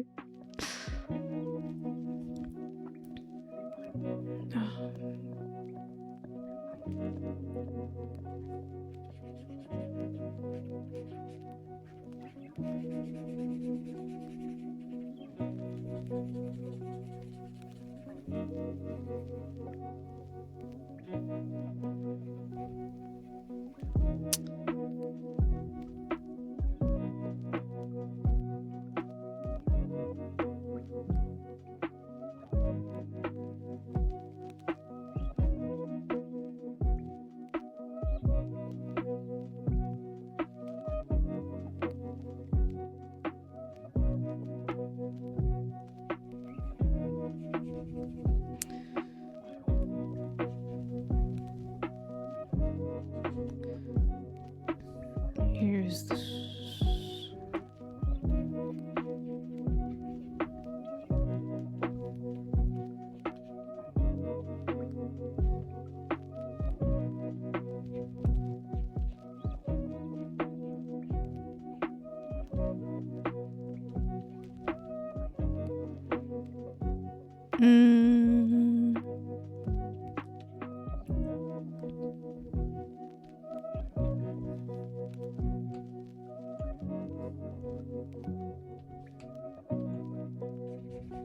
Oops. Oops.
That doesn't look right.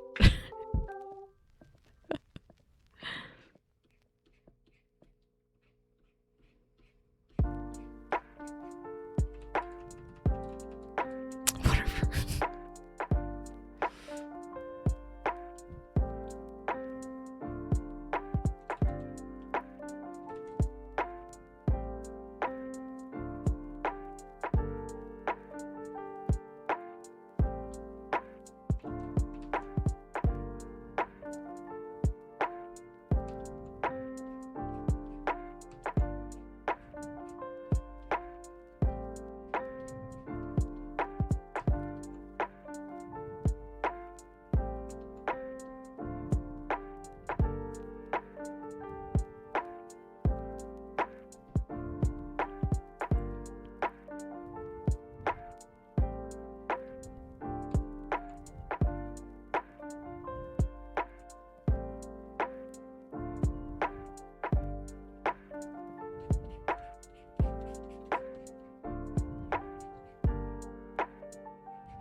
I'm listening.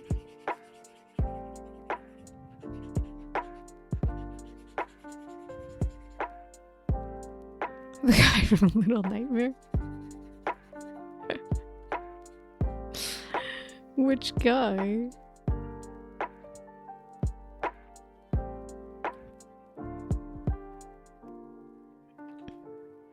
I'm just feeding the nug the entire pot of soup.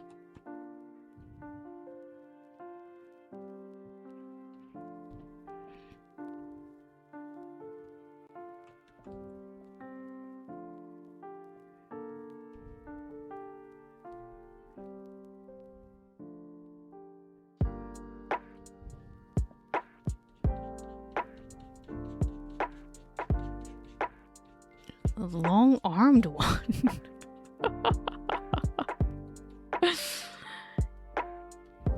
You calling Yin a freak?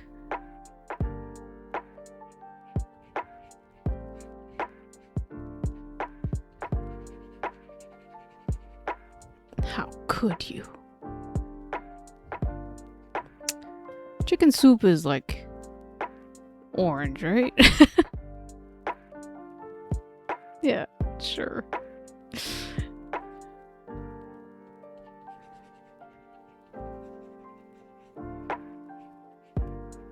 Oh, that's a gigantic pot of soup.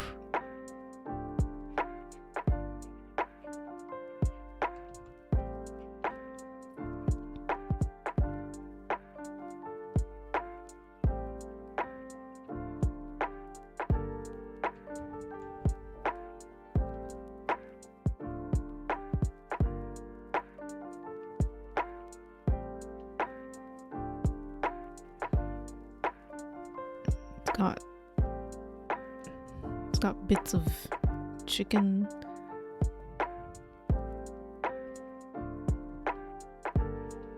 It has a lot of vegetables, like, I don't know, leeks.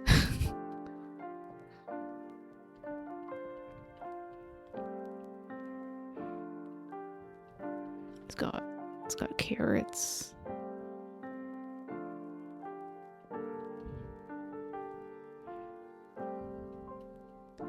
It's got like a ton of onions. And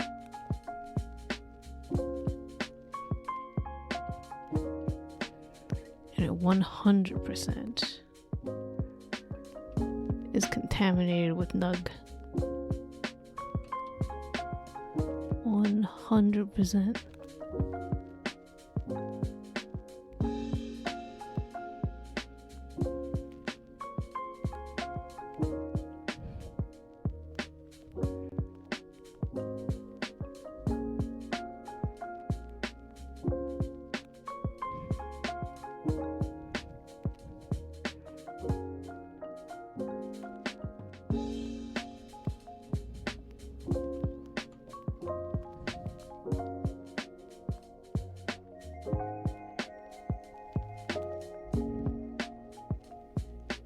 Sick.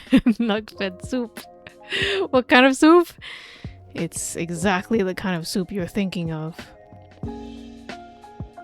Crime soup.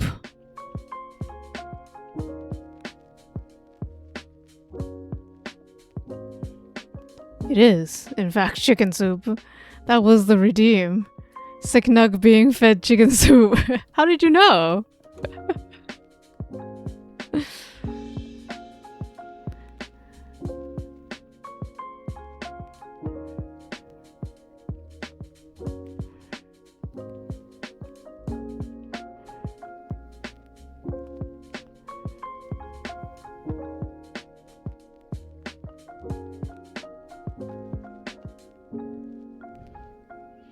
I had a suspicion. You know that nugs are chickens though, right?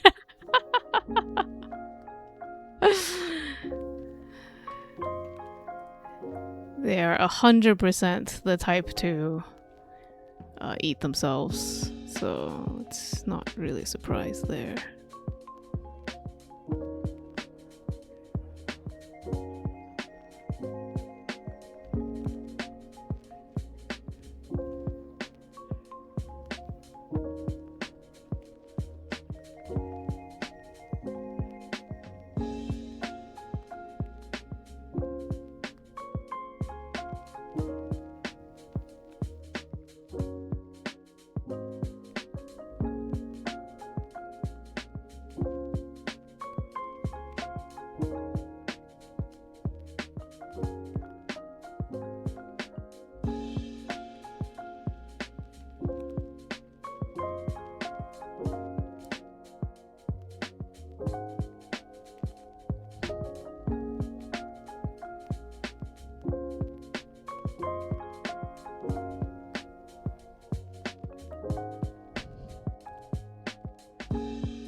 Or annoyed.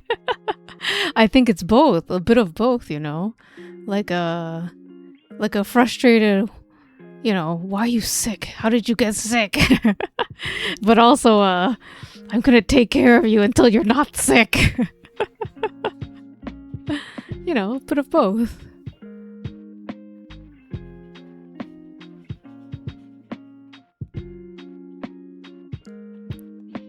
Yeah.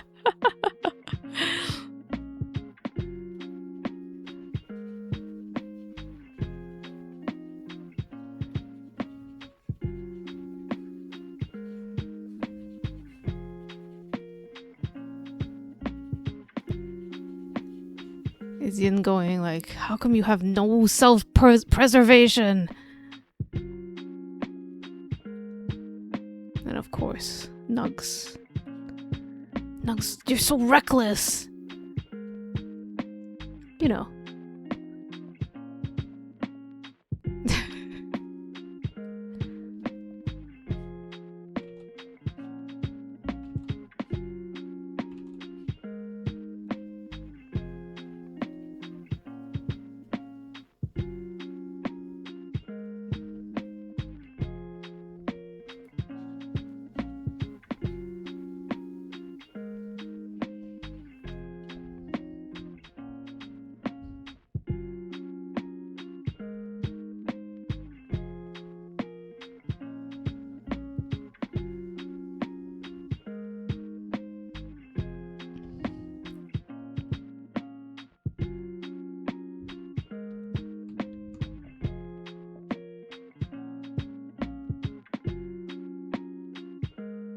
Ugh.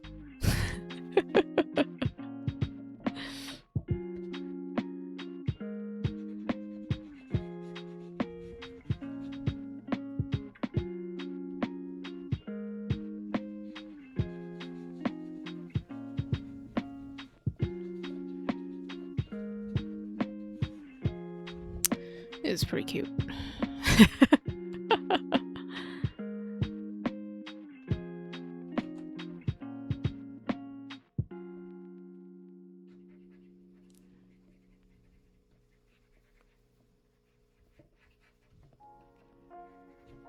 This pot is too bright. Oh my god! Why is that on a separate layer?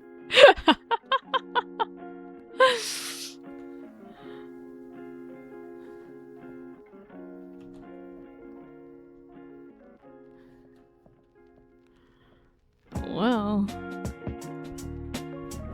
the beauty of bad draws is that I don't care.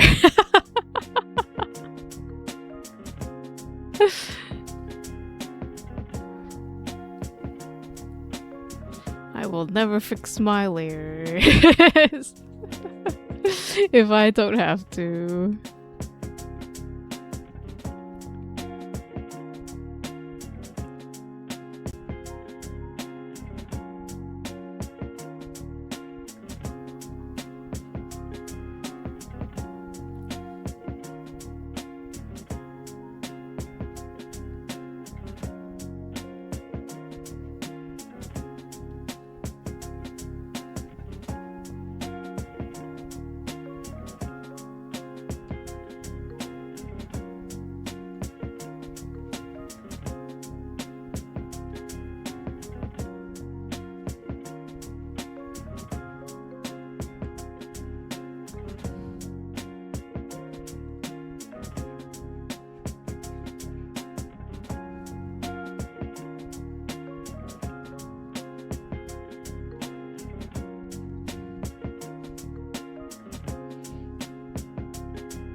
Yeah, that's good enough.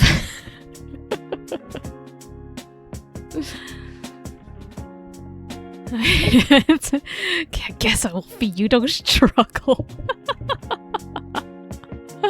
That's funny.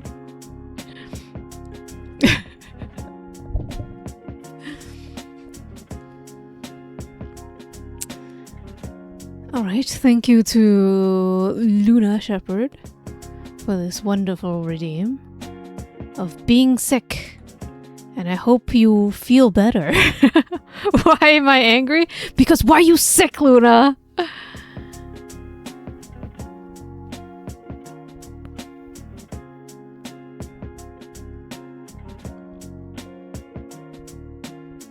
Oh, you're visiting doctor now? Well, that's better.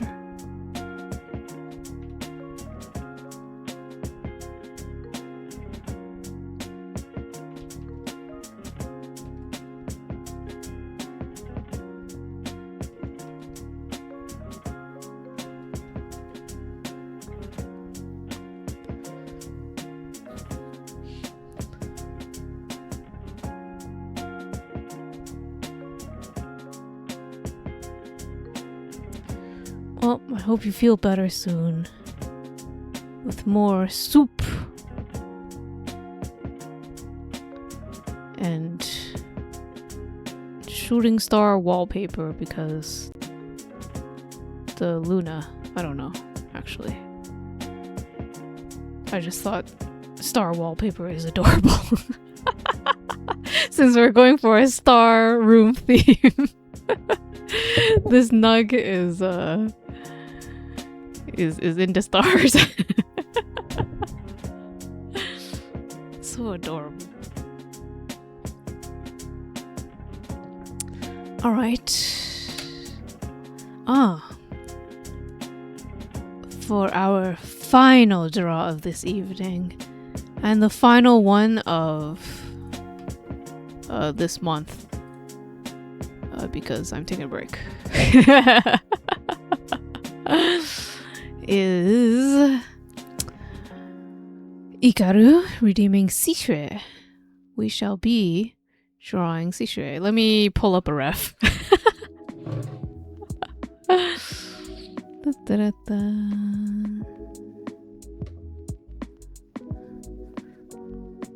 Go into our Discord to pull up a ref.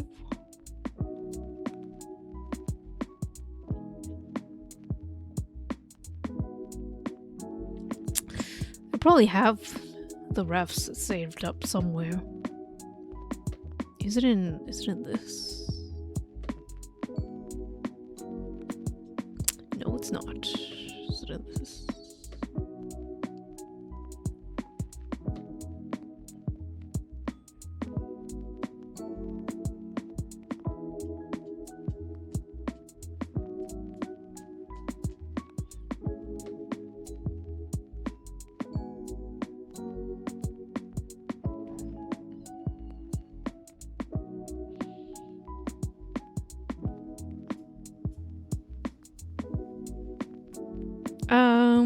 This one's pretty old, but it'll do.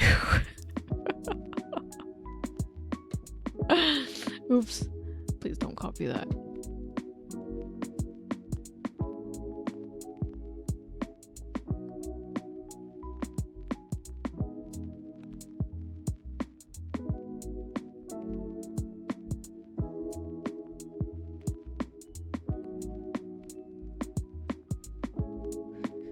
All right.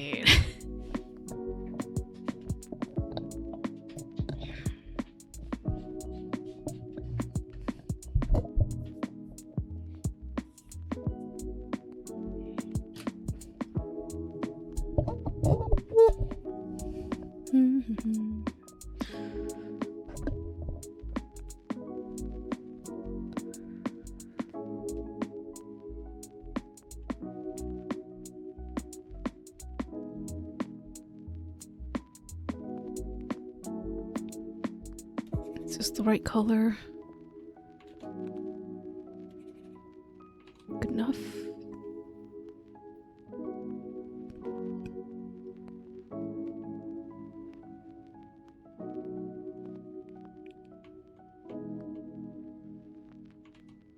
Oops.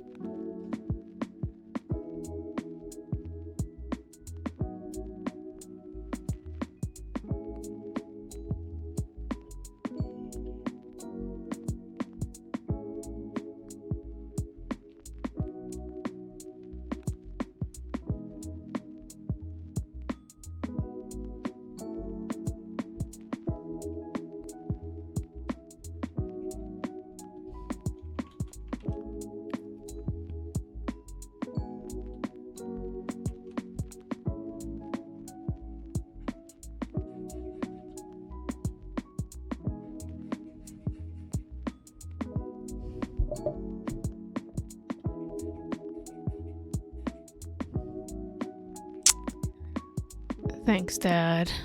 Thanks, Stepdad, for that dad joke.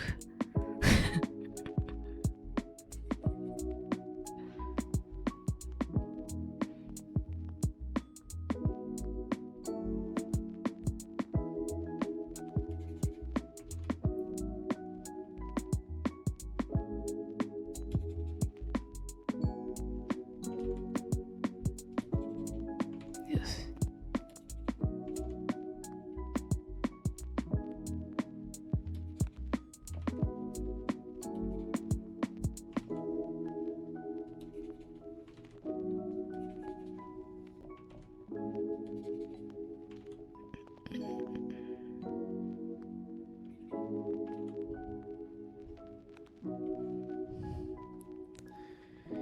picking out colors for other other people are harder.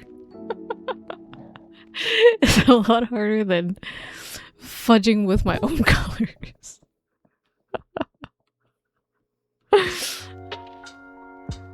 And that will always be the case.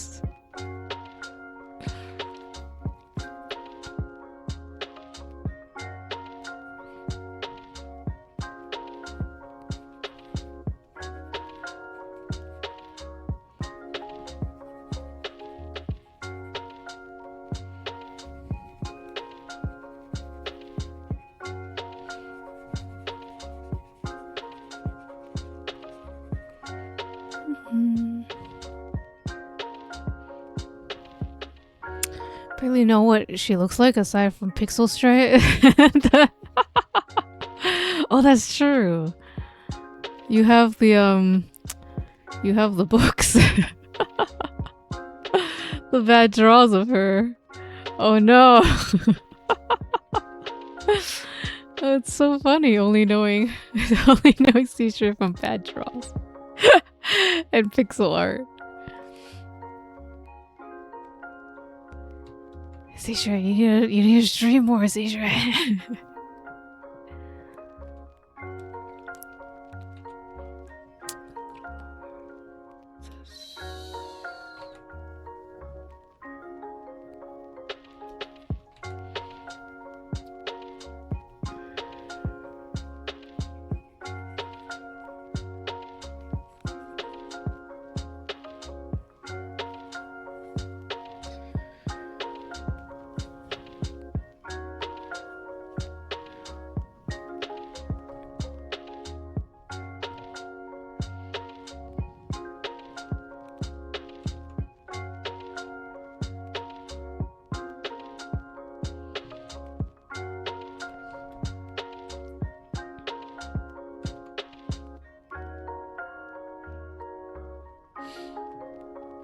Oh boy.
Man, I want to put more effort into it because it's it's the garden circle members. Not a typical bad draw.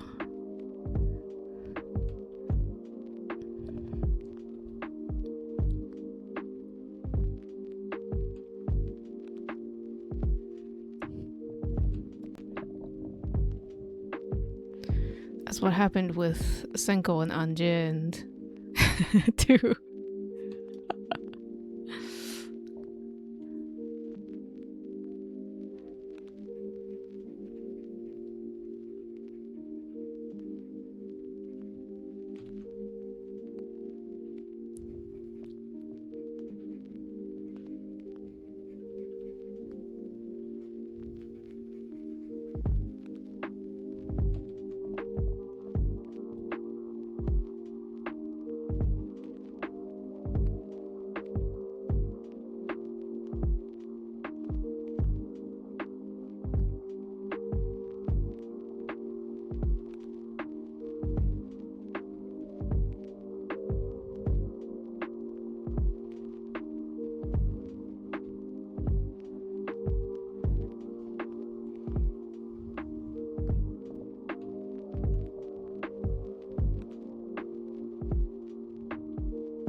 What do you mean?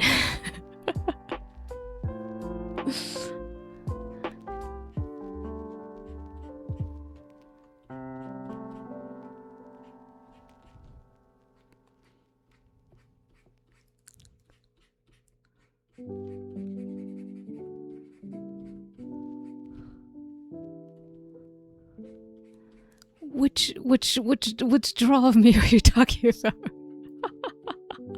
I have too many. Too many stupid drawings of myself.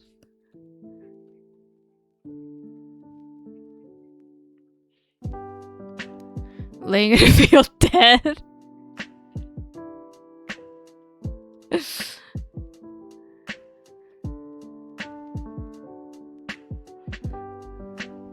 Are you saying it's a good drawing or are you saying it's a bad drawing?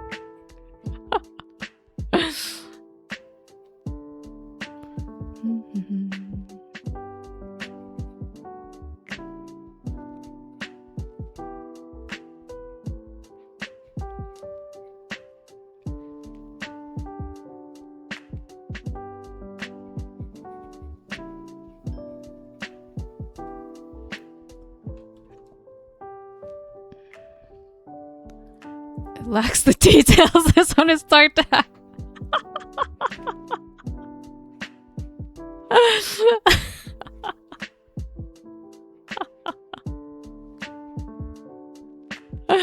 Well, okay, so part of the problem is that first of all, no self-respect. Second of all, it's because I never designed myself with a lot of details. The other members of Garden Circle are like so much more careful with their details. It's actually kind of funny.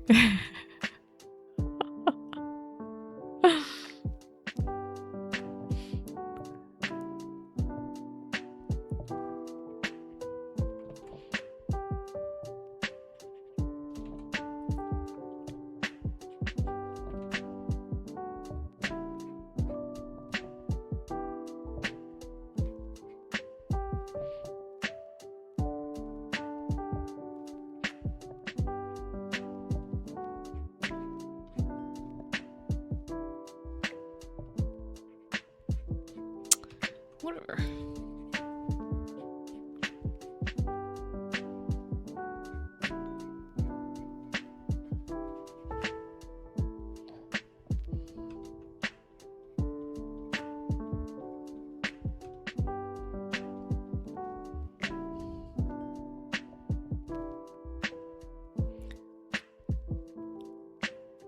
Post. I remember the one where the Nuglets have a will.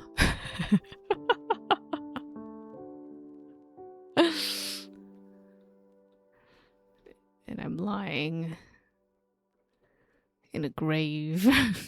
That one. I remember that one.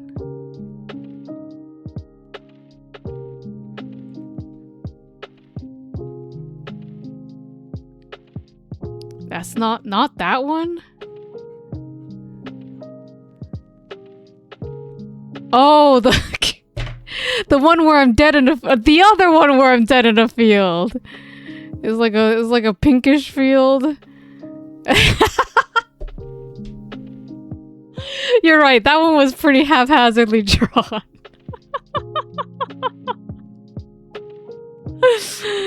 The other one where I was dead in a field, of course. I remember that one, yes.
better ref for this one. There should be a close-up of this. There it is.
T-shirt is so cute.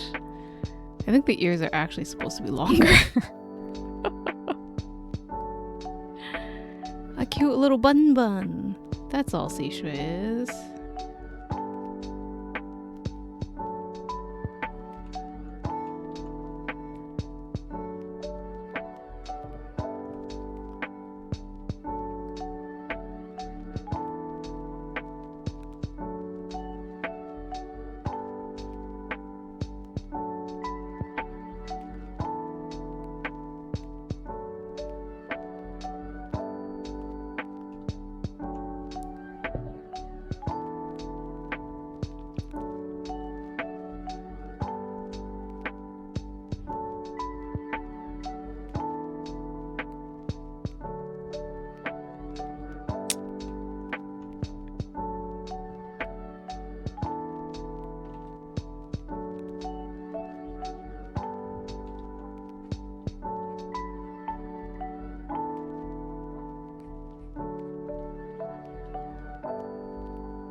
Too bad.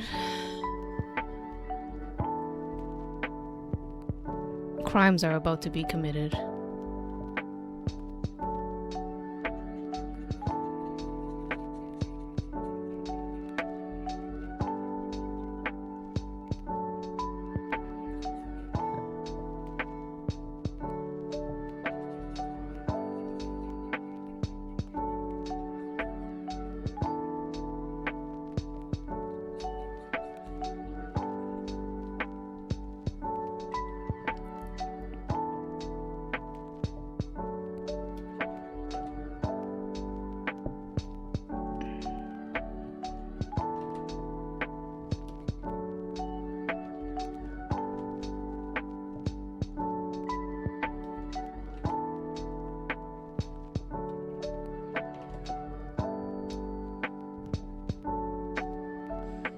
Is Seisha in a burning field? No.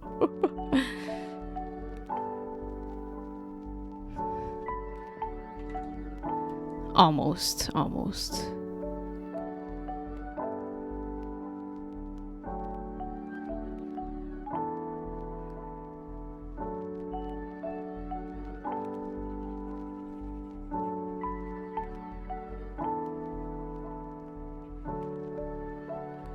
Should be like this. I'll do both. You know what? I'll do both.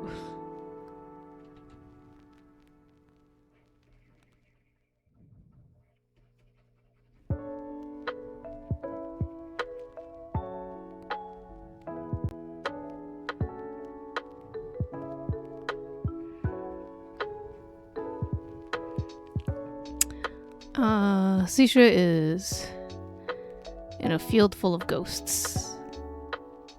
Boo. Boo.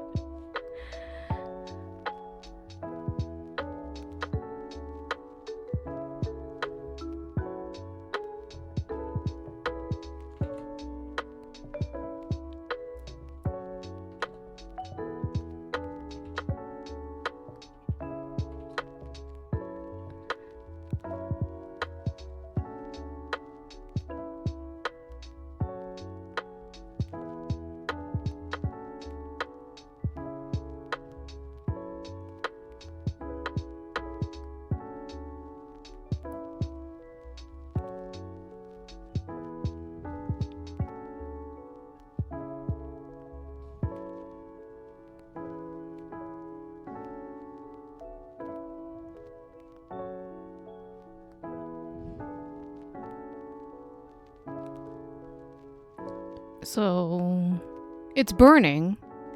It's a field that is burning, but it's burning with ghostly fire.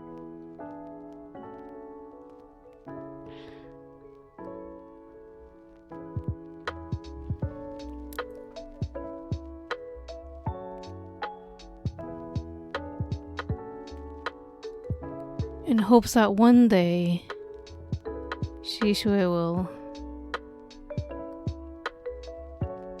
finish a horror game. One day. I don't want to play a horror game, but I want to watch.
Seashore, what are you doing here?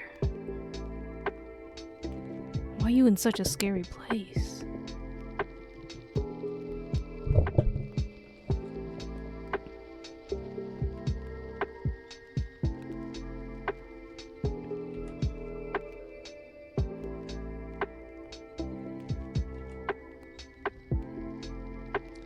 What's a spooky plant?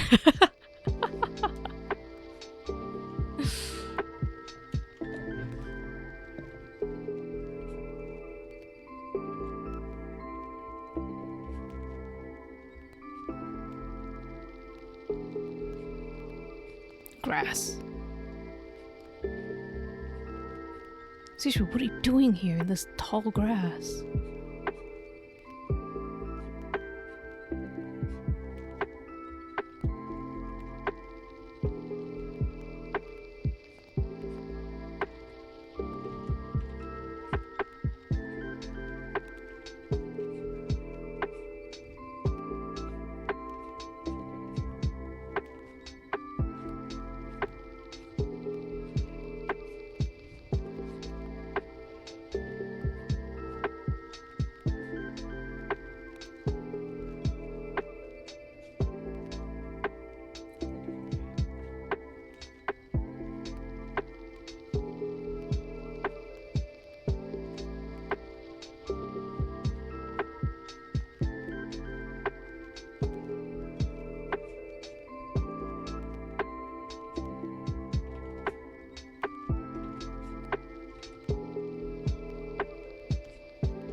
Some ghostly figures in the background.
It's a bunny.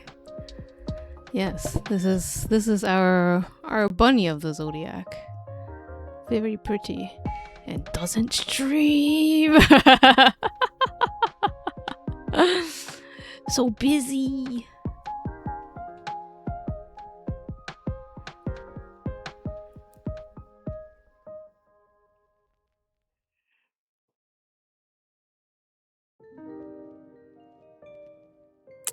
All right, this look? Yeah, this looks appropriately spooky.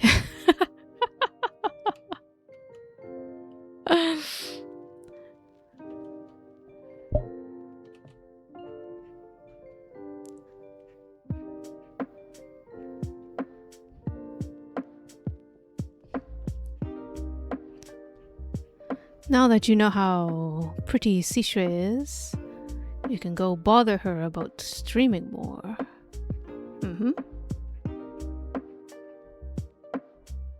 That was my ploy all along.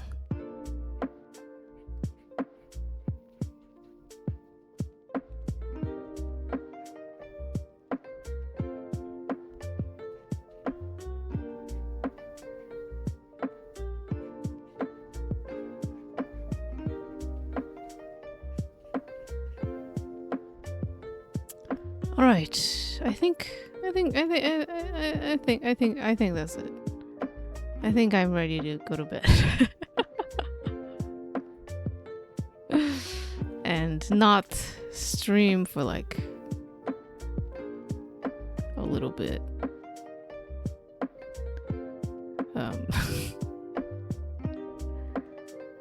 Yeah, that's good. And thank you for being here, Ikaru. Let me write your name in a spooky ghost color.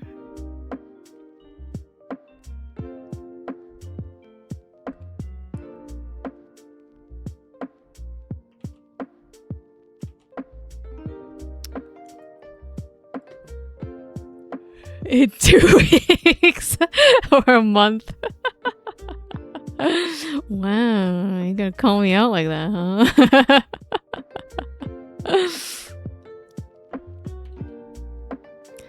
Yes, I will see you in 2 weeks to a month.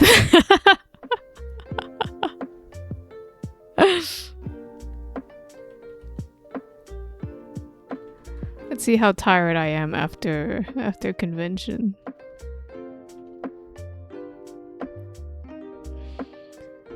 Thank you for the redeem also.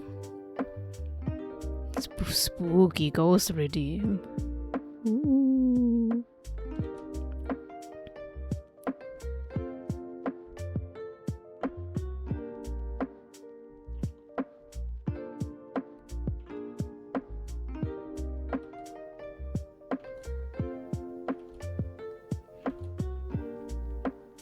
Yeah, good enough. It's literally the only thing I can teach you about. Well. Should I be glad that you don't have more ammunition on me? Alright, thank you very much. And have a very lovely good night. To finish record. Oh, your favorite RPGs. Interesting. Tell me all about it later. Also,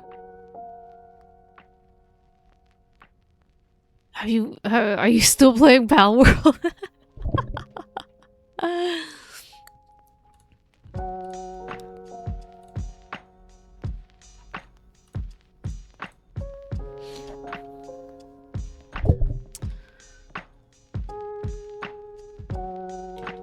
$27.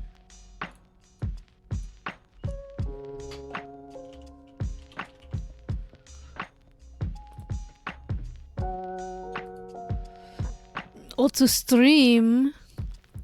Okay, I hope you stream soon. Whenever you're ready, of course.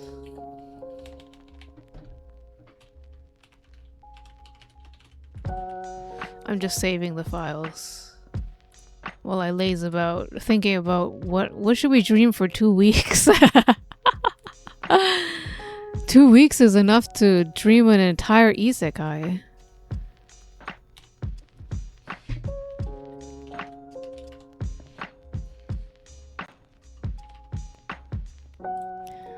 That's what we should dream about.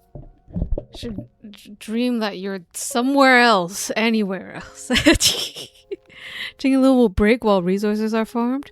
Oh, I see. So you don't have to be online for things to be farmed. How convenient.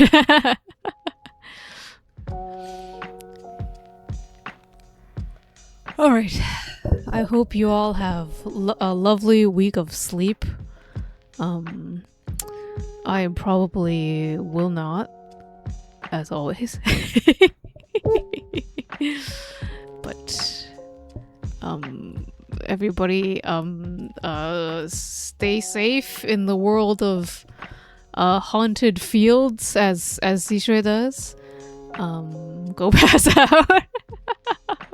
What are you talking about? It's still too early to sleep. Yes, have a lovely night, and see you in maybe 2 weeks.